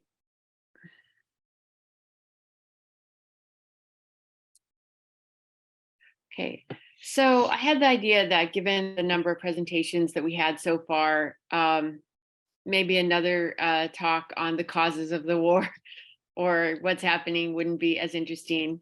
But I did teach a class this last fall on the Russian war on Ukraine, and it was a very good experience, and I thought I would share some experience with that as just maybe something different to add to this conversation. So the first thing, I guess, I wanted to just go over what I think are maybe some advantages about teaching about the war pedagogically, with the caveat that, of course, the war is incredibly destructive. Just listening, it's been a very heart-wrenching day listening to all the experiences that people have. So I want to just acknowledge the war as a war and not just focus on it like the use of it for teaching. So I just want to acknowledge, like, of course, I understand. Just to add to this discussion, I want to focus on one aspect of what we do as academics, which is teaching courses. So the first thing I want to note, and I think it's related a little bit to like many of the earlier discussions about public support for the war in different countries and in the US. And in my experience, there is a tremendous amount of interest in the United States in the war, and you see that in student populations. In my university, University of Wisconsin-Madison, I offered this class as a last-minute addition to the courses when courses had already been chosen months in advance, and nevertheless, I had 92 students sign up for it. So I think it just shows that there is a lot of interest by students. Now, granted, we're a large university, but still, it just shows there's a lot of interest by students. And so I think meeting the interest of students it's not a small thing. It's that there is public interest, and this is something that academics can talk to people in seminars like this and in Ukrainathons like this, but also talking to students who talk to their friends, who talk to their families, etc. So that's the first thing is I want to say, like, at least from an N of one of my perspective, that there's a lot of interest in the war by students, and they're very eager to get information. A second thing is that a lot of classes, a lot of universities like my own university, had a pretty well-developed center for Russia, Central Asia, and the Caucasus. Russia, Eurasia, Central Asia, and the Caucasus. And we also had an award-winning Russian language study program. We have a lot of classes on Russian literature. It's just fair to say we have a lot of Russian content in our curriculum. And when the war started, of course, like it started a lot of other conversations, and actually Dr. Marat's presentation in a little bit later, I think is going to touch on this theme. But it started conversations about what are we doing as regional scholars? What do we know? Why are we studying the topics that we're studying? And it also applies, I think, to our teaching. And instead of, there's different ways to go about expanding the curriculum, but teaching about this war on Ukraine is one of the ways to expand the curriculum. So I actually think this is an important opportunity that people have to shift the emphasis just from Russia-centric curriculum to other things. And I'm very proud of UW-Madison that not only was I able to offer this course, but we also offered Ukrainian language programs starting in the fall of 2022, a class on Ukrainian culture. And so a lot of people on our campus stepped up to try to say, okay, going back to my first point, students are interested, what can we do? How can we expand our curriculum? And so I just want to say this is a very easy thing that academics can do, is to rethink the courses that you teach. Instead of just teaching the same class on Russian politics, post-Soviet politics, that has a lot of Russia content, et cetera, that we've been teaching for decades, think about different kinds of classes and different classes that meet this moment. Okay, so the war in itself, actually, though, in addition to those points, I think provides an opportunity to talk to students about current events. And also it is actually like incredible vehicle for explaining many concepts in political science to students. And let me go into some of the detail on that next. So the way that I structured this course was to go through different topics in both comparative politics and international relations. So every week we have a 15-week semester.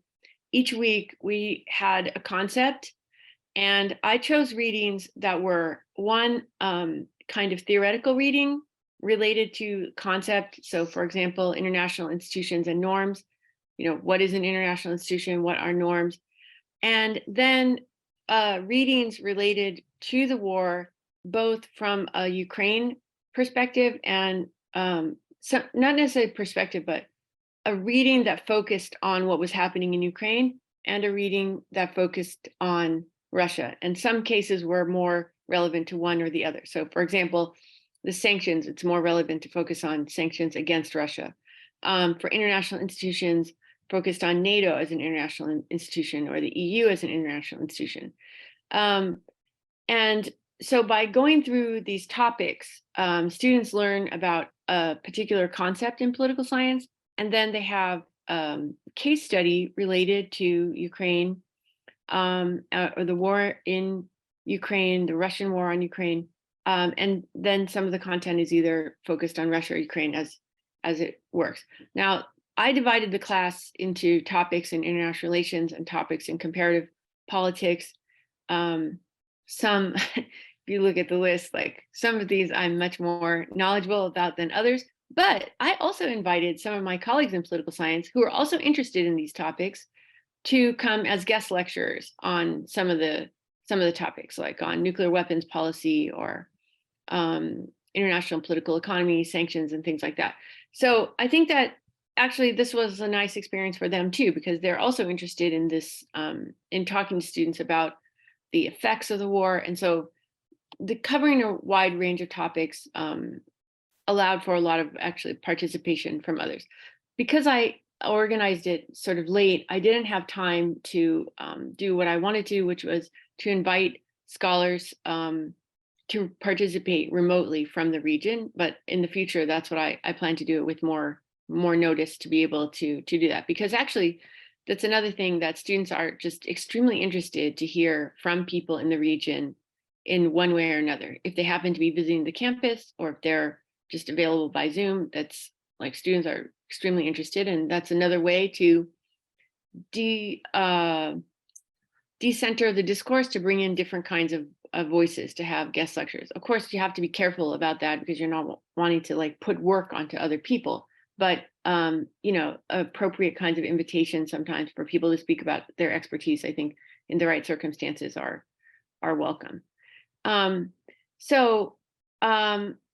I think that not just something I want to note is that we didn't in the course just speak about the war every single week. Like, well, we did speak about like current events and things like that, but every topic was not necessarily war focused. So for example, on the week on regime type and talking about democracy or dictatorship, we talked about the concept of democracy, or how you define a democracy or authoritarian regime, and how we know a country meets these criteria or not, and to, for example, examine the support for democracy in Ukraine, or the path into authoritarianism in Russia. On the topic of national identity, we discussed like meaning of ethnicity, of different kinds of social identities, of national identity, and the meaning of national identity in Ukraine, for example, the way that Ukraine has been able to build a multinational, multilingual, multi-ethnic, multilingual national identity, especially since 2014.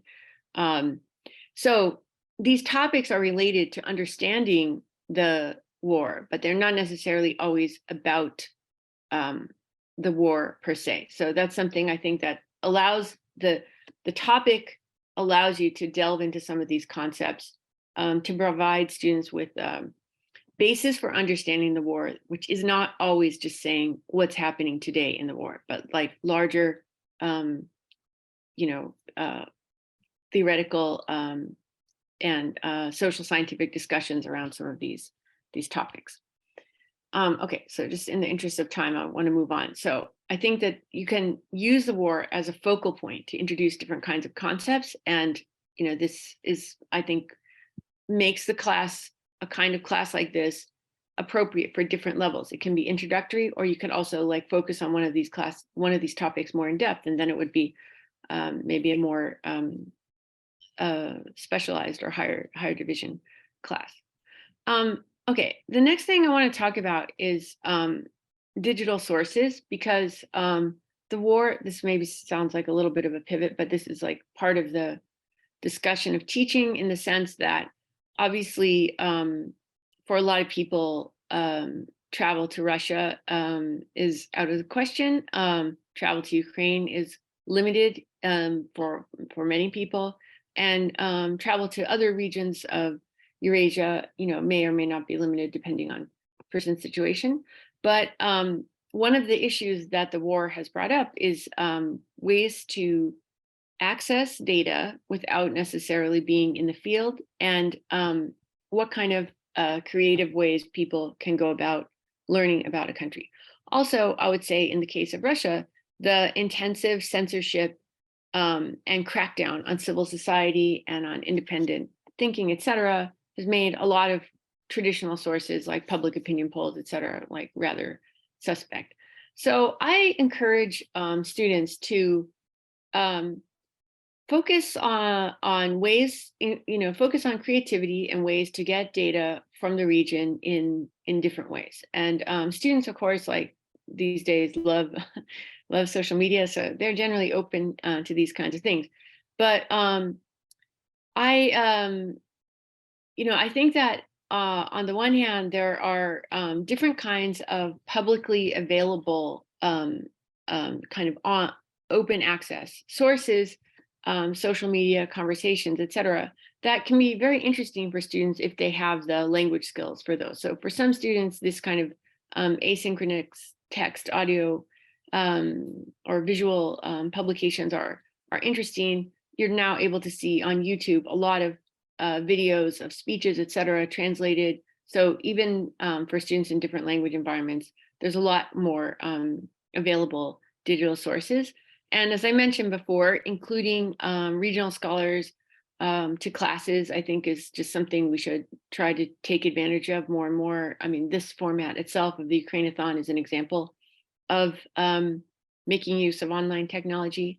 And the other thing is that like we now just have like so much more digitized text in so many different venues that you know, the cost of digitization is so low, and the transformation into text of so many things makes it much more available.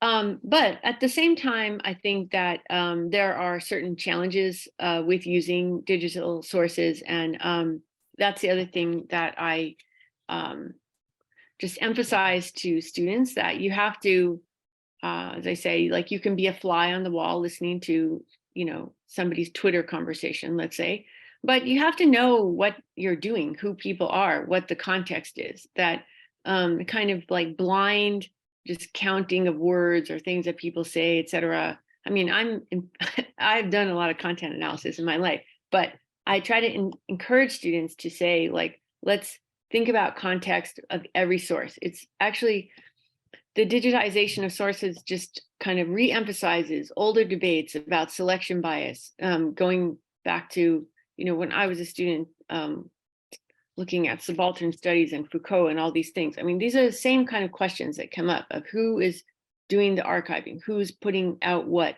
And now we are in a realm of fake news and propaganda, etc. So there's just a lot more context that needs to be understood before you take these sources at face value. Maybe that's an obvious point, but this is just something I try to emphasize with students in using digital sources. Obviously, linguistic challenges are you know, solved in some ways by online translation for students, and they're harder in other ways in terms of slang and abbreviations and things like that in some kinds of social media outlets. So sometimes it's actually harder, and sometimes it's easier. Okay, and then finally, something else I emphasize with students is the issue of informed consent.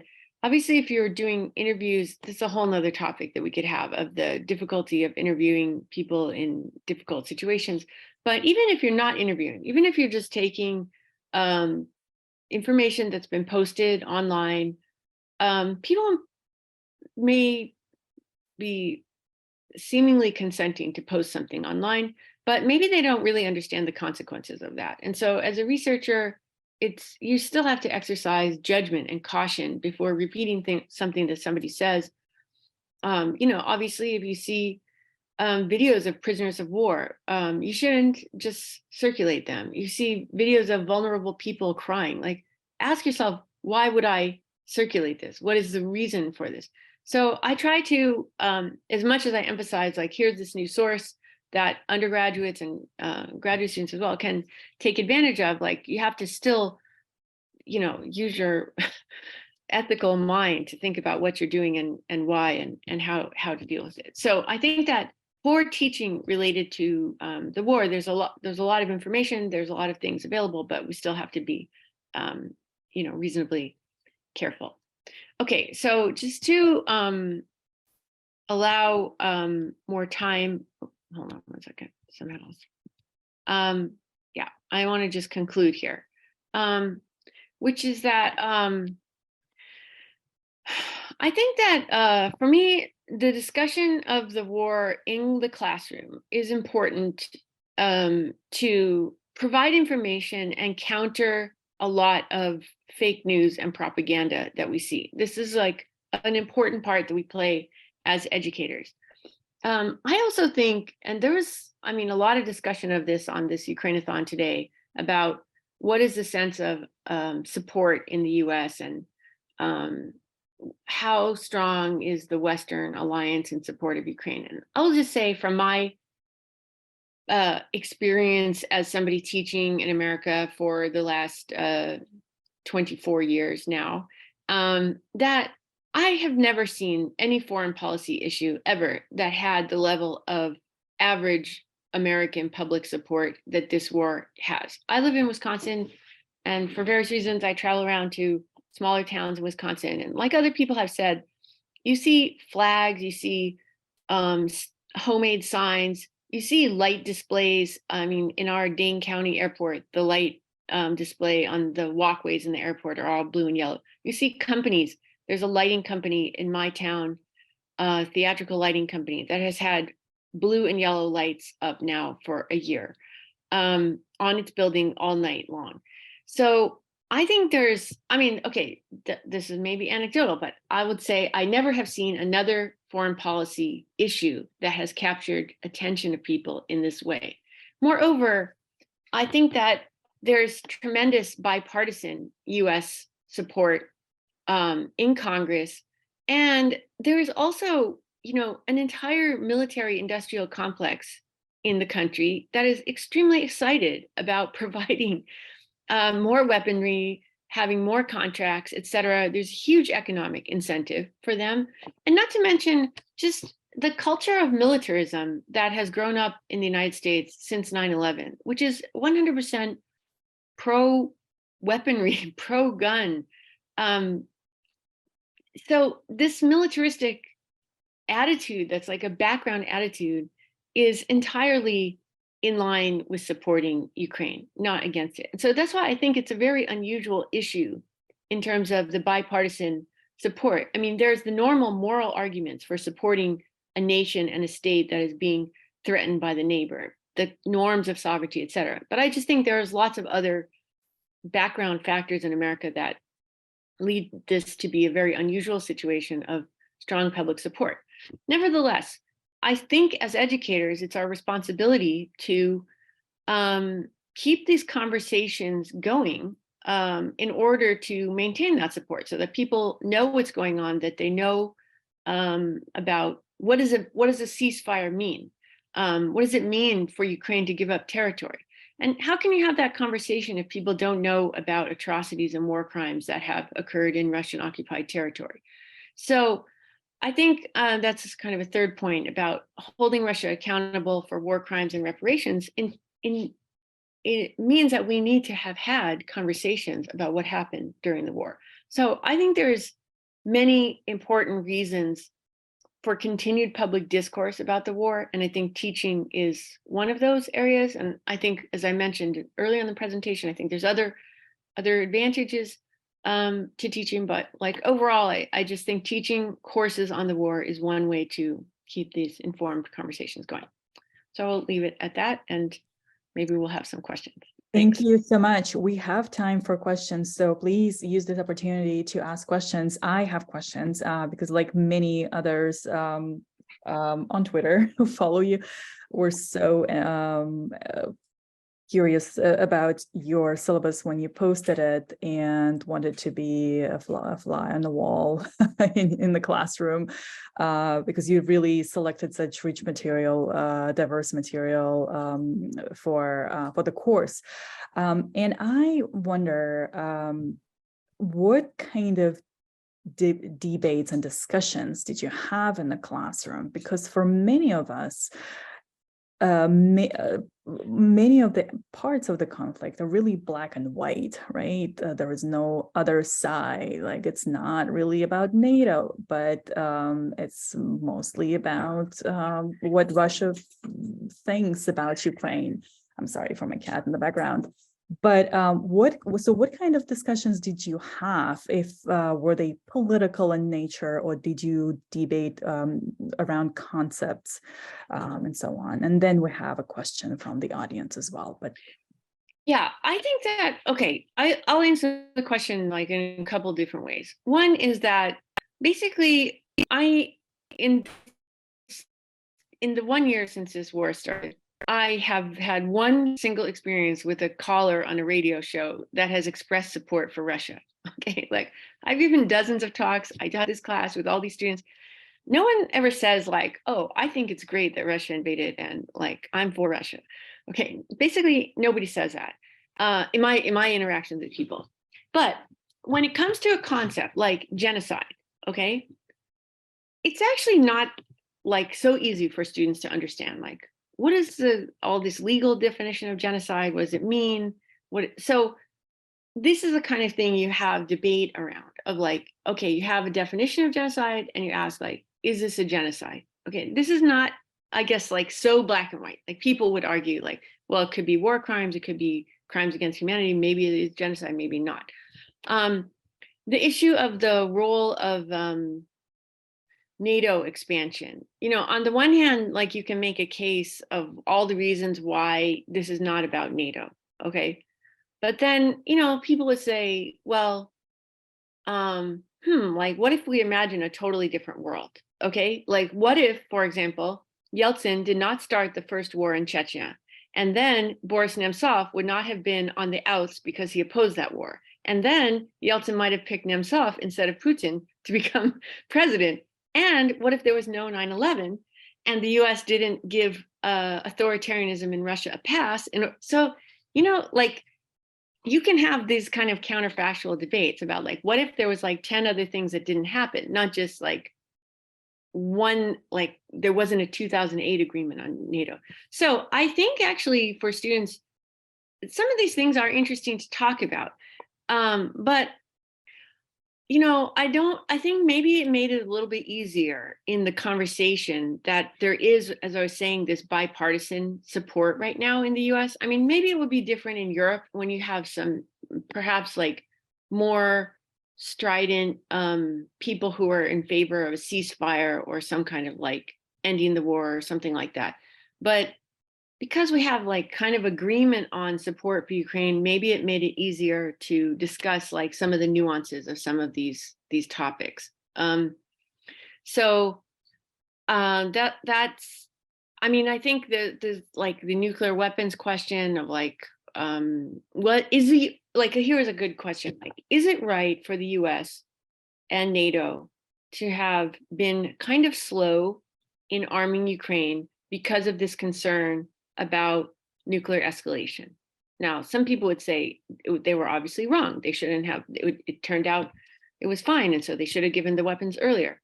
Some people would say, well, you know, I don't know, they're like, could we rule out a nuclear first strike by Russia? Maybe no. So I think on some of those things you can have you can have discussion. So it didn't seem like it was that difficult in the classroom to have this, but it might have been that the context made it a little bit easier to have the discussions. Yeah, this is really interesting. Thank you.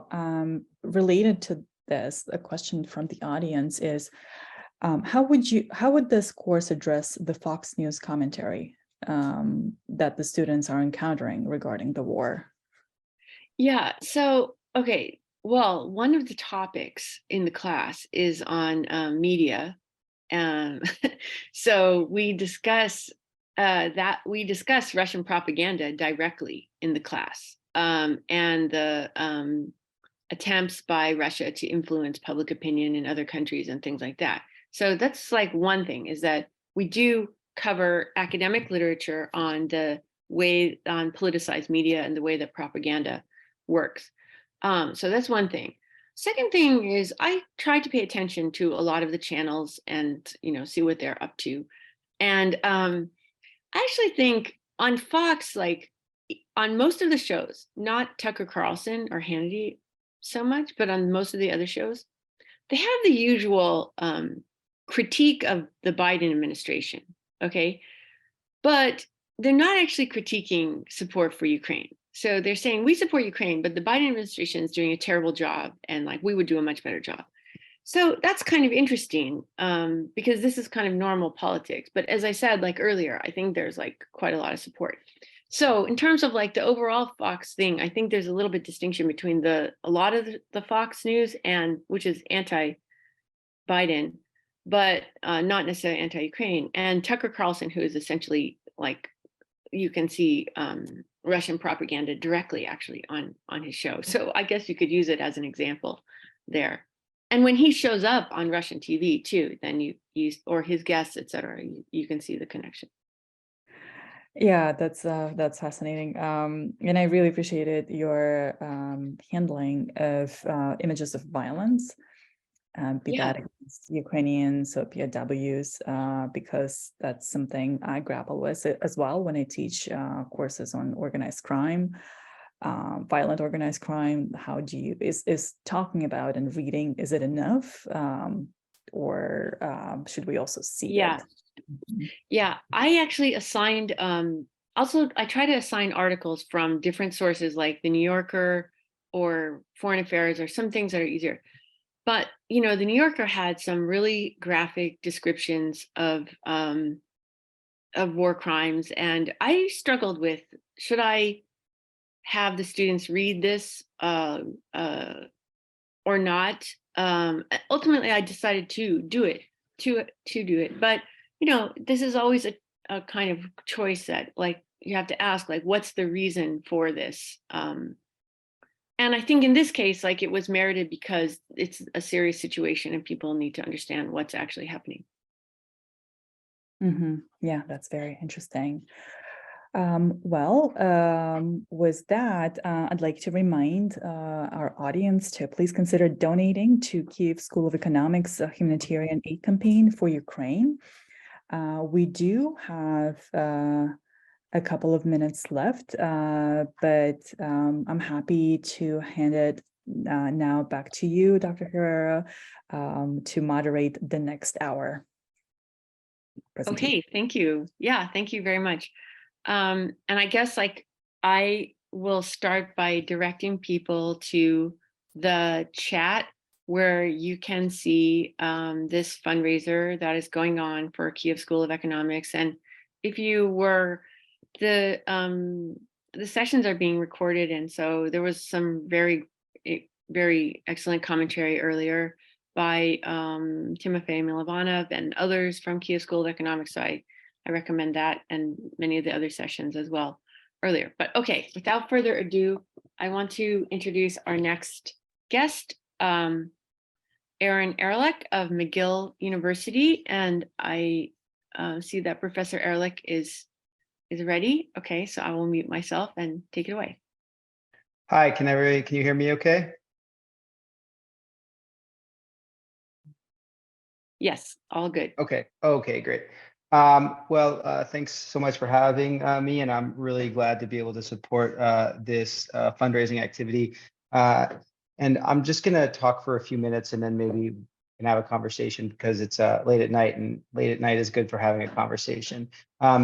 To kind of really highlight Ukraine's resilience over the last year, I want to talk a little bit about just that, Ukraine's resilience. And let's see, what can I?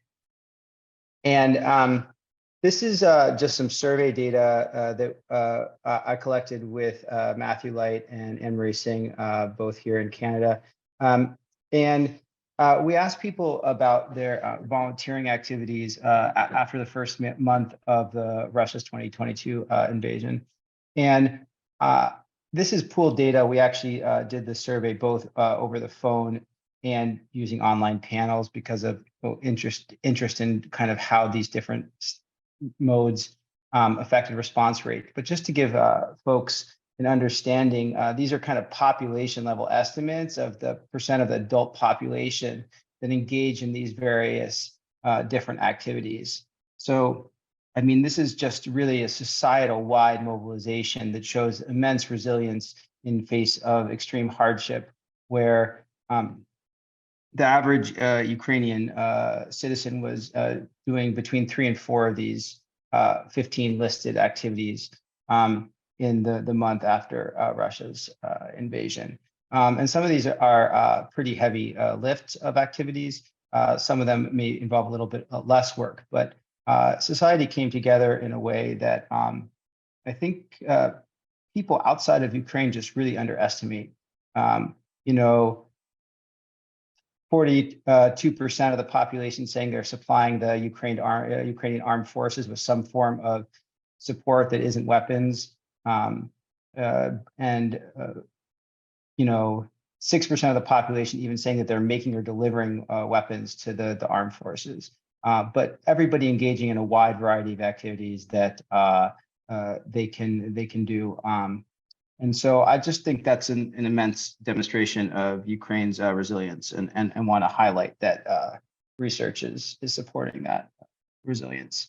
One of the things on the list there is fighting propaganda, number 13, which a lot of the population actually reports that they see that as their volunteer work.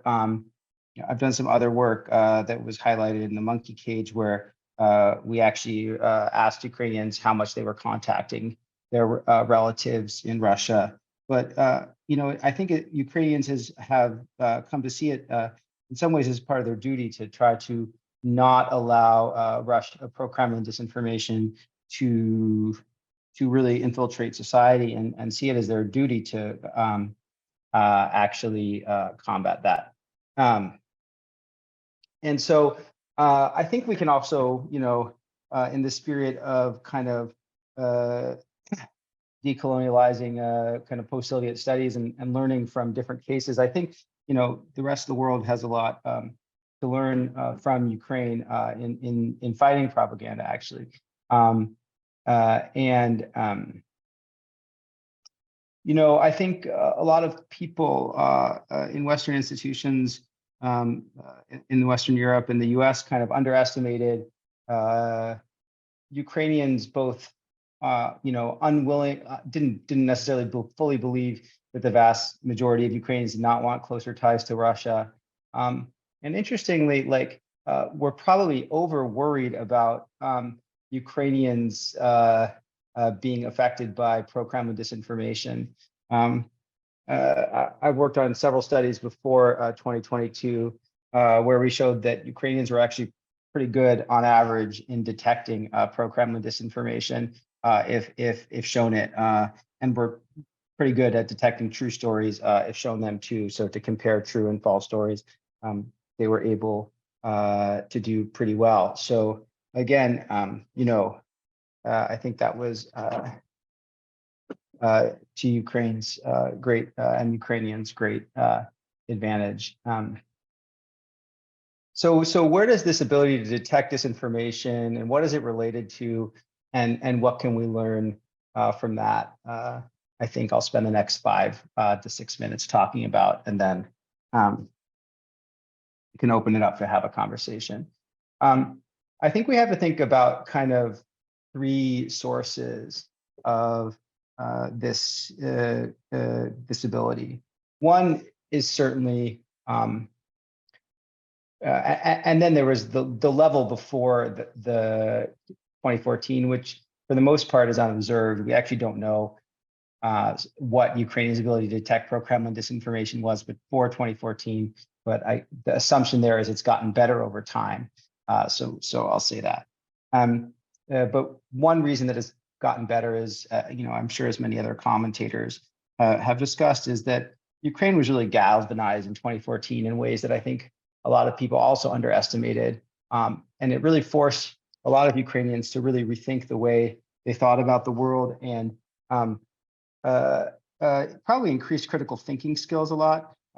So we have a study where we actually measure kind of these types of critical thinking skills and show that they're related to ability to detect disinformation. So if Ukrainians' critical thinking skills as it related particularly to media went up, then it's very likely that increase in critical thinking really helped them to better detect pro-Kremlin disinformation. Another really interesting area of research is linguistic reorientation that was occurring slowly in Ukraine. Kind of survey and other data showed that Ukrainians were slowly moving to speaking more Ukrainian, though Russian was still very popular. But that reorientation, I think, probably contributed to at least how much disinformation was permeating Ukrainian society as people slowly moved away from Russian state media sources and started consuming less media in Russian. There was also a lot of very controversial government actions that the Ukrainian government took that were the source of lots of discussion in the years between 2014 and 2022. And one of them was state media bans, particularly of Russian state media, and then later on Russian social media platforms. And these were highly debated from kind of freedom of speech perspectives, while others arguing that they didn't really, meet their aims. But there's been a few actually really high quality political science articles that have shown that indeed it appears that these bans actually did, for the most part, help Ukraine's aim of limiting the amount of Russian state media and Russian-owned companies that infiltrated Ukrainian citizens' homes and places of work. Excuse me, and that even though, for example, banning social media is very hard because people have VPNs or virtual private networks and other ways. The authoritarian politics literature from China, for example, shows that even a little friction in how hard it is to access various sites make people visit those sites much less often and consume much less information there, which is indeed what happened to those who used Kontakte, which is a Russian social media study.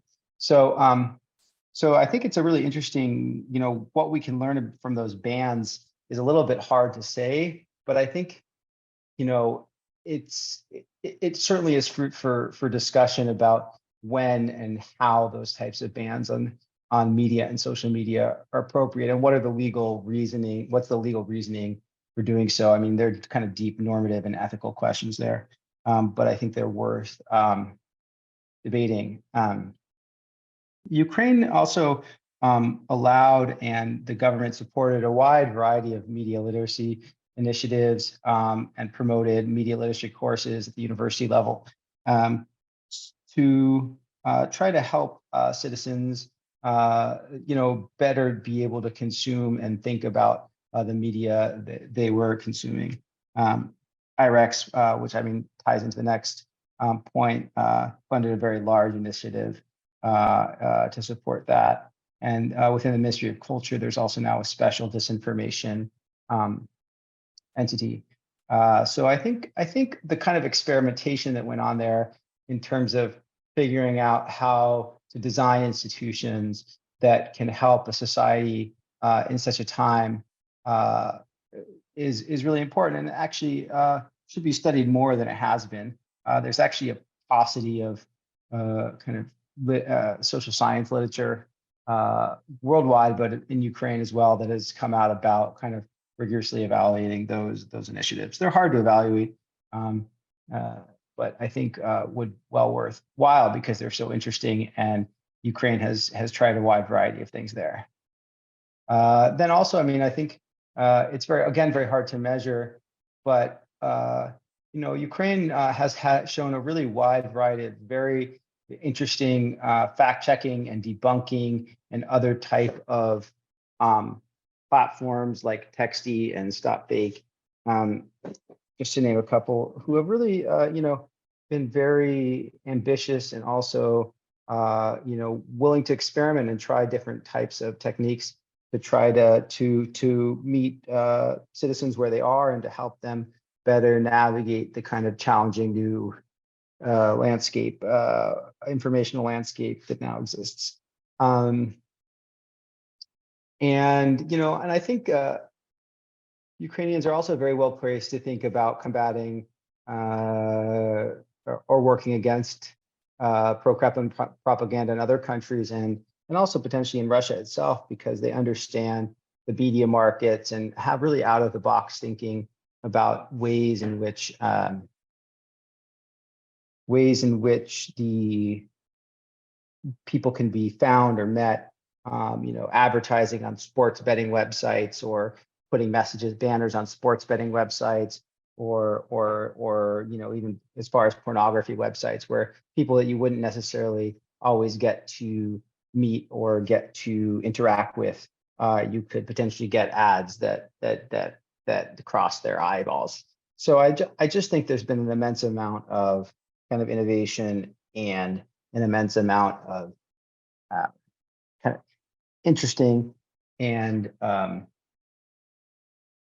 creative ways of being resilient in a time of extreme hardship, and that should just be commended, and we should learn from it as much as we can.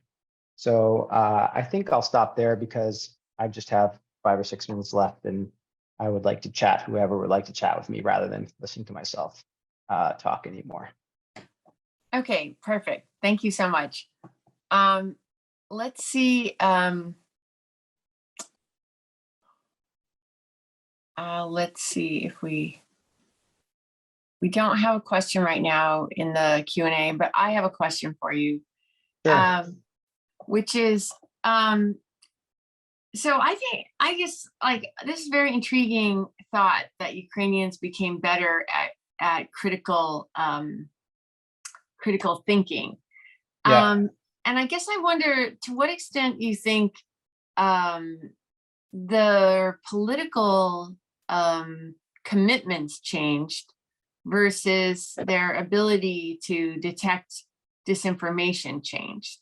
So let's say somebody after 2014 just became less supportive of Putin's Russia, less supportive of Russian TV because it was supporting the Putin regime, which had just taken Crimea. Like, how would we know whether they just changed their mind in terms of becoming more supportive of Ukrainian sovereignty and less supportive of Russia versus that they became better able to detect misinformation? Great, that's an awesome question. Thank you. So the two are not mutually exclusive, right? You could become less supportive of Putin, but still actually buy into a lot of kind of pro-Kremlin narratives. So potentially actually still kind of in some ways supporting Russian or pro-Kremlin positions without necessarily supporting Putin. But the point is well taken.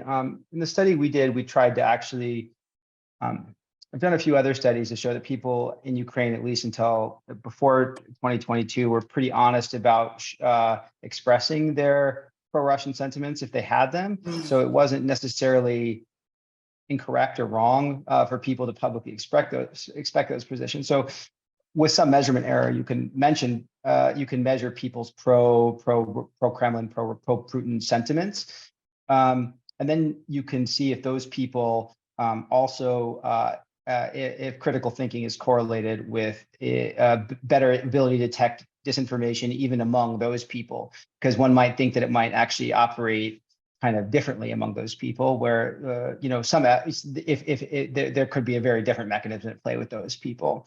And so we tested that, and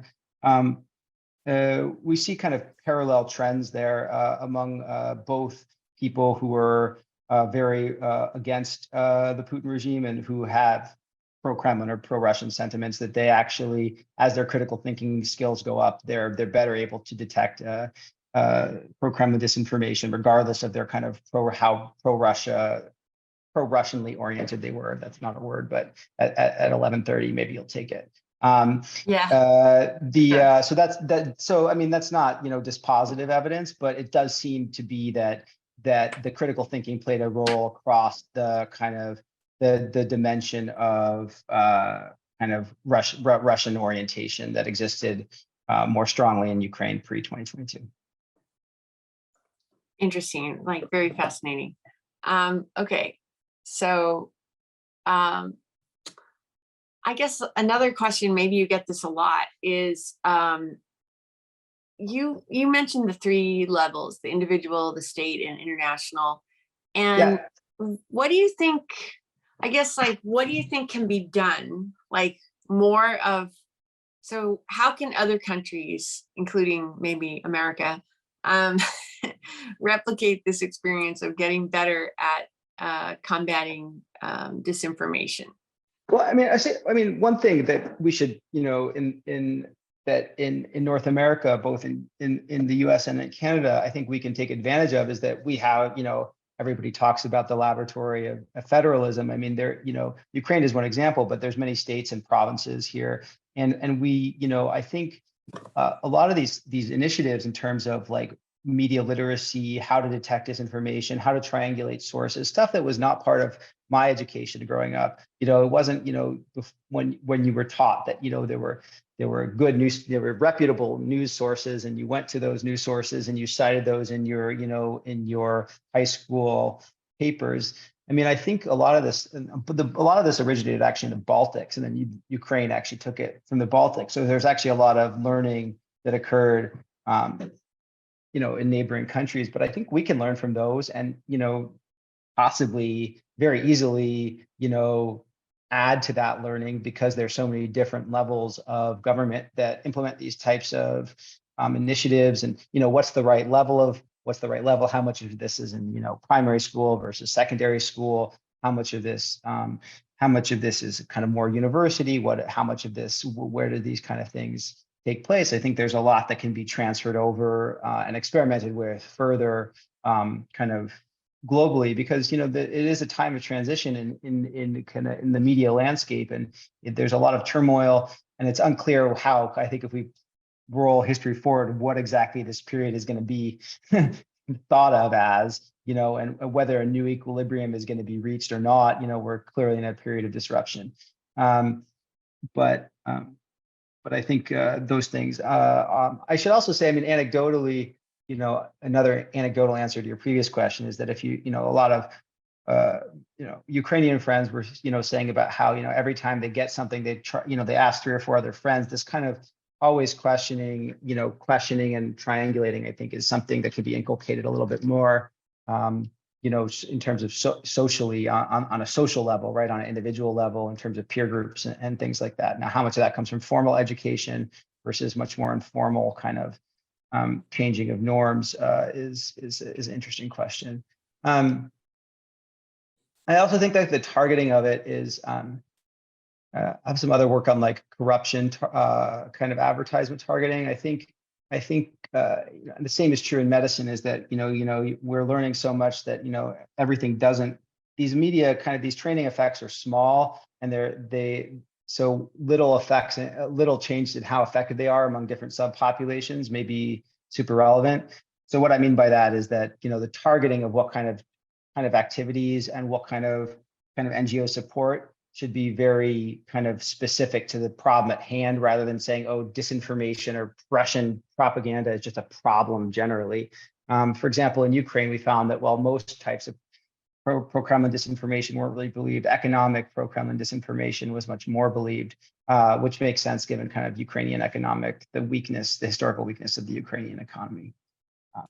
I think my time is come to a close. Yes, it has. There was one question in the Q&A. Maybe you can just sign on and answer the question in a text-based Sure, form. I can do that. Support all the organizations, support KSE, and thank you for having me.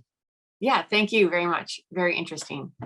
Okay, and next we have Dr. Erika Marat from the National Defense University, speaking on decolonial discourses on Russian foreign policy. And so, Dr. Marat, take it away. Thank you so much. It's so great to be here. And this is a picture taken today. This is the Russian embassy in Washington, D.C. And there was a rally in front of it at 7 p.m.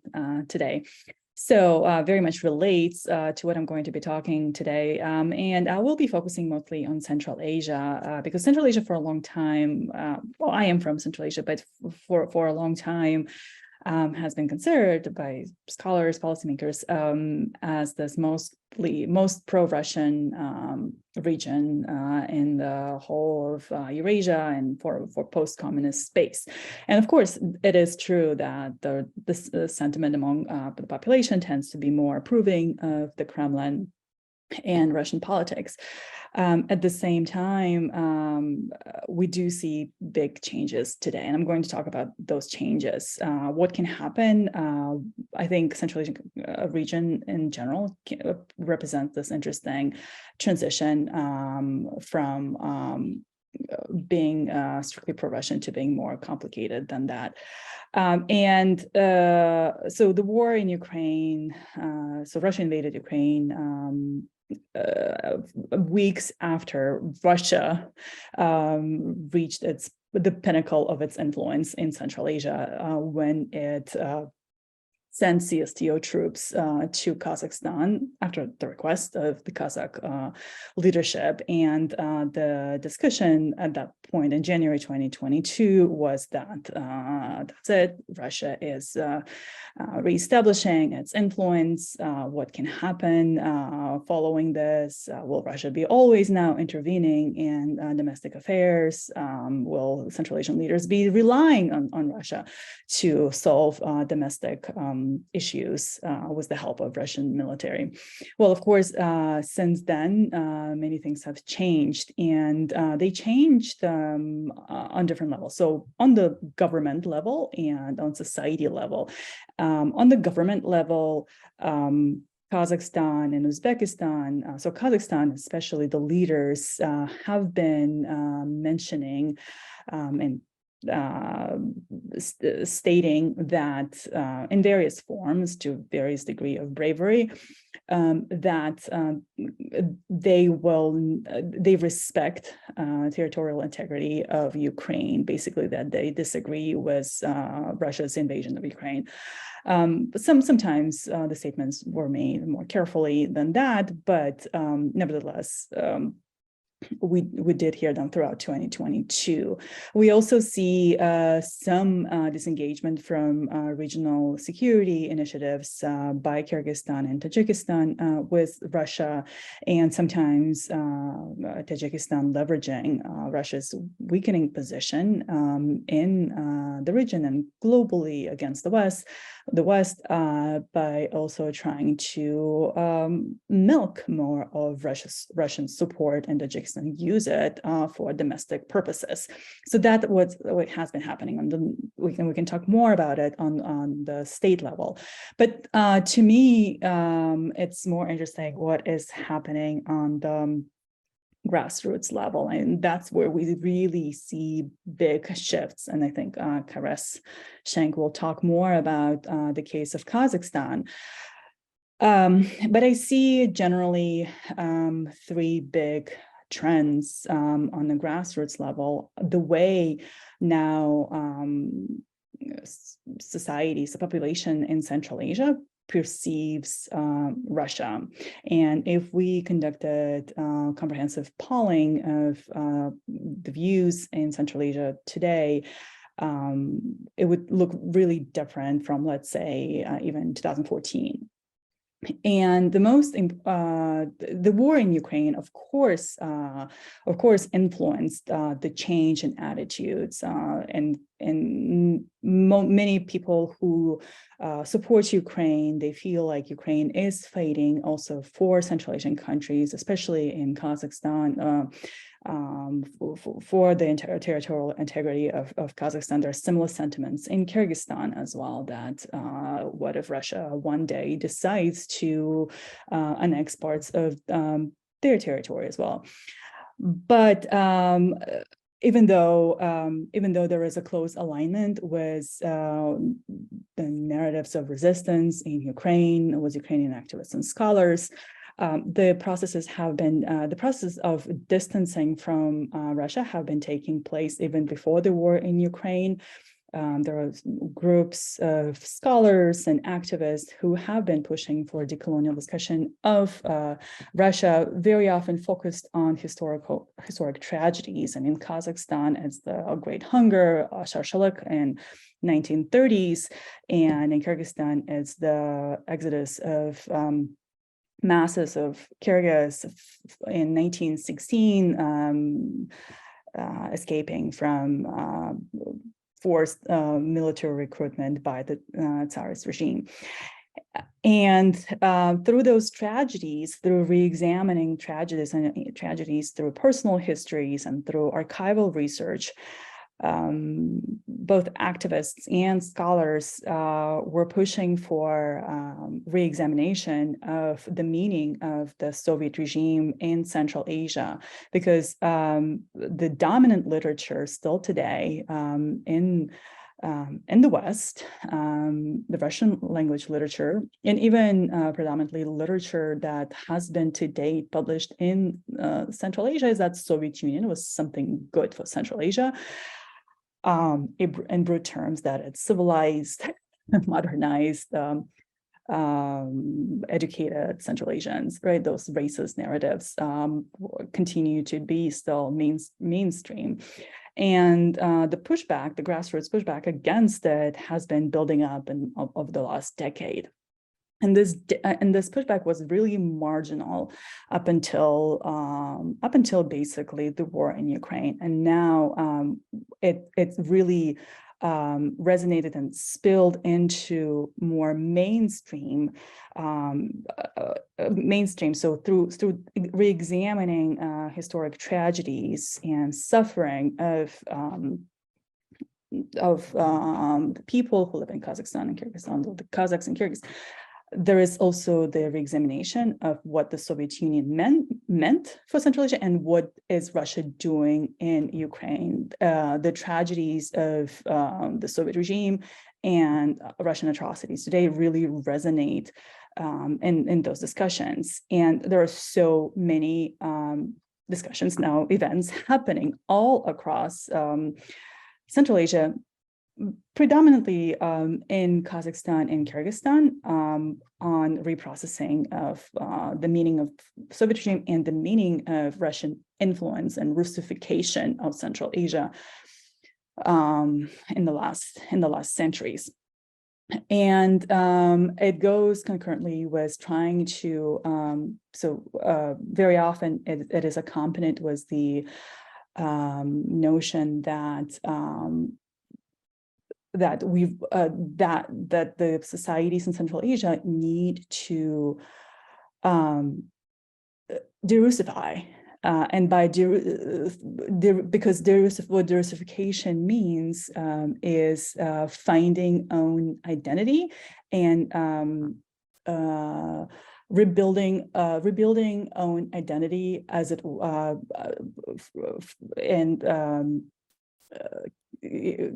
so repairing the erasure of identity. So Russification is not so much does not really, in this case, Russification does not really represent as knowing Russian language and being able to to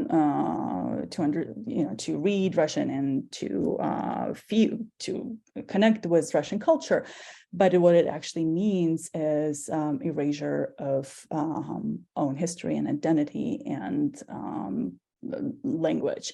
So there is a huge movement in switching, just like in Ukraine, but also in Central Asia, switching to native languages, learning native languages. And helping others to learn native languages in Central Asia. So this is one trend, that there is a push of those more marginal discussions up to recently into the mainstream, and this becoming the discourse that attracts really more scholars and more activists. Now, the second trend that we see in Central Asia is that some people do change their minds. Some people who were on the fence before, who thought that maybe Russia is a great power and is important for for an important player in Central Asia, that it protects Central Asia. So, there is this narrative that Russia will be there always to protect Central Asia from, I don't know, from the Taliban, from China, from the West. Name real or perceived threat, that there is this notion that Russia is there, the big brother, to help us. So there is the change, there is the reprocessing of this perception among quite a wide range of, again, public thinkers, so intellectuals, politicians, journalists, and civil society organizations, that is just a country that commits such atrocities is just, it can't be also a protective force for Central Asia. So there is this questioning, and as the previous speaker said, maybe also the shift in political views, and with that concurrently the strengthening of critical thinking skills, right? And more and more people therefore become uncomfortable with discussions stemming from Russia, even from Russian intellectuals and Russian liberal intellectuals, because now more and more people notice that there is, even among liberal opposition and intellectuals who are opposing Putin, there's still elements of racism against Asians.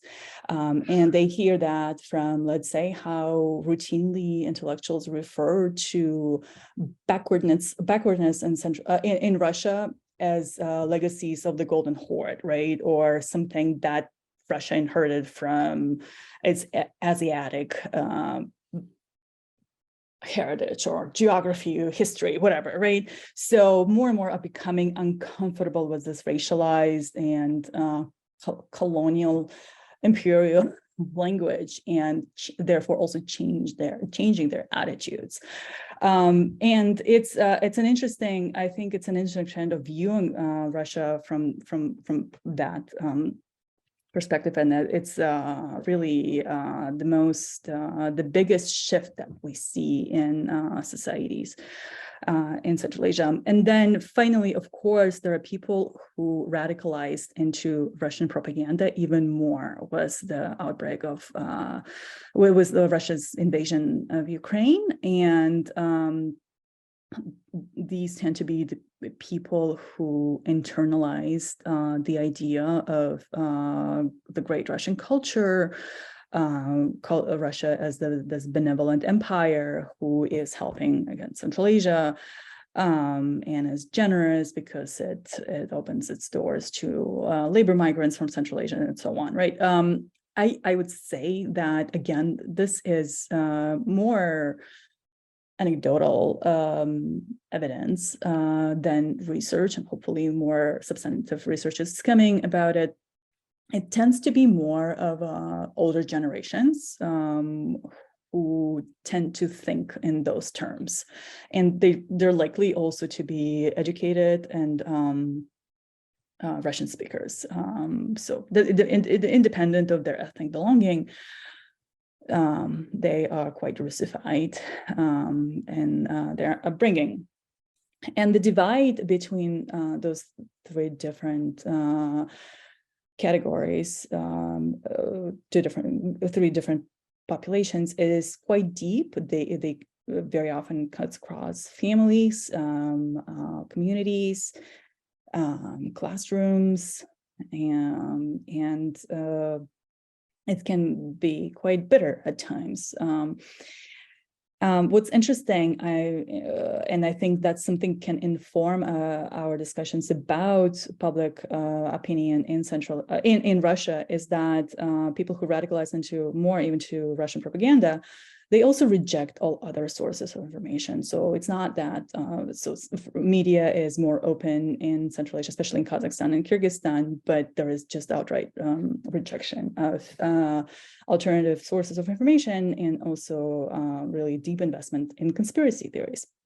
And now finally, on a few notes, because I don't think we'll have many questions, let me just say that we really see deeper changes, bigger shifts in Kazakhstan and Kyrgyzstan. And of course, those two countries are more free, politically free. There are more discussions that take place in public forums. There's more independent media, but so that explanation is comforting, but then at the same time, those two countries are more Russified than Uzbekistan, Tajikistan, and Turkmenistan. Well, Turkmenistan is a whole different story. So it's interesting that the more Russified spaces have seen the biggest shifts as well. And I'm talking about urban areas specifically, and how Russia is discussed and perceived, and Russian policy, foreign policy in Central Asia is perceived. Now, out of all this, it will be much harder for Russia now to engage with Central Asia, because previously Russian embassies representatives could just walk into a public forum and oppose rare opposition or critique of Russian government that could be voiced and by civil society organizations, media outlets. But now it's a much more complicated landscape. Discussions are more robust, dynamic, spirited. So it is a more confusing region for Russia to engage with, I think. In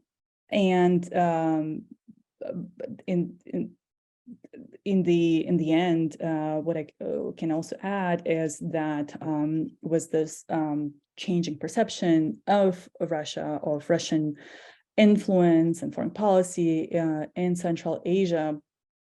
It doesn't necessarily mean that those who now condemn Russian atrocities in Ukraine and see Russia not as a benevolent power, imperial power, but as a brutal power, that they somehow shift towards viewing China or West in positive terms, right? It's not a zero-sum game. It's really I think the change is now more looking inwards, trying to find the identity-based, or so trying to find identity and shape views not based on aligning with any kind of outside power, but looking for sources of knowledge, of identity within the region, within communities, within the nation states. And it is a really fascinating process to be observing. And that's it for me. Thank you. Wow, yeah, this is really, really fascinating, and a lot of potential things to think about there. I guess one question I had for you was, what is the sense of how people how publics in Central Asia react to the question of difference between Ukrainians and Russians? And this, obviously the Russian denial of Ukrainian nationhood, but how do they see the distinction between Ukrainians and Russians? Yeah, so people who condemn Russian invasion, they use same arguments as any Ukrainian activist or scholar that we heard here in Ukrainathon or otherwise in the media. The arguments would be very similar. But of course, those who are subscribed to Kremlin propaganda, the arguments are in line with Kremlin propaganda as well. Mm-hmm. Interesting.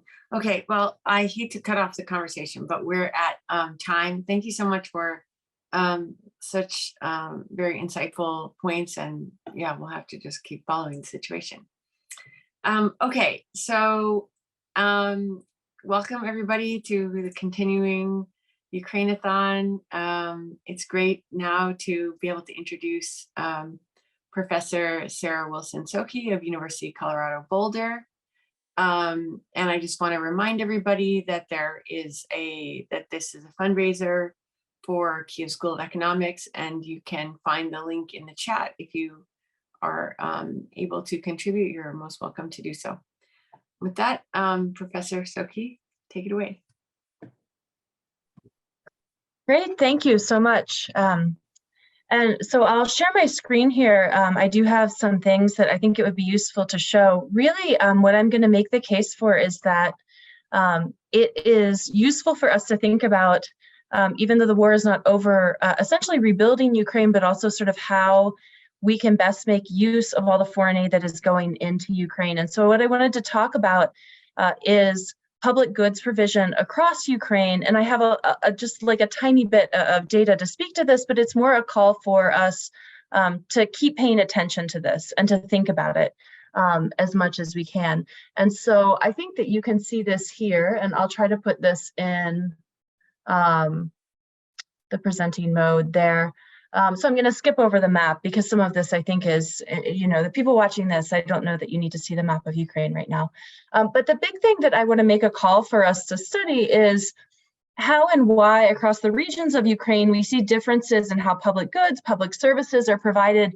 And this may seem like a really secondary thing to be talking about, especially amidst war and an invasion. But in fact, what I wanted to show, which is remarkable, is that starting in 2014, there were these decentralization reforms that were meant to improve local provision of public services, and that these have happened entirely during the conflict period, of course, because Russia invades Donbass in 2014, and that's, of course, a more concentrated territorial dispute, but then with a larger invasion in 2022, with a full invasion in 2022, is a full-scale war, but that we still want to think about what explains these regional differences, and that'll be really important for rebuilding Ukraine, both at the present moment when war is still happening and afterwards.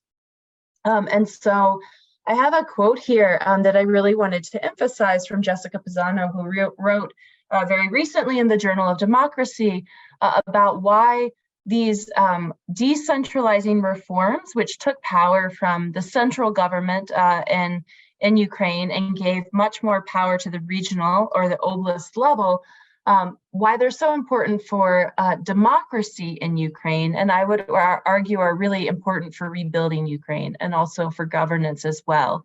And a lot has been written about these decentralizing reforms. Of course, in 2022, all of this was disrupted, but from 2014 to 2021, there really was a very significant governmental restructuring going on in Ukraine, and a lot has been written about that. And remarkably, a fair amount of progress was made, especially in certain regions of Ukraine and certain oblasts of Ukraine, in giving those regional governments more power over their budgets and more responsibility for providing certain public services and public goods. And so this is a timeline here that most people will be very, I think, familiar with. But what I want to emphasize is that these major governance reforms, administrative and decentralization reforms in Ukraine, started during a conflict period, so that we actually do see some regions of Ukraine making really substantial progress during a period in which there's a territorial conflict and a full-on war and a pandemic at the same time. So that in itself asks for sort of explanation about what these regions did right, that they were able to do this. There's some obvious answers and then some less obvious answers, I think. But even in places like Donetsk and Luhansk, that have always been in conflict. And so, for instance, I wanted to give just one example of this. Part of the decentralization reforms were educational reforms and consolidating schools, primary and secondary schools. And these were labeled pivotal schools that they were creating, which was part of this effort to consolidate and make the schools more efficient. But so they had to create these new pivotal schools is one way to translate it. And so here I'm just showing across the oblasts or regions of Ukraine from 2017 to 2021, we see a lot of variation in some regions make a lot of progress in creating these. Of course, a lot of this has to do with your starting point. So you'll notice, for instance, that Kyiv City, it does not have pivotal schools that change, like the number of pivotal schools created doesn't change in this period. But nonetheless, sort of what I want to show here really is just, and a lot of people know this, but it always bears repeating, is that there's tremendous regional variation across Ukraine for a whole host of reasons that I won't be able to fully get into here. But what we really want to keep in mind, I think, during this conflict and this war in a year out, is that there is this variation in how public services and public goods are provided across the regions, and that understanding this is going to be really important for thinking about rebuilding Ukraine, the development of the country at large, and the intention behind these reforms, these decentralization and administrative reforms that started in 2014, was to improve services across the country, was to actually to reduce corruption, ideally, although limited progress was made on the corruption front, but that there's huge variation, and we should think about that. I'm going to skip past these two because there's other things that I think are more important to focus on. But there's a lot of things that explain the differences in the provision of public goods across the regions of Ukraine. Some of them are very obvious, where there was greater intensity of fighting. Some regions are much poorer than others. We see different patterns of migration happening during this time period and during the last year, of course. And then there's some that are less obvious, but I think are very important from a political perspective to think about, especially since we're seeing a lot of aid money go into the country. So things like the regional and local levels of corruption, patronage networks. Jessica Pisano has, the quote I had sort of hints at this, but she's got more direct work writing about, so these patronage networks, how war disrupts that or doesn't. And also the partisanship of the region, although that has changed in the past year very dramatically, the extent to which there's variation on that. But so this is really just sort of a call to research. I don't really have a full answer right now, except to say that there is a lot of variation and we need to keep thinking about that. And also here that the implication is a lot of aid money is going into Ukraine, some at the national level, some at a very micro level, some to different regions, to different locales. And we want to know how that aid can best be used, where it can best be used. I'm not in any way suggesting that we not give aid in any way, or that we only give it to certain sort of good regions or something like that, but rather that we know what kind of aid would be the most productive. It could speak to that. And so I have the link here for the Kyiv School of Economics humanitarian aid campaign, that things like this, like, of course we should be giving to these. And of course we want to continue supporting Ukraine with that kind of aid. And we also want to understand how it can best be used. One thing that I thought would be useful in showing the importance of this, especially for schools, was to share some slides from a woman in Ukraine who's a former teacher. She's not working as a teacher right now. She has 2 children.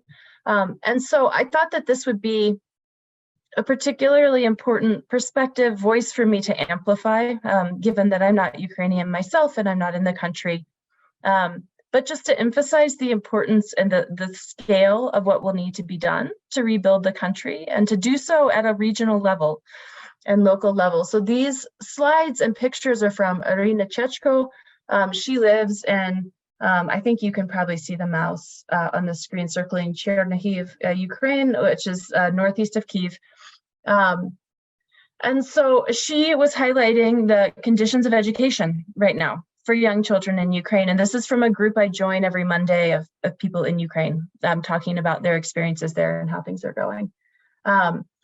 And so this is from the school that her son attends. I mean, she really emphasized that children currently still a year out can only physically attend school in person if there's enough room for them in the bomb shelter. So if there's not enough space in the bomb shelter, they have to do part of it. You know, they alternate who gets to go to school in person. There's not always electricity, so they're learning by candlelight. That's the picture there. She emphasized these numbers of the number of educational establishments that have been damaged. So I just showed you data on sort of these pivotal schools that had been established, and some of the regions of Ukraine had really made progress between 2017 and 2021 on this educational reform. And a lot of that has been negated by the fact that, you know, over 3,000 schools have been damaged. She had prepared the slides a few days in advance, and the numbers in parentheses were from a few days later. So it was like the schools that had been damaged between the time she prepared the presentation a week ago and then when she actually gave it. And then more than 400 schools completely destroyed. And we can see pictures of that destruction here. Teaching despite the war, so teachers outside with a chalkboard when there are not physical school buildings that can be used because of all the damage that's been done. And then students learning during and despite the war again in the bomb shelter, and a student learning with a flashlight in a bomb shelter. This is the underground sort of bomb shelter that they've set up for learning when they can't, when there's air raid sirens and the children have to go there. And more pictures of that here as well. And then, you know, what she really emphasized is that children can't go to school in person. There's a lack of staff, there's a lack of infrastructure. All of this is to say that there is a tremendous task of development. So Ukraine already had challenges that it was trying to address with the provision of public goods and public services before 2014. And of course, this has only been exacerbated by the conflict. And so the last slide I have here is that's a picture of Ira's son in his school, and with the class singing the national anthem. But really, I thought that this would matter more than maybe a strictly academic presentation where I showed you some sort of like theory of why of why we're seeing this right now. Those are important. We need explanations for why some oblasts are doing better. And there's a lot written about this, but we can write a lot more about it. And we can certainly get more systematic data about this. But really the important thing is that these are children that can't go to school, that are at risk of being bombed while they're at school, that can only go to school in person some of the time, and not all of the time. So I know that I have a little bit of time left, but I thought that I'll stop sharing now and see if there were questions. Okay, wow, thank you so much. Very interesting. And we do have time for questions, so please feel free to add your question to the Q&A. And just a reminder that the link for Kiev School of Economics is in the chat. But in the meantime, maybe I'll just ask a question, which is, so I thought this is very fascinating, and also in light of some of the earlier presentations today, especially comments in a conversation between Jen Mertasashvili and Timofey Milovanov. It's a question of controlling costs when it comes to rebuilding and aid. And I thought one interesting point was about how if a foreign company charges like 3 times as much as another contractor, it's not necessarily illegal, but it's a kind of theft. And so I guess I was wondering, how do you see like metrics as the answer? Do you see reporting and transparency, or like, I guess, like, do you have some suggestions for concrete steps in terms of improving the public service, or like, I guess, what does your research tell us about like how to deal with this rebuilding challenge and the challenge of like control? I don't want to say just corruption, but like controlling costs or making things efficient in the rebuilding period. I don't really have an answer to it yet, except to say that I do think that reporting and transparency is obviously a really important first step. And I do think that having better metrics and tracking this is actually, it's sort of the boring work of the development of a country. But I think it's the really, really critical work, especially when, like you were saying, with foreign aid coming in, that you could have, I mean, and there's all kinds of stipulations on the foreign aid, or it could be a foreign company that charges a higher price, right? Or instead of using domestic labor, maybe it's not domestic. I mean, there's any variety of things or ways that the development could happen. But I think that reporting and transparency is going to be really important.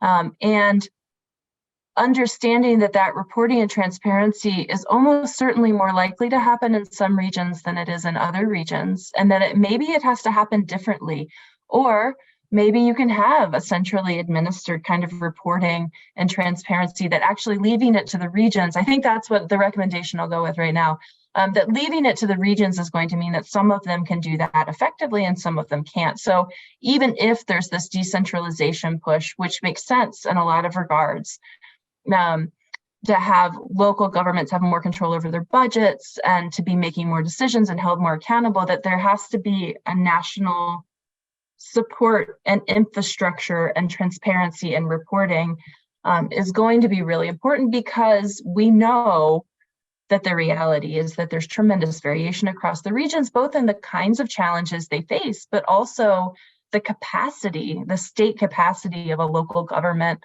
or a regional government to actually to do these things, to rebuild and to use money effectively. Because if you have a country like Ukraine that's struggled with endemic corruption, that's not unique to Ukraine. Lots of countries struggle with endemic corruption. If you know that that's an issue, then you want to preempt the use of aid to make sure that it's being used in ways that are as effective as possible. Okay, we have 3 minutes and you have 2 questions from the audience. So one from Ben de Dominicis is there any information about how much decentralization reforms were following what was understood to be European or EU so-called best practice? And the second question is about remote online learning, that it's important right now for Ukrainian children. How much does it rely on the internet infrastructure provided by unreliable partners like Starlink? Based on your interactions, what are the educators on the ground saying? So I'll answer the second question first from Pavel Petrovsky, that the online learning is really problematic because it's not reliable. There's rolling blackouts. The internet is not reliable, in addition to the fact that there's rolling blackouts in which people lose electricity. So anecdotally, I mean, what I can say is anecdotally, what I've heard people say is things like, we were in Kyiv, but we moved to a rural area, in part because the remote learning was such a disaster. It just wasn't reliable. The teachers couldn't get on, or the students couldn't get on, or it, so the remote option was really quite bad in these circumstances, at least anecdotally. And I think that that would hold up if we had sort of more systematic data from across the country.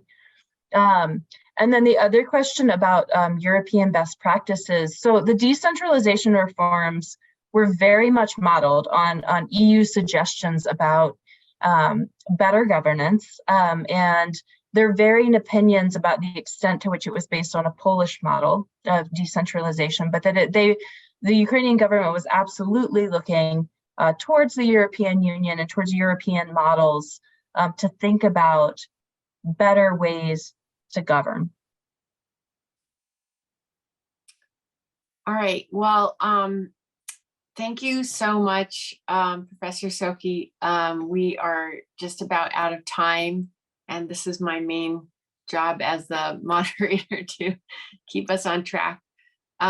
So with that, I want to turn it over, actually, I think I'm turning it over to you as the next moderator. Okay, yes. Great. Okay, thank you, everybody, and thanks, audience, for participating. Thank you. So we'll jump right in with the next session, and we have already with us Dr. Dora Murray from the Central European University, and I'll let you know when you're at time, but I'll let you go ahead and get started. Thank you very much. Good evening and good morning, everybody. I need a minute to share my screen.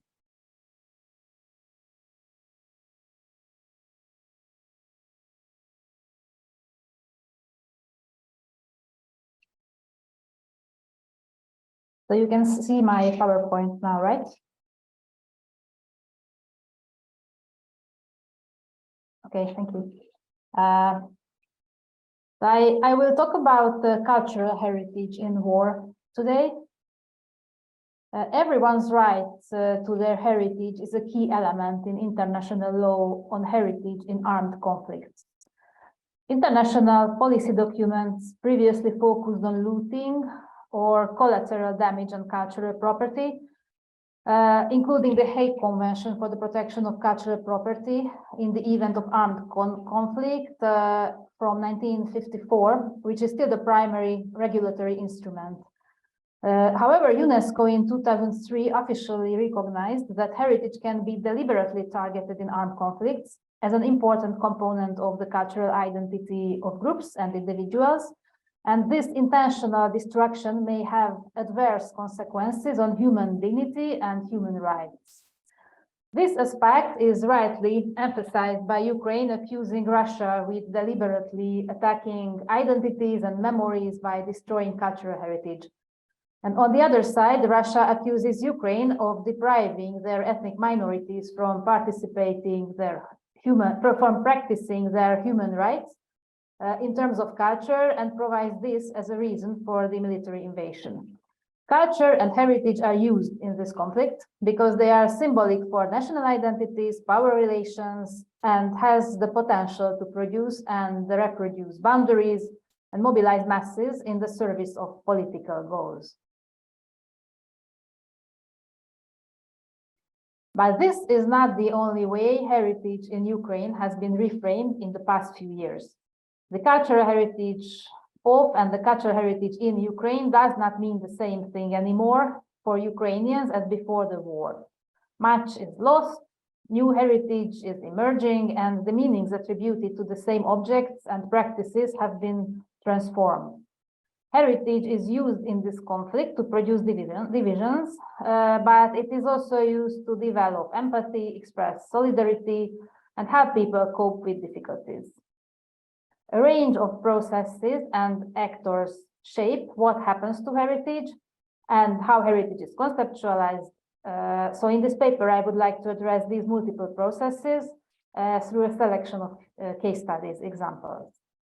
Various actors reacted quickly to Russia's military invasion of Ukraine in the field of heritage too. The first initiatives were about awareness raising. UNESCO published a statement immediately after the United Nations General Assembly adopted a resolution on aggression against Ukraine.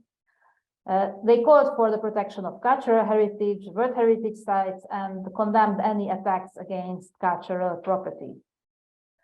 The statement by ICOMOS, issued in February 2022, reiterated the fragility of cultural heritage and the responsibility of care. They referred to relevant international conventions in this respect. And many other organizations followed with their own statements, ICOMOS and UNESCO. They all express a concern about the material loss of heritage and the inherent values, meaning the historic value, age value, aesthetic values, and also stand up for basic human rights of Ukrainians. The red list of cultural objects at risk in Ukraine was issued by the International Council of Museums in the summer of 2022. And they present those types of objects which are the most likely to be looted and sold on the international art market, such as manuscripts, icons, religious artifacts, jewelry, and so on. The UNESCO World Heritage Committee inscribed the Historic Center of Odessa on the World Heritage List on January 2023, and this is the 8th World Heritage Site of Ukraine. And this happened, this inscription, despite the opposition of Russia. Part of the site was, however, immediately added to the list of World Heritage in danger. While the listing aims to, and this listing as heritage in danger aims to protect the material fabric of the historic city center, the process of listing itself is also recognized as meaningful. The UNESCO Director General, Audrey Azoulay, referred to the ways in which the war impacts Odessa as an argument for the inclusion, and I will quote her: "There was first a symbolic aspect, which is that of saying this city belongs to the World Heritage. It concerns us all. We are all looking at it, we all see it, and we recognize its history and contribution to the heritage." UNESCO also implemented emergency measures in Odessa, repairing damage to the museum buildings to protect the collections, and digitize artworks and archival materials. But this is just a part of UNESCO activities in Ukraine. In partnership with local authorities and NGOs, they monitor damage and loss of heritage, the impact of war on the cultural sector, they support artists, and so on. Heritage is not treated as a distinct field by UNESCO, but as part of the general action plan, where people and communities are in the focus. Many other actors took initiatives to monitor world image on heritage besides UNESCO. These activities are often based on the cooperation of international and Ukrainian organizations and involve online and offline volunteers.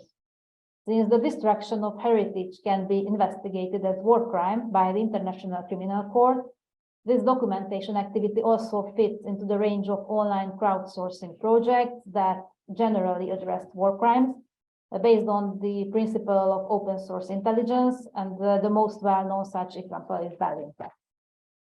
The Cultural Heritage Monitoring Lab was set up by the Virginia Museum of Natural History in the US in cooperation with the Smithsonian Cultural Rescue Initiative, and they apply remote sensing, open source research, and satellite imagery to monitor 26,000 heritage sites and record world image. The Archaeological Landscape Monitoring Group is an initiative of archaeologists working in various Ukrainian organizations, and they map war damage in archaeological sites. They do not only focus on looting and intentional attack, but also on earth moving related to military operations, which can do significant damage to even unknown archaeological sites. The group argues that archaeological heritage has a potential to increase the understanding of other cultures. Thus, and I will quote their website, it is a very effective tool in the struggle for rationality against xenophobia, clericalism, and ideas of national exclusivity. The Ministry of Culture and Information Policy in Ukraine launched a crowdsourcing project under the title Save Ukrainian Culture to record damaged objects of cultural heritage and cultural institutions. They have recorded more than 1,100 objects by February this year, and they invite citizens to contribute to this collection. This project demonstrates a novel approach to heritage that is novel in Ukraine. They do not only focus on protected or listed monuments, but invite citizens to define what they consider to be their heritage by recording the damage in it, even if they do not use the term heritage. And this is Re-Ukraine, another project. This is run by the Anti-Corruption Headquarters NGO with the Renaissance Foundation. And they also work based on the principle of crowdsourcing monitoring. They monitor destroyed and restored objects of public infrastructure, but cultural objects of historical, cultural, or architectural significance are a distinct category in their database. International expert organizations monitor the art market too for looted artifacts. A well-known case is the package of 86 precious metal objects seized in transit by the UK Border Force in July 2021 and identified by curators from the British Museum and the National Museum in Kyiv. And finally, this treasure was returned to Ukraine. Local professionals and volunteers are the key actors in saving heritage, wrapping up public monuments, protecting architecture with sandbags, and moving museum and archival collections to safe spaces. The story of the Chernihiv Historical Museum spread in the online media in last spring, but most Ukrainian museum employees are rather silent about their actions for reasons related to the safety of people and collections. International cooperation with heritage institutions help them in solving practical problems, developing methods, and getting access to materials. For example, in the framework of the program Museologists for Ukraine. The Heritage Response Initiative was launched by Ukrainian museum workers in cooperation with international actors too, to provide immediate aid to museums and to coordinate the activities of public and civic actors. And they have provided aid to hundreds of institutions since last spring. The Lviv Center for Urban History has had a long-term cooperation with local history museums all over Ukraine. And now these connections have to save, for example, a part of the collection of the Mariupol Museum of Local History in a digital form. Safeguarding digital collections is a specific segment of these efforts by identifying such collections and moving them to servers outside Ukraine. This is Zhemukhov, an initiative of over 1,500 international volunteers archiving websites and digital data of Ukrainian cultural institutions. They have also launched a digitization project within Ukraine, providing equipment and training for locals. Such international cooperation contributes to the resilience of Ukrainian heritage organizations and heritage professionals. And the latter is especially important since the long-term impact of the large-scale immigration of experts from the heritage sector cannot even be estimated. These initiatives are manifest also in the form of grants, such as the call by the European Commission a few months ago within the Creative Europe program to fund international collaborative projects aiming to support the resilience of Ukrainian artists and cultural heritage professionals. This is the Museum Crisis Center, which was initiated by the director of the Territory of Terror Museum in Lviv in cooperation with two NGOs And they have museums and their employees in the southern and eastern areas, which are most exposed to the impact of military operations. This other initiative was launched by the Network of European Museums, known as NEMO, and they support Ukrainian open-air museums, their heritage experts, but also those craftspeople and other professionals who cooperate with them, so who contribute to their activities. Heritage experts on site in Ukraine document war experiences. They collect images, oral histories. So a new layer of heritage is emerging due to the war, and old heritage sites also gain new meanings, for example, by serving as bomb shelters for the locals. The large-scale movement of people creates new communities, but also breaks up the old ones. The documenting initiatives address these experiences, and these are relevant for heritage in terms of creating new collections, but also for discussing new values and new meanings. They bring heritage values in focus that are not intrinsic, but constructed and attributed to sites and intangible assets by various communities, and they explore the processes during which these new values emerge. The Documenting Experiences of War initiative of the Lee Center for Urban History runs a set of projects collecting testimonies, visuals, diaries, and dreams, and archiving the content of Telegram, currently the most important communication channel. They also organize workshops, exhibitions, and create various other forums to discuss what is heritage and its role in and after the war. This type of discourse with an open and flexible approach has the potential to use heritage to work across boundaries within and outside Ukraine. This course around heritage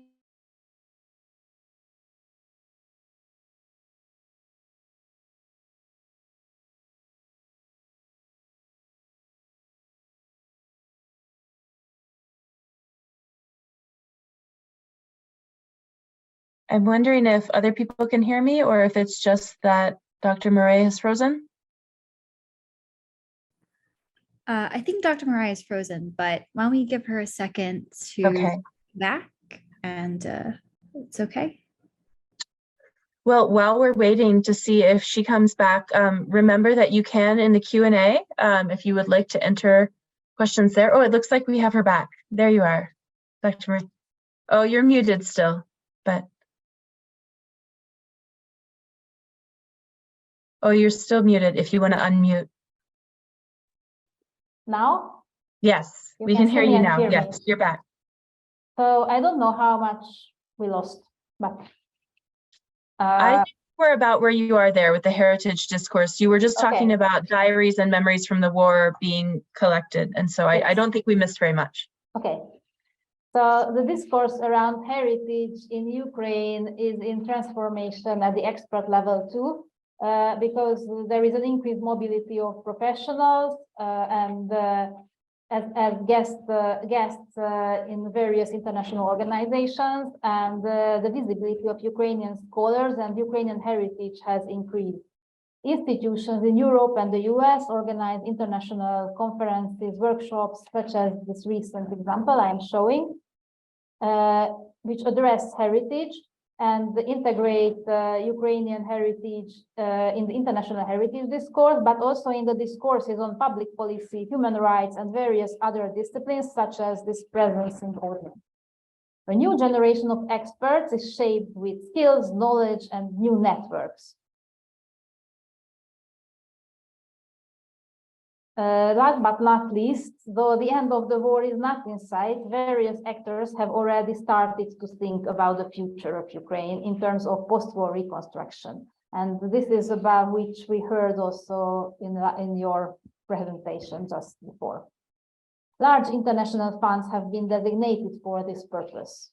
Planning the future of Ukraine when the war is over is about new green smart cities, new infrastructure, and livable urban environment. However, what Ukraine inherited from the past defines in a large extent what it is today. Its identities, but also what is the difficult heritage. And there remains collective trauma of this war to work with, rather than neglecting or oppressing its heritage. This is the approach implemented by Rosquit, a coalition of over 80 Ukrainian and international experts in the field of urban planning, architecture, energy, transport, sociology, heritage, and other related disciplines. It is an NGO that was founded in 2022 spring as an immediate response to the Russian invasion of Ukraine. And they aim to develop knowledge and methodologies for rebuilding the urban and rural environment and infrastructure in Ukraine. We analyze, assess, and address immediate needs and develop strategies for the medium and long-term future, cooperating with local, public, private, and civic stakeholders. And the Rosquit represents an integrated approach to heritage and planning, which is tied to citizen involvement. Priorities defined and plans co-created with Ukrainian citizens, stakeholders, and experts define the principles and values of what to preserve and what to change in cities. The extent to which the local communities will be able to influence the reconstruction process is at the core of criticism towards the new law on urban planning issued by the government in December 2022. This law decentralized the related decision-making processes and loosened the control over that at every level of public governments, which urban planners fear that this favors private developers, and they expect that this approach has consequences also on heritage through hasty, uninformed, or development-led decisions made about the historic urban environment. So there is this dilemma or trilemma as expressed by one of the authors on what is the level of control that is beneficial in urban planning. So which parts of the past should be part of the future? That is, what is the heritage of Ukraine? This is a question to be decided jointly by all stakeholders as an integral part of the question, what this future should be like. The actions of awareness raising, monitoring, saving, supporting resilience, documenting, and discussing the past and its material and non-material remains in the context of urban planning as well, and also exploiting the past as an argument in the conflict, all contribute to creating the heritage of a future Ukraine. Thus, to defining what kind of future this will be. The enormous challenges come with opportunities, and those who create policies for the regeneration should take these opportunities, and by cooperating with all stakeholders, use heritage to move towards the sustainable development of an inclusive and open Ukraine. Thank you very much. Great, thank you so much. I have several questions of my own to ask, but I'll turn to, there's a question already in the Q&A from Ben Dominicus. Is there any information about how much these heritage and museum policy reforms have been following what was understood to be European or European Union best practice or standards? Is it primarily in the area of cultural policy, educational policy, science support policy, all of the above? Yes, so I would say heritage is at the intersection of all these. These reforms that are mentioned, they are specifically about urban planning. So heritage is concerned by these reforms as part of an integrated approach to urban planning. And this approach is promoted by this professional organizations also, which Rosquit also cooperates with EU, like the New European Bauhaus. So yes, these approaches are very much aligned with EU principles, and this is the aim of the experts to promote these in Ukraine, and we developed a capacity building program for municipalities to do this. So yes, this is the idea behind. Great. And we have about 8 minutes left. So I had a couple of questions that I'd love to pose to you. Also, I wanted to make sure to remind you about giving everyone who's attending the Kyiv School of Economics, the humanitarian aid campaign, and you can find the link for that in the chat for where you can give to the Kyiv School of Economics humanitarian aid campaign. But I want to ask two different but related questions. One question is about the incentive to loot or to destroy the cultural heritage of Ukraine. Is that happening primarily at an individual level, like individual soldiers, troops doing this, or how much of it is encouraged at a more central level? And the second, a related question, I think it is actually pretty closely related, is you mentioned this, that preserving this heritage might be very important for, it sounds like a kind of collective healing after trauma. And the war is not over, of course, by any means, but that keeping this heritage and these places and things and art and of cultural significance and of heritage, that would be very important for a kind of collective healing after this trauma. But so they're distinct questions but related. The first being sort of what is the reason for this to happen? Is it really individual level or central? But also, is this like is one of the big reasons that matters a kind of collective healing? So for the first question, I only know what I know from the media, and so the way it is done, it indicates that it's not an individual initiative, but people go there with equipment and expertise to like how to touch Turks. But I didn't do research myself on this, so I only know from the media this. The other question is yes, I believe that heritage has a healing potential, but I would, and this is what I aim to do in my presentation, that I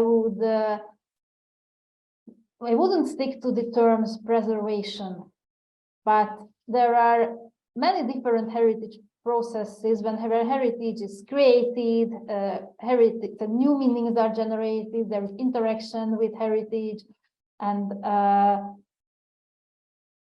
there are parts of heritage which are difficult or toxic. So that's about not necessarily about preservation, but working with this kind of heritage.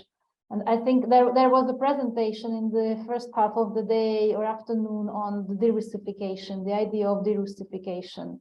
And I think that to frame this issue as coping with difficult heritage might be also a fruitful way to approach this issue. Thank you. And we do have a few minutes left. I want to see if there's any other questions in the Q&A. I don't see any right now. But one other thing that came to mind when I was hearing your presentation is I wondered, what do you think are the kinds of resources that are best needed to advance this effort to preserve cultural heritage right now? I mean, is it primarily money that's needed for institutions to preserve this, or is it maybe, I don't know that we can sort of create better state capacity, but is the issue sort of resources that are sort of financial resources or another kind of resources that are best to protect this kind of cultural heritage? I think there are different types of resources used in these initiatives that I showed as examples. And yes, there are financial resources as well, but mostly human resources, like a large number of volunteers, and technology, of course, and technological services. So without these international volunteers and primarily Ukrainian volunteers, this wouldn't work. And I also experienced that colleagues in Ukraine, so to support them, it is attention that is needed and care. And it's the question, what do we care about? Do we only care about the preservation of cultural heritage, like material heritage, objects? build sites, or do we care about those people who feel about these sites as their heritage and to take care of this heritage? So I think these should go separate, parallel, and this is why I included the resilience, of supporting the resilience of organizations and people into the heritage processes that I mean, I was one of the group of heritage processes. We have just a couple minutes, but we have one more question in the Q&A. How is Ukraine confronting what has been called the decolonization of Ukrainian archaeology? I'm not sure I understand what you mean by this. Because decolonization, it means lots of things in the present discourse.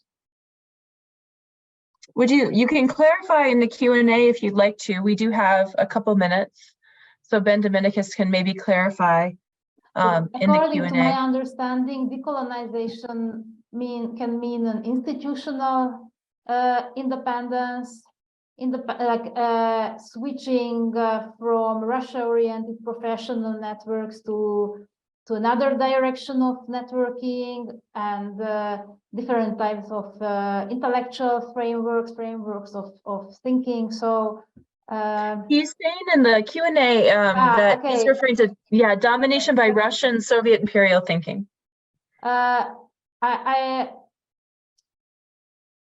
I can more address this issue in the entire heritage, concerning the entire heritage sector, including archaeologists. And I think all these processes that I presented, they are also about reframing what is this heritage, and also in relation to Russia and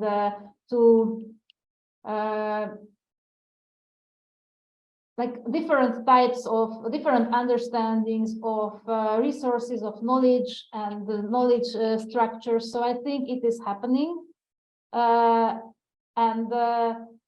Again, I think it's fruitful to frame this process in various ways. So not just as decolonization, because this is still a very much Russia-centered approach. And I think my list, it offers models to frame it differently. Thank you so much. You had very good timing with the ending of that answer. So thank you very much to Dr. Dora Murray for your very interesting presentation, and important and timely presentation. Thank you for the questions, and thank you for the moderation.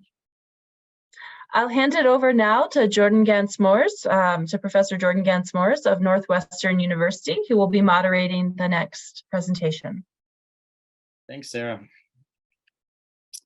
Hello, everybody, and good evening or morning or wherever you may be. And it's my pleasure to introduce Professor Mikhail Alexeyev of San Diego State University, who, if I understand correctly, will be presenting on sources and implications for research and policy of wishful thinking about Russia and the war outcome. Looking forward to it, Mikhail. I'll do my best to give you a heads up if you're running over time, but otherwise it's all you, and I'll be here for a Q&A.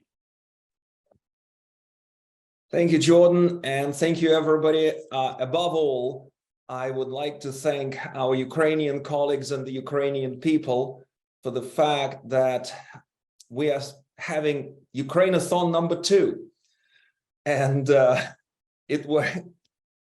I have done a lot of studies this year. I'm very glad that I was able to raise some funding for my Ukrainian colleagues at the Ukrainian National Academy of Sciences to do this research. And it shows that the response to Russian aggression is doubling down on support for democratic values and institutions. And without that kind of doubling down, without that resistance, we wouldn't be here. So this I think is super important. Well, let me talk about wishful thinking. And there's been a lot of talk, if you listen to the media interviews, if you listen to our first presentation at Ukrainathon, when Jean Fischel very cogently summarized and extensively explained Putin's wishful thinking, that Ukraine was not a nation that Ukrainian government was corrupt, that it would fall within days, and that the Russian troops would be having a victory parade in Kiev within weeks of the invasion.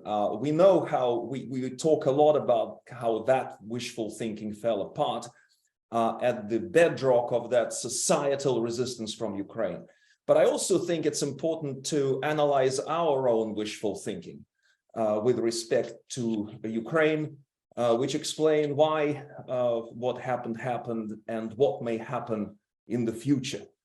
So at number one, I would say that it revealed that we had a whole lot of wishful thinking, which I encountered over the years, and that was that Putin would stop at Crimea and the Donbass.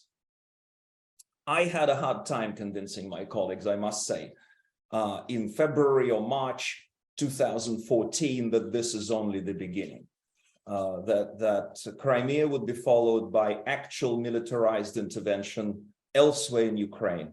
And the fact that Putin didn't pursue the wholesale invasion of Ukraine then can be explained easily by the fact that there were great grounds to think that he can destabilize Ukraine through that kind of proxy war in the Donbass, and eventually generate the return of the kind of pro-Moscow government that would not necessitate the full use of military force. But our wishful thinking was there, that we did believe, at least I believe in the administration and policy circles, that Putin would not be enabled to move further on by our weak response, by our not providing Patriot missile systems to Ukraine in 2014, or shipping 1,000 tanks to Ukraine in 2014, in anticipation of Crimea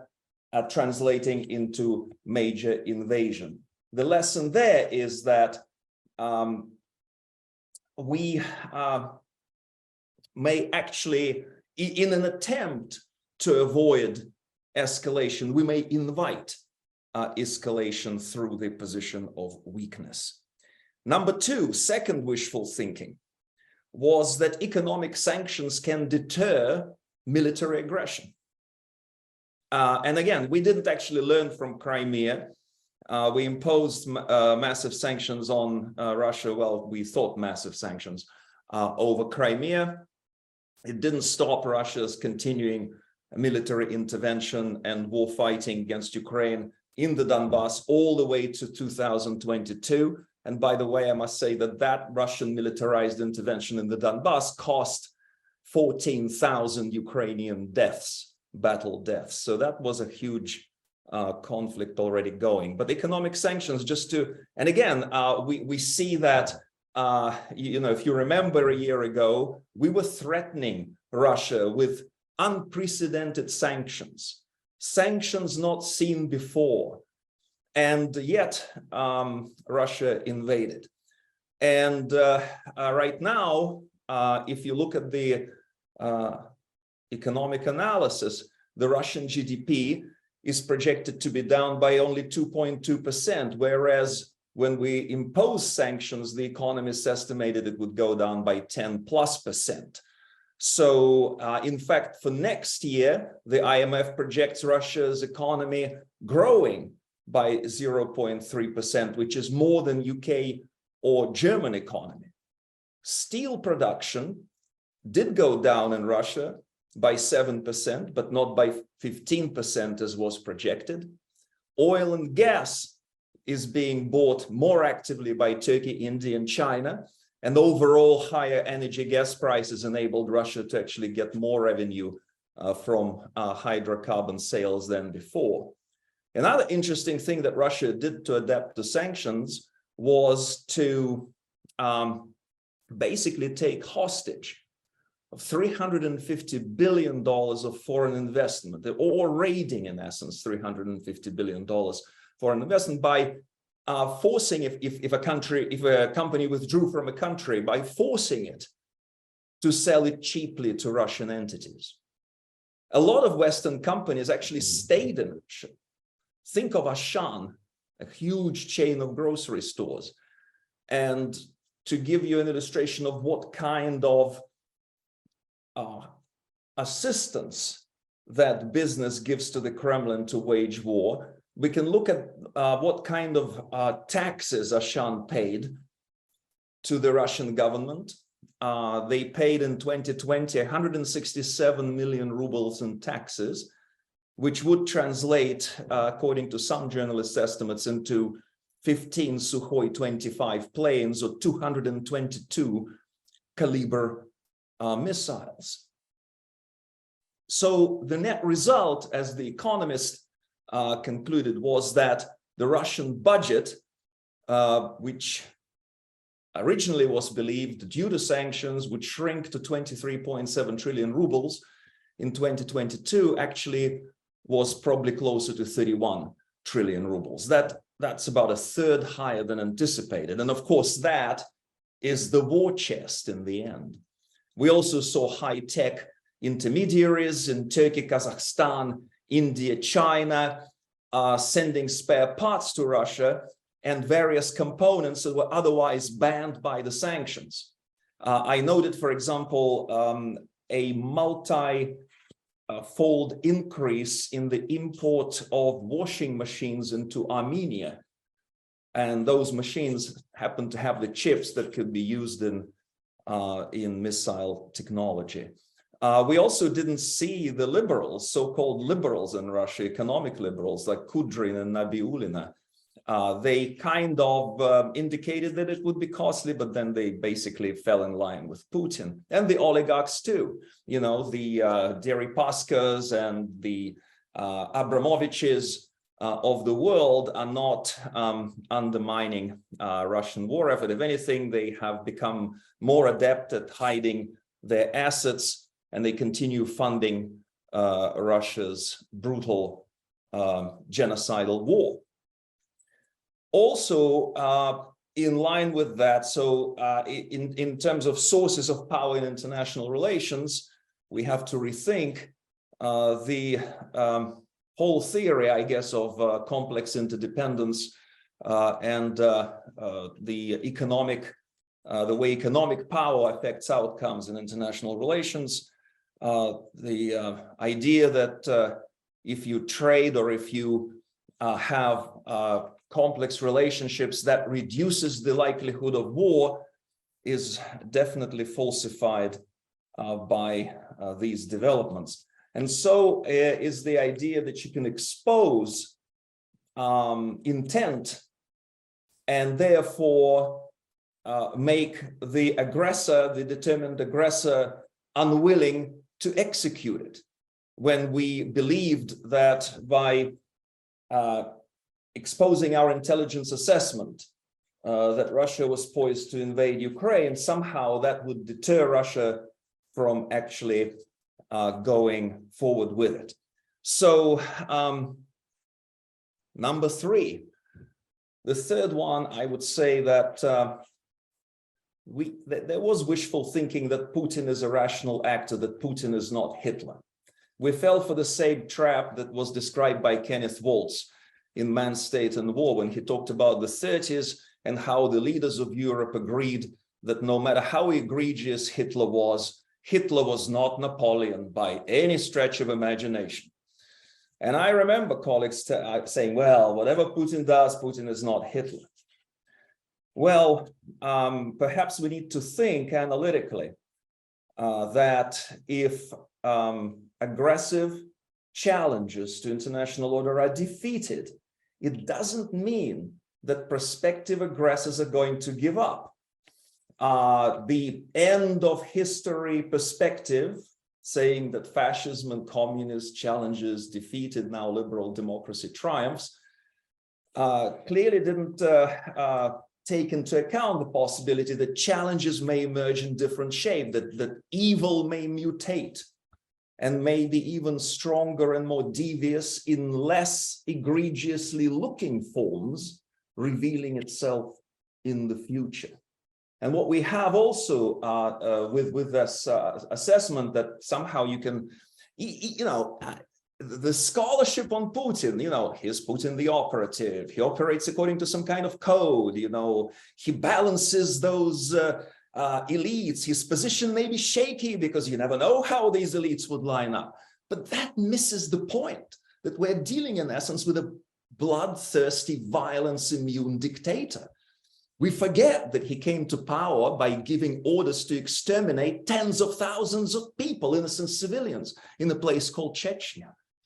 That he razed Chechen cities, that he launched attacks that left dozens of corpses in Grozny lying around with their lungs sucked out. Absolute horror.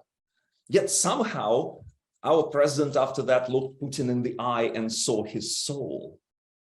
So, and somehow we had this idea, the discussion in both academic policy newspapers when the war started, how do we assist Ukraine?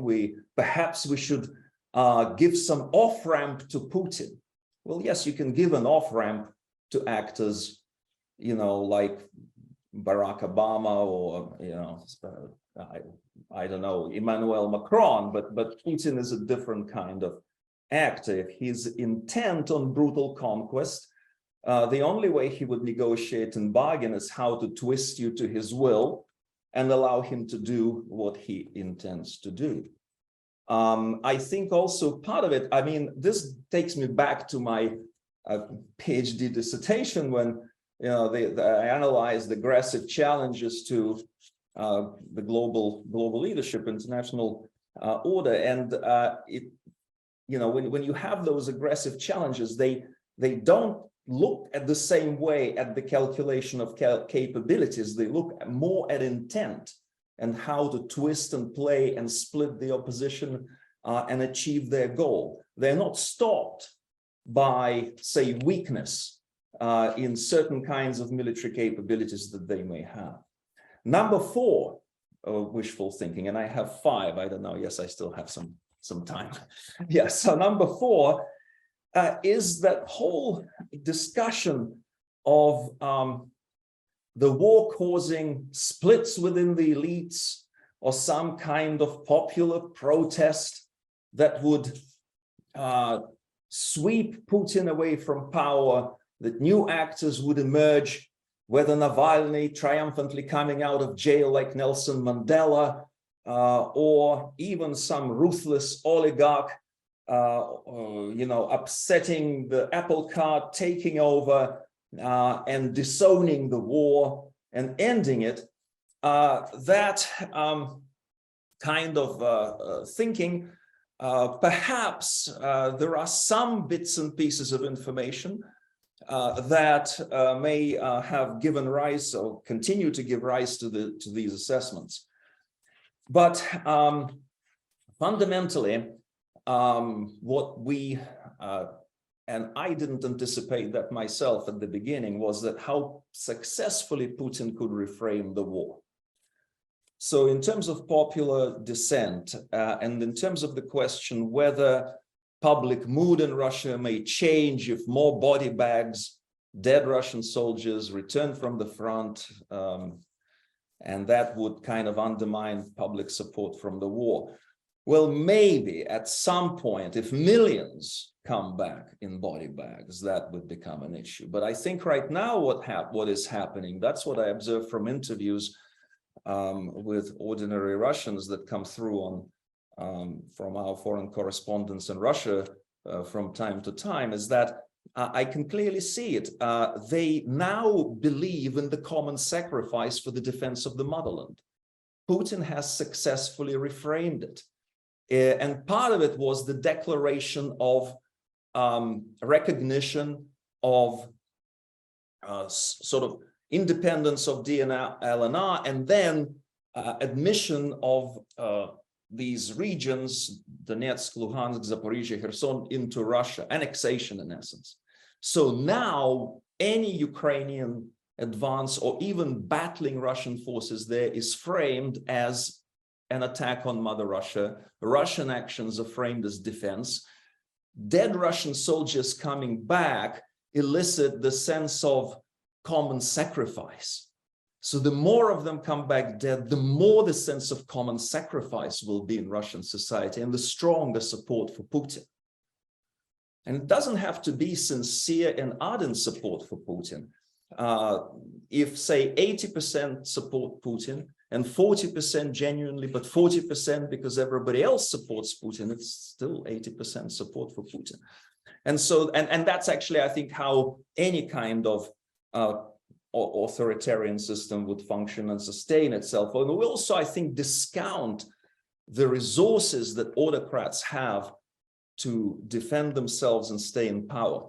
And as far as internal dissent and coup, I actually would I would actually say that that kind of anticipation and analysis often neglects some empirical data and theoretical models, particularly referring to Milan Svolik's work, 2009 piece, The Longevity of Autocrats, where he estimates why some autocrats survive for long and why others leave. And in essence, in the empirical data supports the conclusion that once you have been in power and consolidated authority for more than 4 years, the chances of being deposed are practically zero.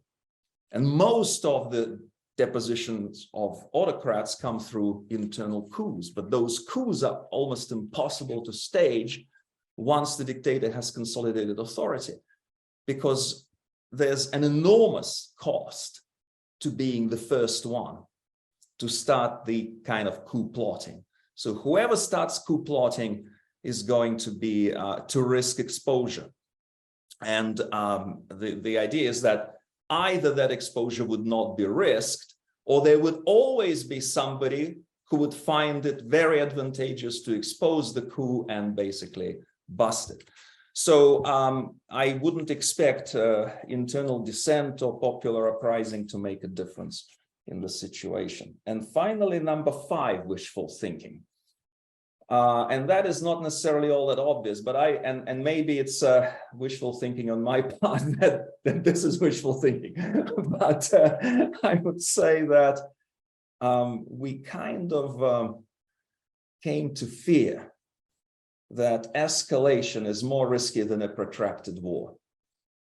And I think in a sense it's a wishful thinking, because if you look at the global wars of the past, they all started from accumulation of regional crises.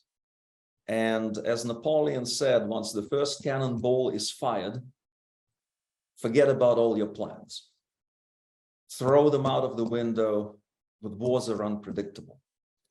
And so I think the reason why it's been taking so long for Ukraine to get the weapons it needs to defend itself and protect its territory was that we were still under that cloud and fear of escalation. And, you know, that's why we provide Ukraine with fewer weapons than they asked for. It would be interesting if we provided more than they asked for. One of the responses of the administration officials when I was listening to some interviews yesterday on CNN and NBC, and response was, well, you know, the reason why we give Ukraine enough assistance, we're in consultation with Ukrainian armed forces, we figure out what is needed best at the time, and we give them this assistance. Well, often as a result of this discussion, actually, Ukraine publicly changes its requests, but I have not seen, if we assumed that data can be distributed kind of normally, then we should see that sometimes these discussions lead to more military assistance coming than Ukrainians requested, and sometimes less. But we always see less and longer than the Ukrainians expect. So we still have that. And now I will switch to the next part of analysis. So of course, there is learning. And I think the reason, the outcome of the war will depend on who learns and how from this wishful thinking. So we see clearly that both Russia and we have learned a lot, and we have changed. Russia has stopped the kind of massive penetrations from different directions deep into Ukrainian territory that expose its forces, leave it vulnerable to being cut off from supplies and from Ukrainian counterattacks. They learned from those rapid Ukrainian sweeping advances that liberated large swathes of territory. They now advance by concentrating forces, by gradually salami slicing Ukrainian territory, by fortifying positions from which they occupy, by keeping their key assets outside of the range of, say, HIMARS missiles, and by putting more people into the battle. So that also, I think, that kind of strategy makes it harder for us, for the West, for the global audience, to keep Ukraine in focus, because when you have that kind of grinding war going on, for the media, it's no longer news. It's just the same thing day after day going on. So it's hard to keep those things in focus. It's hard to generate empathy and sympathy, support for Ukraine that way. So that's a very deadly strategy. And also that is combined with a different way that the Russian military has been using its superior air power and missile capabilities in bombing Ukrainian infrastructure, the energy infrastructure, the transportation infrastructure, medical infrastructure, educational infrastructure. And that's been massive. I heard the information about 1,300 hospitals, medical establishments hit, destroyed, damaged in these attacks. So the position of Russia in that sense, that if over the long term it persists, eventually Russia will grind Ukraine into a halt. I call it kind of Mariupol 2.0 strategy, but if you, and sadly, I mean, if you look at Solidar, if you look at Bakhmut, if you look at Vuhledar, they're starting to look more and more like Mariupol after these attacks. They're not those big cities. They don't attract that much attention on a scale, but that's how Russia advances. And that kind of strategy should not be underestimated. I remember a lot of my colleagues and others being jubilant when the united Syrian opposition was almost about to advance and depose Assad, and then Russia intervened on the part of Assad and starting bombing those Syrian cities the way they bombed Chechen cities. And Assad is still in power. And so we have to be extremely vigilant and serious about that challenge. We see a lot of reports of Russian military dysfunctionality, of how they sacrifice thousands of soldiers, but we have to understand that there is another side to it, that they do have advantage in manpower, they do have advantage in natural resources, money. They are getting international support. They have been getting ammunition from North Korea, drones from Iran, China. My read on the Chinese peace proposal, it's a veiled way to say, yes, we're going to provide ammunition and drones to Russia. Maybe not tanks and missiles yet, but probably drones and ammunition to Russia. So the aggressors learn and adapt. The evil mutates and adapts. It's not going to be pacified. It's not going to be appeased. It can only be opposed. And that brings me to this great quote from Biden's speech in Warsaw. I was actually so heartened by it. And I was very heartened by Biden's visit, because to me, that visit was not just symbolic. That visit was a very tangible indicator that we are also learning from that wishful thinking. I was a lot less upbeat when I originally thought of that presentation than I am right after Biden now visited. And just to think about it, first of all, how everybody I talk in Ukraine, all my family and friends, their faces just lighten up when I say, hey, you know, Biden visited you guys, you know, and that tangibly builds up that kind of resilience that enabled Ukraine to stay afloat. And also, I believe that it does indicate that we have shifts in strategic thinking, and particularly in terms of the risks of escalation versus protracted war, in our assessment of Putin's being not the kind of actor with whom you negotiate, and not probably just things miraculously disappearing through, say, internal dissent. I'll stop here just in case there are maybe a couple of questions. Yeah, you've got, thank you so much, Mikhail. You have two questions actually pending in 3 minutes, so I'll put them out there and you can cover what you can. The first is a question about the counterfactual of how might this all have gone if Putin had attacked while Trump was still president? And the second is, what are your thoughts about the most realistic, i.e. least wishful thinking way for ending Russia's war against Ukraine? And in particular, if that is get more military aid from the US, how likely is that? Is that wishful thinking perhaps itself that the US and its allies are going to really ramp up military aid? So 2 minutes. Well, on Trump, I would say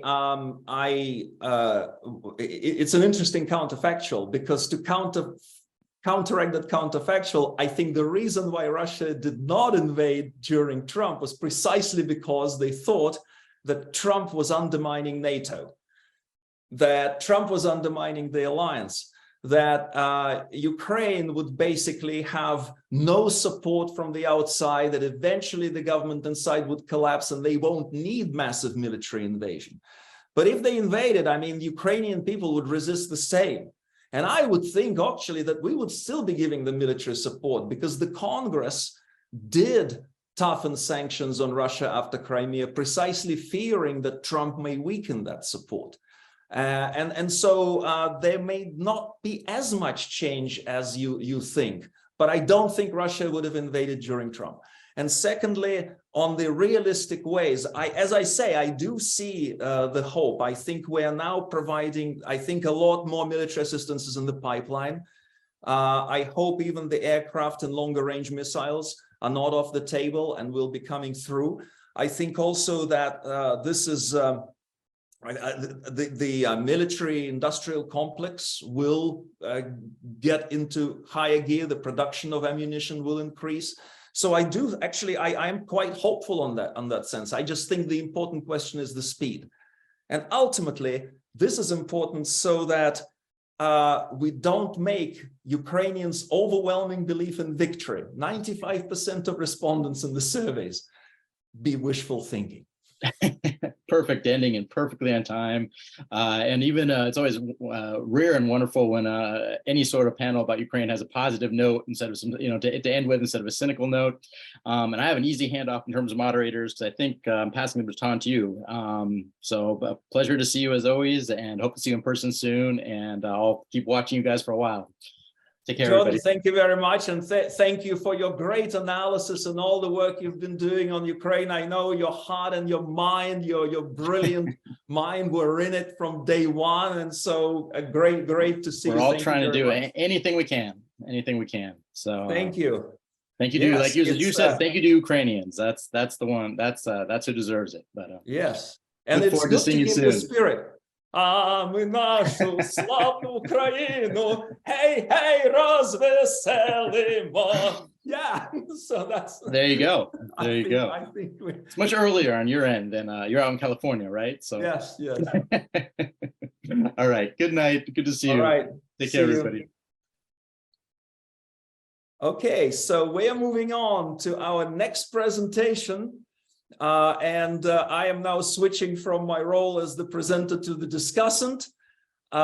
We have also, I want to remind everybody that this is a special event, not only to analyze what's going on in around Ukraine, but also to encourage you to donate to the Kyiv School of Economics humanitarian aid campaign for Ukraine. So please think of it, please support our colleagues and the people of Ukraine. We're now going to hear from Natalia Otryshenko from Lviv Center Here I am. She is right here. Welcome. And she will talk about history is something that happens to us. Ukrainians assessing the recent past before and after 2022. Natalia, будь ласка, welcome, your floor. Yeah, thank you so much, and good evening, good morning. I don't know how to address you during this time. I'm joining you from Warsaw, where we are just having a conference on witnessing and documenting the now. Exactly how can we assess this moment of unfolding war and conflict while we are exactly in this moment, when this moment is still open to all of us. And I would like to start with thanking you all for this amazing acts of solidarity that we experienced during this, one of the most terrible, even not the most terrible year in Ukrainian recent history, when it was possible for us to stand because we had these networks of support, because we see that we are not alone in this fight. And events like this actually show us that we are not alone. And yeah, thank you from my side, and thank you from my fellow citizens for staying with us and helping us to get the victory, because it's something that we all expect. We can frame it differently, and it's also part of our academic discussion, but real world, how we will frame this victory and what will count as victory for Ukraine and for international community. So I'm going to talk to you about the way how Ukrainians assess both recent and distant past. And I will rely on the data that was collected both before the year 2022, but also after this year, after the February 24th. And French historian François Artaud describes how time can be experienced in the present moments through either memory, the presence of the past, attention, presence of the present, and expectations, presence of the future. And while I'm speaking, I'm relying on the way how this past is present in the present. So there's attention to memory. And I use the materials collected within the framework of International Polish-Ukrainian Project, Historical Cultures in Transition, Negotiating Memory, History, and Identity in the Contemporary Central National Science Center, and implemented by the Institute of Polish Political Studies, Polish Academy of Science, Collegium Civitas, also in the partnership of Center History, which I am representing as sociology, 2018. And I was focused on the way how people relate to the past. We were inspired by the work of Roy Rosenzweig and David Tellen on the way how past is experienced in American society. So the difference between past and history. The past is more present and how people do assess it in different ways of their life situations. So first of all, according to the results of the survey, Ukrainian society was experiencing a very significant interest in the past. Around 90% of survey respondents declared a strong or moderate interest in the past of their own family, and 4 out of 5 were interested in the past of their village, city, or country in general. Moreover, life of Ukrainian citizens was perceived in a wider historical context. About 58% of participants of the study indicate that some important events in the history of Ukraine affected them personally or their families. Just to compare, as we had the same survey both in Ukraine and Poland, the same opinion was expressed only by 29 Polish respondents. Also, out of this 58% of those who were affected or who were immersed in history, about 60% mentioned that their lives was influenced by historical events that happened during the period of the Second World War. And please remember this fact: the presence of the Second World War as an important big event that Ukrainians still had influence of. And also the frequency, the next frequency naming was the events of Holodomor, 21% of references, and also events of the recent past, Orange Revolution, Euromaidan, about 14%, and also occupation of Crimea, anti-terrorist organization, the war in Donetsk and Luhansk region, about 8%.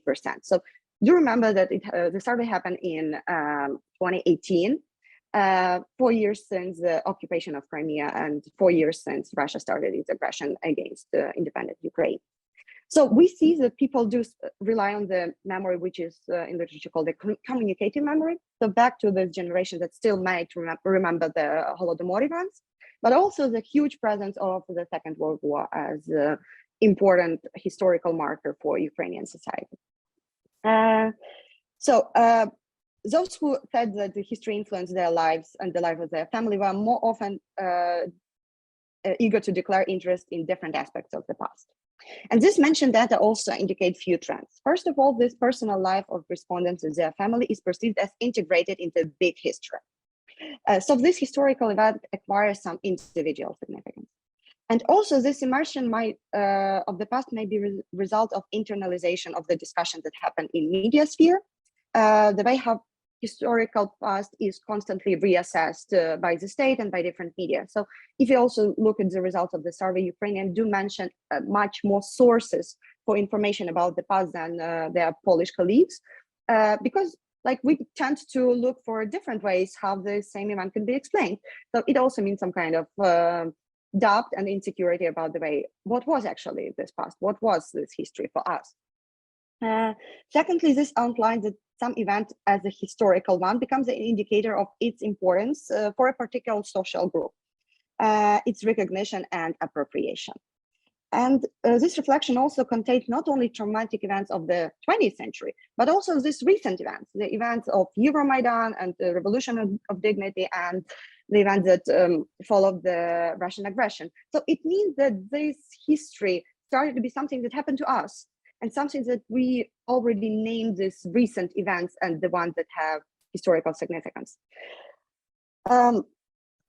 Therefore, this society entered this certain regime of historicity, if I use Artok language, when the gap between the past and the present becomes minimal, and therefore it's complicating the establishing the possibility for reflection, just claiming something as historical, somehow given up responsibility to rework it. So it's already past, it's already something that has influence on us, but it's still kind of a distance between us and this event. So also the perception of one's own life in a wider historical context is related to a number of opinions about history and politics of memory implemented by Ukrainian state between 2014 and 2018. For instance, there were two filtering questions, yes or no, aimed to measure the opinions about heroes and national pride, followed by open one, so then people can name actually who are the heroes and what were the events. So the questions were like, do you think in the history of Ukraine of the 20th century, there was some kind of a person or people whose behavior can be called heroic? Or do you think that in the 20th century, there were the events in which Ukrainians influenced the history of Europe or the world? And both for these two questions, the group of involved, those who said that some kind of historical events of the past influenced their lives and the lives of their family, there were more people who gave affirmative actions to affirmative answers to both of these questions. And also, this group of involved more willingly speak about the past, so they were more interested in conversation. So it's really see that how past is present in the present, how people do speak about it, do reassess it, do doubt in it, because they really rely on different sources. And almost 70% of all of those people who were surveyed named history lessons as an important source for information that they rely on. And as part of this research, we also conducted some focus group discussions with exactly history teachers, because we wanted to see how the historical policy of the state operates, not only on the level of big institutions and the narratives that the state produces, but also how do people who are responsible for this historical policy, namely teachers, who act in the classroom and who can have some kind of a freedom of interpreting the narratives that are produced by the state, how they act and how they react in the classroom. And those focus groups were held a year after, like in the end of 2018, in a number of Ukrainian cities, in Lviv, Kyiv, Dnipro, Kherson, for instance, where we talked to history teachers about the way how they teach history, but also it was kind of often open-ended situation which can develop in various directions. And as a scholar, I was interested in the way how the agency of a teacher is performed in the classroom setting, and how do people reinterpret and use the space that they have to talk about the thing that they think is meaningful. So, first of all, the thing that I observed is that the one of the key narratives which constantly reappear during this focus group discussions in all regions, in both in big and small cities, because we also conducted this focus group, not only in the big regional center, but also in this few small towns, just to have this regional and also scalar comparison. So it was the relation between current situation and interest in the past. So current situation really triggered the discussions and interests in the way have school children ask teachers and how teachers do explain certain events. For instance, I can quote the moderator asked that, oh, okay, one of the participants asked that, let me quote it directly. When we say this is here, this is rather not, and so on, we are knowing that how it was to be in the skin in general, in that situation, how you were going to behave, and so on. So it's very difficult. And we say two of the Poles in the years of the Second World War. And this is such a relevant topic, such a powerful historical factor is involved, that children become, that actualize this event for us today. This is very important. Here are the events of the latest development. This literally there yesterday. So it was the implementation of the martial law in Ukraine back in 2018. There was a small period because of the conflict in the Russian border ships in the Kerch Strait. And still, like, because of this martial law, children started to ask questions and the teacher has to react. And the moderator asked, and why are they now making these parallels? How do you think between this event that were during this First and Second World War and now? Why did children started to be interested? And the answer that proceed from the group, and there were a few of them, they want to understand why it is happening, because it is repeating, why it is repeating and how it is affects them personally. So this small story showed that like how this past events become the source for explanation, both for kids and for teachers to assess the current historical developments. And also this current situation becomes a trigger for historical interest. Teachers are constantly drawing parallels between the war in Donetsk, back then in Donetsk and Luhansk regions, and occupation of Crimea, and the other wars that took place on the territory of Ukraine. And do remember those interviews and those focus groups, and this data is from 2018. So already back then, these parallels were drawn and these comparisons were made. Instead of creating this distance, it looks like that we are blurring it. Because it, and here is a quote from a discussion in Kyiv at the end of 2018, because history is repetitive science that develops on a spiral and has a property to be repeated. And we are constantly comparing it to our children. And we draw parallels that a lot of what is happening now is already experienced by our ancestors. And also teachers do use personal experience to explain certain events. They rely on the experience of their families when they talk about especially some traumatic events. And it led me to some of the conclusion that maybe our historical program, official historical program lacks the space for personal experiences. So it is a bit dehumanizing. And therefore teachers do need some kind of human experience to bring it to the classroom.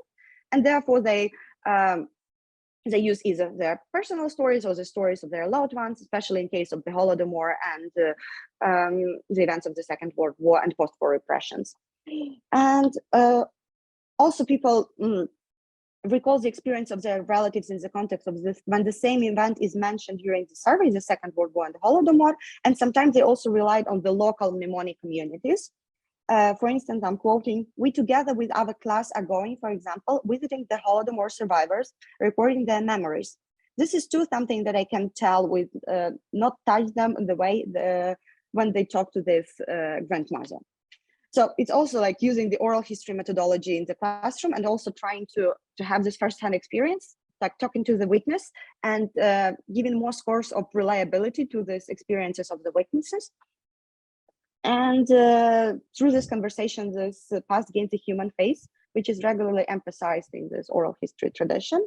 And it also much closer than it is in the history textbook. Events also from the last decades also created local mnemonic communities. So teachers during the focus group discussions referred to these witnesses as the ones who transfer historical knowledge. They spoke about the event from the 80s, for instance, the Chernobyl disaster, and also the war in Afghanistan. But also they're referring to Euromaidan, and they are referring to anti-terrorist organization operation that happened in Donetsk and Luhansk regions, the abbreviation that would use ATO for the stage of the war. For instance, I'm quoting the discussion in Kherson. There are also many guys coming to us, a lot of participants of these events, and they speak exactly about these happening events. We also have histories from the Baltsovo, Piske, Donetsk airport, the old terminal. So during such meeting, kids gain both the first-hand experiences and the feeling that the history is something that's happening to them as well, because they're actually the event that they experience through media or through stories of their local communities. Even more striking blurring between the line of the past and present happened when children themselves become a mnemonic community. And during the discussion in Kyiv, when participants started to talk about the most difficult topics he had to teach, one of the participants recalled, and I'm quoting, "In our case, the recent events simply overshadow the precedents. Here is the Chernobyl category. We have accustomed to this. And when this kid begins to talk about relocating from ATO area, how they survived, how they were going, what they felt. So I have graduates, 5 years since they graduated, it was, when this child stands up and tell to the other one about relocating, and they are just shocked. So the children themselves witnessing this event, and the children themselves are bearing these experiences, and therefore also, it is a story that we will proceed in generations. Because it's not only about adults who experience it, it's also about the community of kids who will have these traumatic experiences and who will also process it through a longer period of time. And that's why we as scholars have to have this longer perspective as well, because it's not only something that happened to us, it's something that happened to the next generation, unfortunately, as well. And they will have this legacy and they will have to deal with it somehow. So both the results of this survey from 2018 and this focus group discussion outlines that the distances and interconnection between the past and history is really, really small one, and showed that Ukrainians are rather living in historical times than distancing from the past, so they are constantly in the history. And somehow it's really intensified after February 24th, 2022. When Russia started a full-scale invasion on the whole country. And if you remember all of these things that I said about this result of the survey in 2018, it will be easier for you to understand why the Second World War became such an important point for comparison, because it was still part of the communicative memory. It was also discussing the cultural memory. So the Second World War was an important point for comparison in the numerous documentation stories that we received since February 24th. Because in March 2022, together with other colleagues in Poland, Luxembourg, and Great Britain, we launched a big documentation project called 24th of February 2022, 5 a.m., Testimonies from the War. And together with other colleagues, we report stories of Ukrainian IDPs, volunteers, and also refugees in Poland, Luxembourg, and hopefully soon we will report stories in Germany as well. With the same methodology of focusing on everyday life, we want to see how this unprecedented violence and war affected the whole Ukrainian community. And I'm heading the Ukrainian team. And since between March, the mid-March and mid-September, we collected 150 testimonies from Ukrainian witnesses from different parts of Ukraine with who are in different roles and different genders. And I cannot assess them analytically still because I haven't received all of these materials because of numerous reasons, but I can have some preliminary observations, and I will share it with you, and I will hopefully have a few more minutes to answer the questions if you have any. So first of all, this important frame to assess this unprecedented violence. When you're facing in a situation of extreme break of all of the possible explanation frames, and the big question that people have, why it happened to us, why we experience this violence, for what it happened to us, the past become one of the friends which helps them to get the answer. So it already happened. It was already the Second World War, and we experienced it, and we have some kind of the strategies in our families, in our communities, how to deal with it. And all of the experience of relocations and immediately triggered people to think about the relocations that happened during the 20th century, all of the repression and moving to Siberia and also deportation. So it immediately triggered people to rethink and recall this experience, because it also gives some meaning to what is completely unmeaningful for them.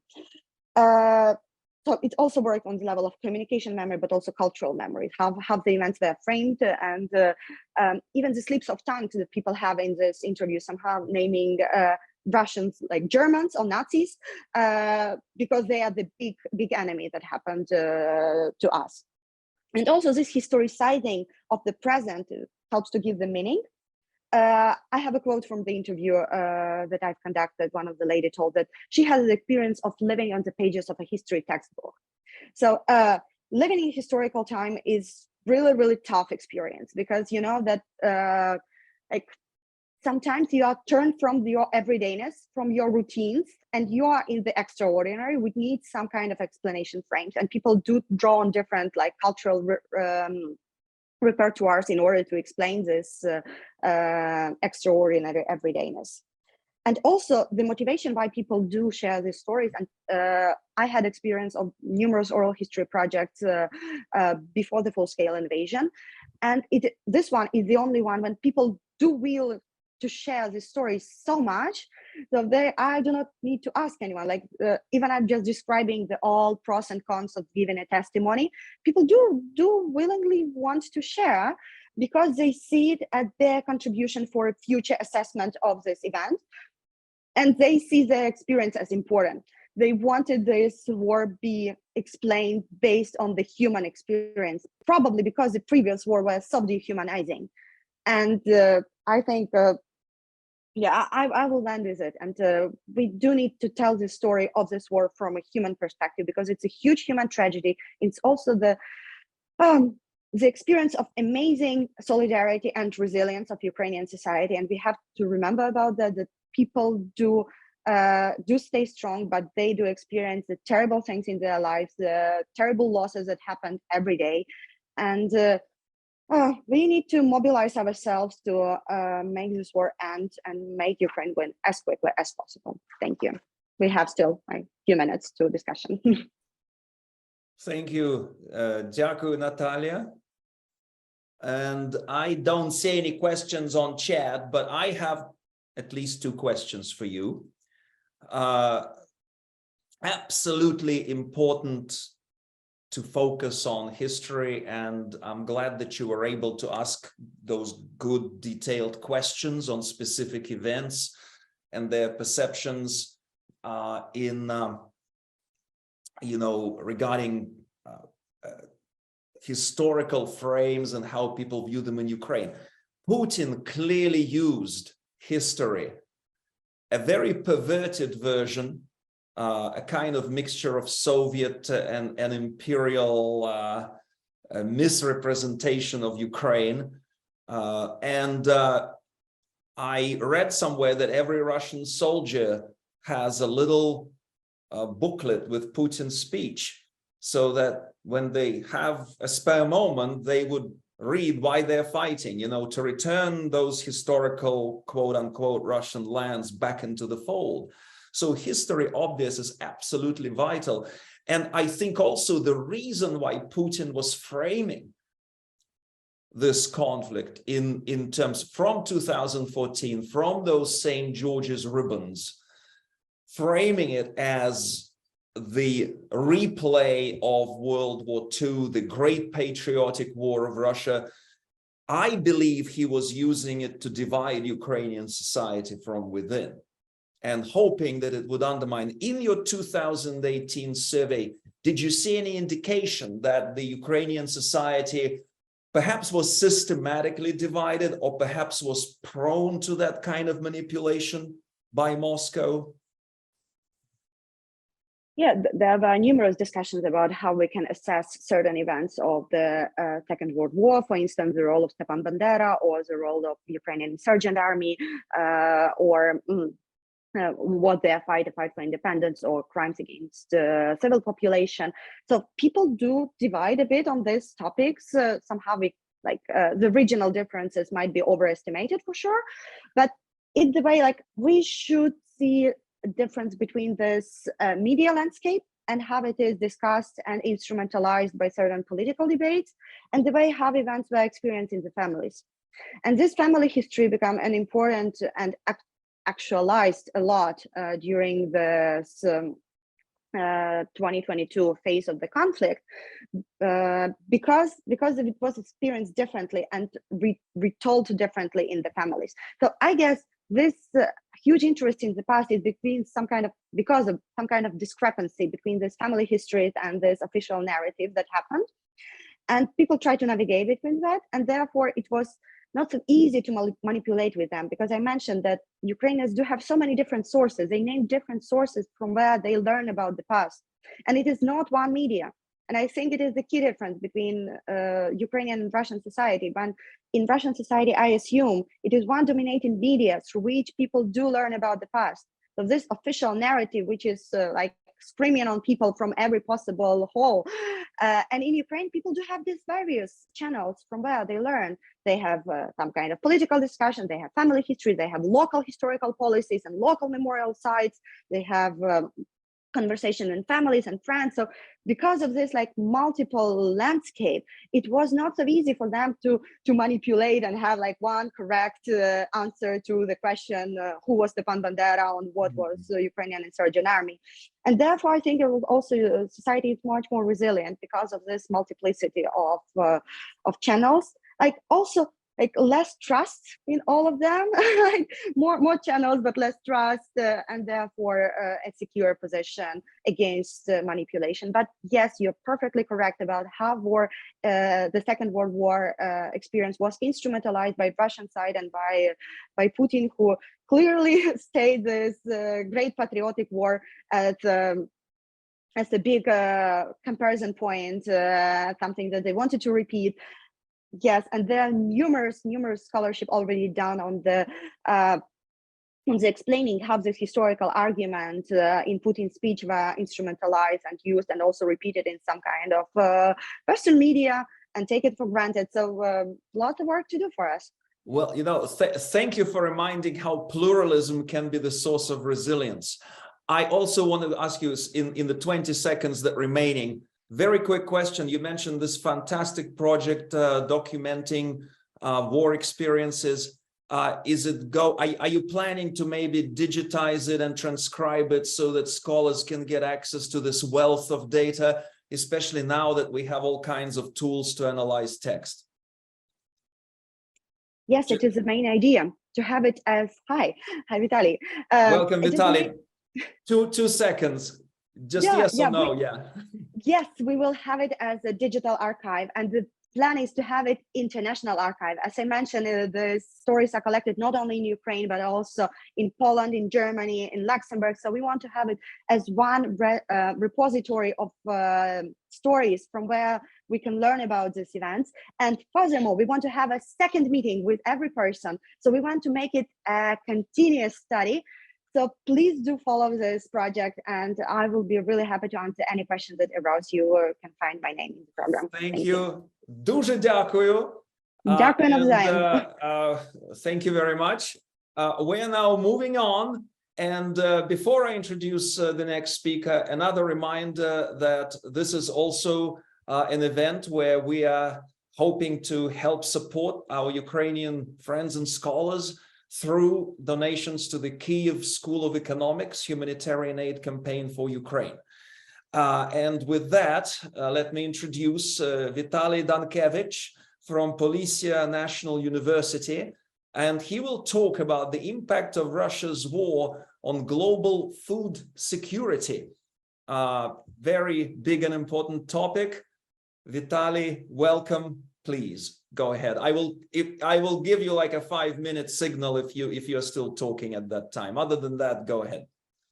Okay, dear colleagues, dear participants, thank you for this opportunity. It's very important now to speak about Ukraine. It's very important to analyze the situation which we have, and it's very important to speak on all this topic, because when we speak about situation in which now we live, speaking about me, I'm from Zhytomyr, it's central part of Ukraine. All this war, I with my family situated in Ukraine. So I understand that now we speak not only about military war, now we speak about hybrid war, we speak about economy war, we speak about propaganda war, we speak about another sphere of this war. So it's very important to analyze all elements on this war, and we need to find way from all these elements, and we need win in this war. So my speech was about agriculture, about food security, and the impact of Russia war on global food security. I think a lot of you understand that agriculture, food security, it's very important nowadays. So I tried to explain more role of Ukraine in global food security and challenge which now we have when we speak about nowadays, when we speak about this year. So first of all, I would like to tell you some words about agriculture, about role of agriculture for Ukraine.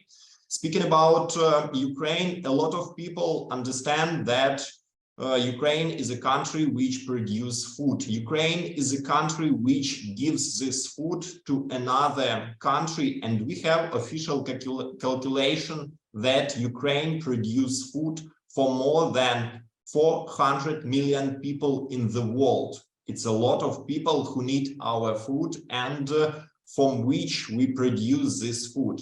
And when we speak about agrarian sector, we need to understand that agrarian sector gives more than 45% of Ukrainian revenue money. We have this money from agrarian sector. We use this money for another sphere of economy. And from the beginning of the war, from the beginning of this war, I start organizing some forums, events, and I try to speak, to communicate to more people in different countries and told that agriculture and food security and this balance which create Ukraine, it's very important, not only for Ukraine, not only for our domestic needs. It's very important to Europe, it's very important to Africa, it's very important to Asia, it's very important to another country in the world. Because now we live in a global world, and something which has happened in one country has a very big effect to another country in the world. When we speak about Ukraine, we need to understand that Ukraine is a country with a very developed agrarian sector. We have a very big agrarian holdings which produce wheat, corn, maize, barley, and other crops. We organize logistics, we organize processing, we export all these crops to another countries, and we create this balance in the world when we speak about global food security. When we speak about Ukraine, sometimes it's difficult to find Ukraine in the map. When we speak about Ukraine, not very big country in Europe, but when we speak about our position in agriculture, it's very easily to find Ukraine, because Ukraine belongs to top 5, the biggest producer of food in the world. Not very big Ukraine, in central part of Europe, one of the biggest producer of food. And now it's very important. Why Ukraine have such opportunity, and how not very big country, not Brazil, for example, Argentina, India, Canada, or another country, but not very big country in Europe, because we have advantages. When we speak about Ukraine, we speak about very good climate conditions. When we speak about Ukraine, we speak about very good logistics. When we speak about Ukraine, we speak about people who know about agriculture, who know about agrarian business, who can organize this agrarian business. And when we speak about Ukraine, we speak about the main resource which we have in Ukraine. When we speak about agriculture, I think a lot of people understand what is the main resource of Ukraine. It's our black soil. In Ukraine, it means Chernozem. Speaking about Ukraine, we have the biggest part of black soil. We speak about 30% of black soil in Europe and more than 9% of black soil in the world. So Ukraine is a country with a very good land resources. Ukraine is a country which produces food and gives this food to all countries in the world. We have official calculation and our place in the food market. So in Ukraine, we produce more than 50% of all sunflower oil in the world. So even imagine 50%, not very big country in Europe, produce of sunflower oil. We produce it, we export, we give job for our people, and we give food for another people. When we speak about another crops, for example, corn, for example, wheat, we produce a lot of it, we export it, and we give this food for another people. So Ukraine in the global rank, to Ukraine belong first position in sunflower production, 6th position in corn production, 6th position in wheat production, 7th position in barley production. So we country, it's about not Europe, it's about all world. So Ukraine produce a lot of food and gives this food to another country. And it's a question, it can be questioned from a lot of people, is it important now to produce a food? Because we live in 21st century, we try to move to space.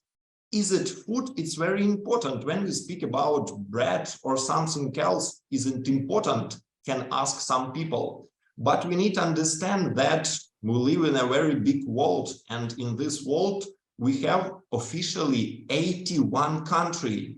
We have officially more than 283 million people. We speak about country of Africa, we speak country of Asia, and in this country, a lot of people have a problem with food. A lot of people have a problem even with bread because they don't have opportunity to buy this bread. And when we speak about Ukraine, Ukraine creates balance in global food security. Ukraine produces a lot of wheat, a lot of corn, export it to a lot of countries in the world and create this balance between, because it's very important. We speak not only about food security, we speak about humanitarian security, we speak about migration security. It's very important. So Ukraine creates this balance, and when we speak about our cooperation with country, we have a very good cooperation with country of Africa, we have a very good cooperation with country of Asia. We export a lot of wheat, maize, barley to this country, and people from this country have they have their bread, because for some people, even bread, when we speak about 21st century, for some people, it's a problem. We need to understand this and we need to analyze this situation. So Ukraine create this balance, and I think I explained that nowadays, when we speak about 21st century, global food security, it's very important. And role of Ukraine in this sphere, very important, because Ukraine is the biggest producer of food, and we have cooperation with a lot of countries in the world. So I told you history. And it was 1 year ago when I told about Ukraine, the biggest producer and exporters. But we had a time when everything stopped. We speak about February 24, we speak about 2022, we speak about Russian aggression, Russian war, and we speak about stop of all our export, stop of all our agrarian export. So it was a very big problem for Ukraine. It was a very big problem for European countries. It was a very big problem for all people in the world, because every day we export a lot of food from our port of Odessa. We export a lot of food using our Black Sea, because it's the main logistic system in Ukraine and in all our region.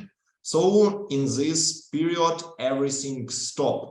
And I think we had maybe 2 weeks after which prices in the world change, and all people in the world understand the role of Ukraine, understand the role of our wheat, the role of our corn, the role of our barley and other crops, because we live in a global world, and if change price for some food, price change for another products too.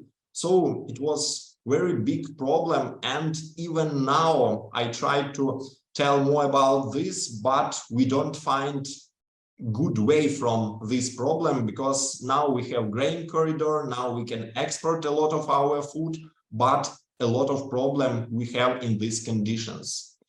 Another about what I want to tell you, that we speak about Russian aggression. We need to understand that now it's very difficult in Ukraine to use more than 30% of our territory. I told you about the best soil in the world. I told you about our Chernozem, but now more than 30% of our territory, it's difficult to use it, because in some of it, it was a battle. In some of it, we have a lot of miners. In a lot of territory, we have some chemical ingredients, and it's impossible to use our land.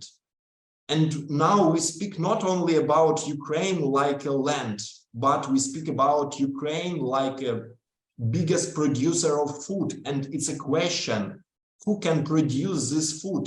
Because even now in 21st century, it's very difficult to find a country like Ukraine which can take the same place in global food market. So we need to analyze this topic. We need to understand the damage, and we need to understand my idea in the beginning of this speech, that we speak not only about military war, we speak about humanitarian war, we speak about ecological war, we speak about economy war. And in all of this front, Russian tried to destroy our ecology, our land, because it's their strategy. It's not very good strategy, but they tried to use it. And what we found, if they have some problem in military front, they try to destroy our agriculture, they try to destroy our ecology, they try to fire all our fields with wheat. We have a lot of such cases, and it's a very big problem not only for Ukraine. So we need to find way from this problem, because from the beginning of this war, first what they did, they organized blockade of our Black Sea. And Black Sea, it's like a gate not only for Ukraine, but for all world, for our logistic. They organize this blockade and stop all our logistic. What I want to say when we speak about our cooperation with another country, when we speak about our move in this way, that this war show who is really who. This war open our eyes to our partners, to our friends, to another country in the world. And I want to say thank you for many people, for many countries, for many foreign delegations which cooperate with Ukraine. When we speak about my topic, agrarian business, I want to tell that thanks to all our foreign partners. We speak about Great Britain, we speak about United States, we speak about our partners in European country, we speak about Turkey. Thanks to all of this country and another, we open our grain corridor. We try to export not all, but some part of our food, and people in African countries, people in Asia countries have this wheat, they use it, and we try to create this balance. Speaking about nowadays, for our agrarian sector, it's not easily time, because when we speak about agriculture, now it's very difficult to use a lot of our agrarian land. Russian Federation, they have a strategy. If they don't get opportunity to take this land, they try to destroy it. And even now we have situation where we need maybe 5, maybe 10 years to take back all this land to agriculture use, because it's not very easily and we need to invest a lot of money. Speaking about our agriculture, I want to add that this war shows that one of the main strong people in Ukraine, it's our farmers, because from the beginning of the war, first of all, they tried to cooperate. First of all, they tried to give all their fruits, for example, for our army. They tried to give all their technical for army. If you remember our farmers, and if you remember information from Ukraine, you can find such. Is it good or not? It's a bit blurred. Yes. Don't move it. Like hold it steady, and maybe it will focus. No, okay, hold it closer to your face. No, you know what? All I see is the yellow. Oh, yes. Oh, now you can see it. Is that the tank being towed by the tractor? Yes, you understand Yes. the main idea, and I think you understand my idea. So I speak now about agriculture, so I will speak about hero in agriculture. So when we speak about agrarian sector, this war shows that our farmers, our agrarian holdings, our people in rural territory, they are hero because they help our army, because they stop enemy, because they take all enemy machinery, tanks from the field and take them to our army. And we have a lot of video. We have a lot of video with our hero farmers who try to help our country, who fight for their own land. And speaking about our farmers, we need to understand that almost all of them stand in their land, because the main resource for Ukraine people, when we speak about agriculture, it's their land, and all these people stay in their land. All these people fight for their land. And when we speak about results which we have now, when we speak about 1 year of active war, only 1 year active war, because we need to analyze that we have 9 years of war. And when we speak about history, my previous told that when we speak about history, we need to analyze more period of this war. So when we speak about this part of war, our farmers take part in this war. They fight with all people in the war. And when we speak about these results, we need to add all people who fight and their impact on this war. And it was very important. So nowadays, when we speak about agriculture, for more than half a year, we have a problem with export. A lot of countries have a problem with food, and we have change in world price.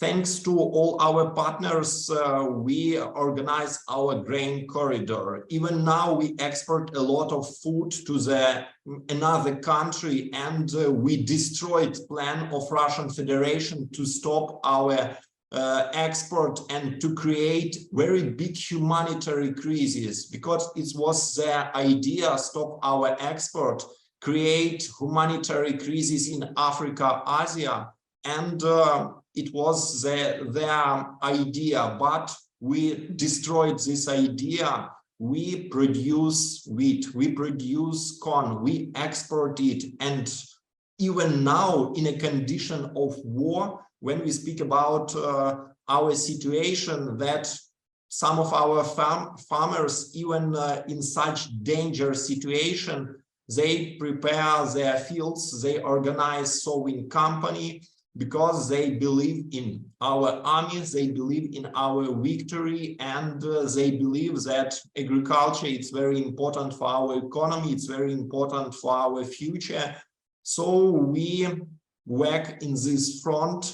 We try to have good results in this front. Speaking about future, we need to understand that Ukraine have a lot of problem even now. We have a lot of problem in agrarian business. We need to take all territory back. We need to understand what we need to do with all these 30% of our territory which was occupied, and which even now it's danger to organize some sowing company. We need to help our small farmers, because they was and even now they are hero, but they need help. They need help from government, because we speak about market economy, and even for some of them, even now it's very difficult to organize business. A lot of them don't have money for this sowing company, and we need to analyze and we need to discuss all this topic, because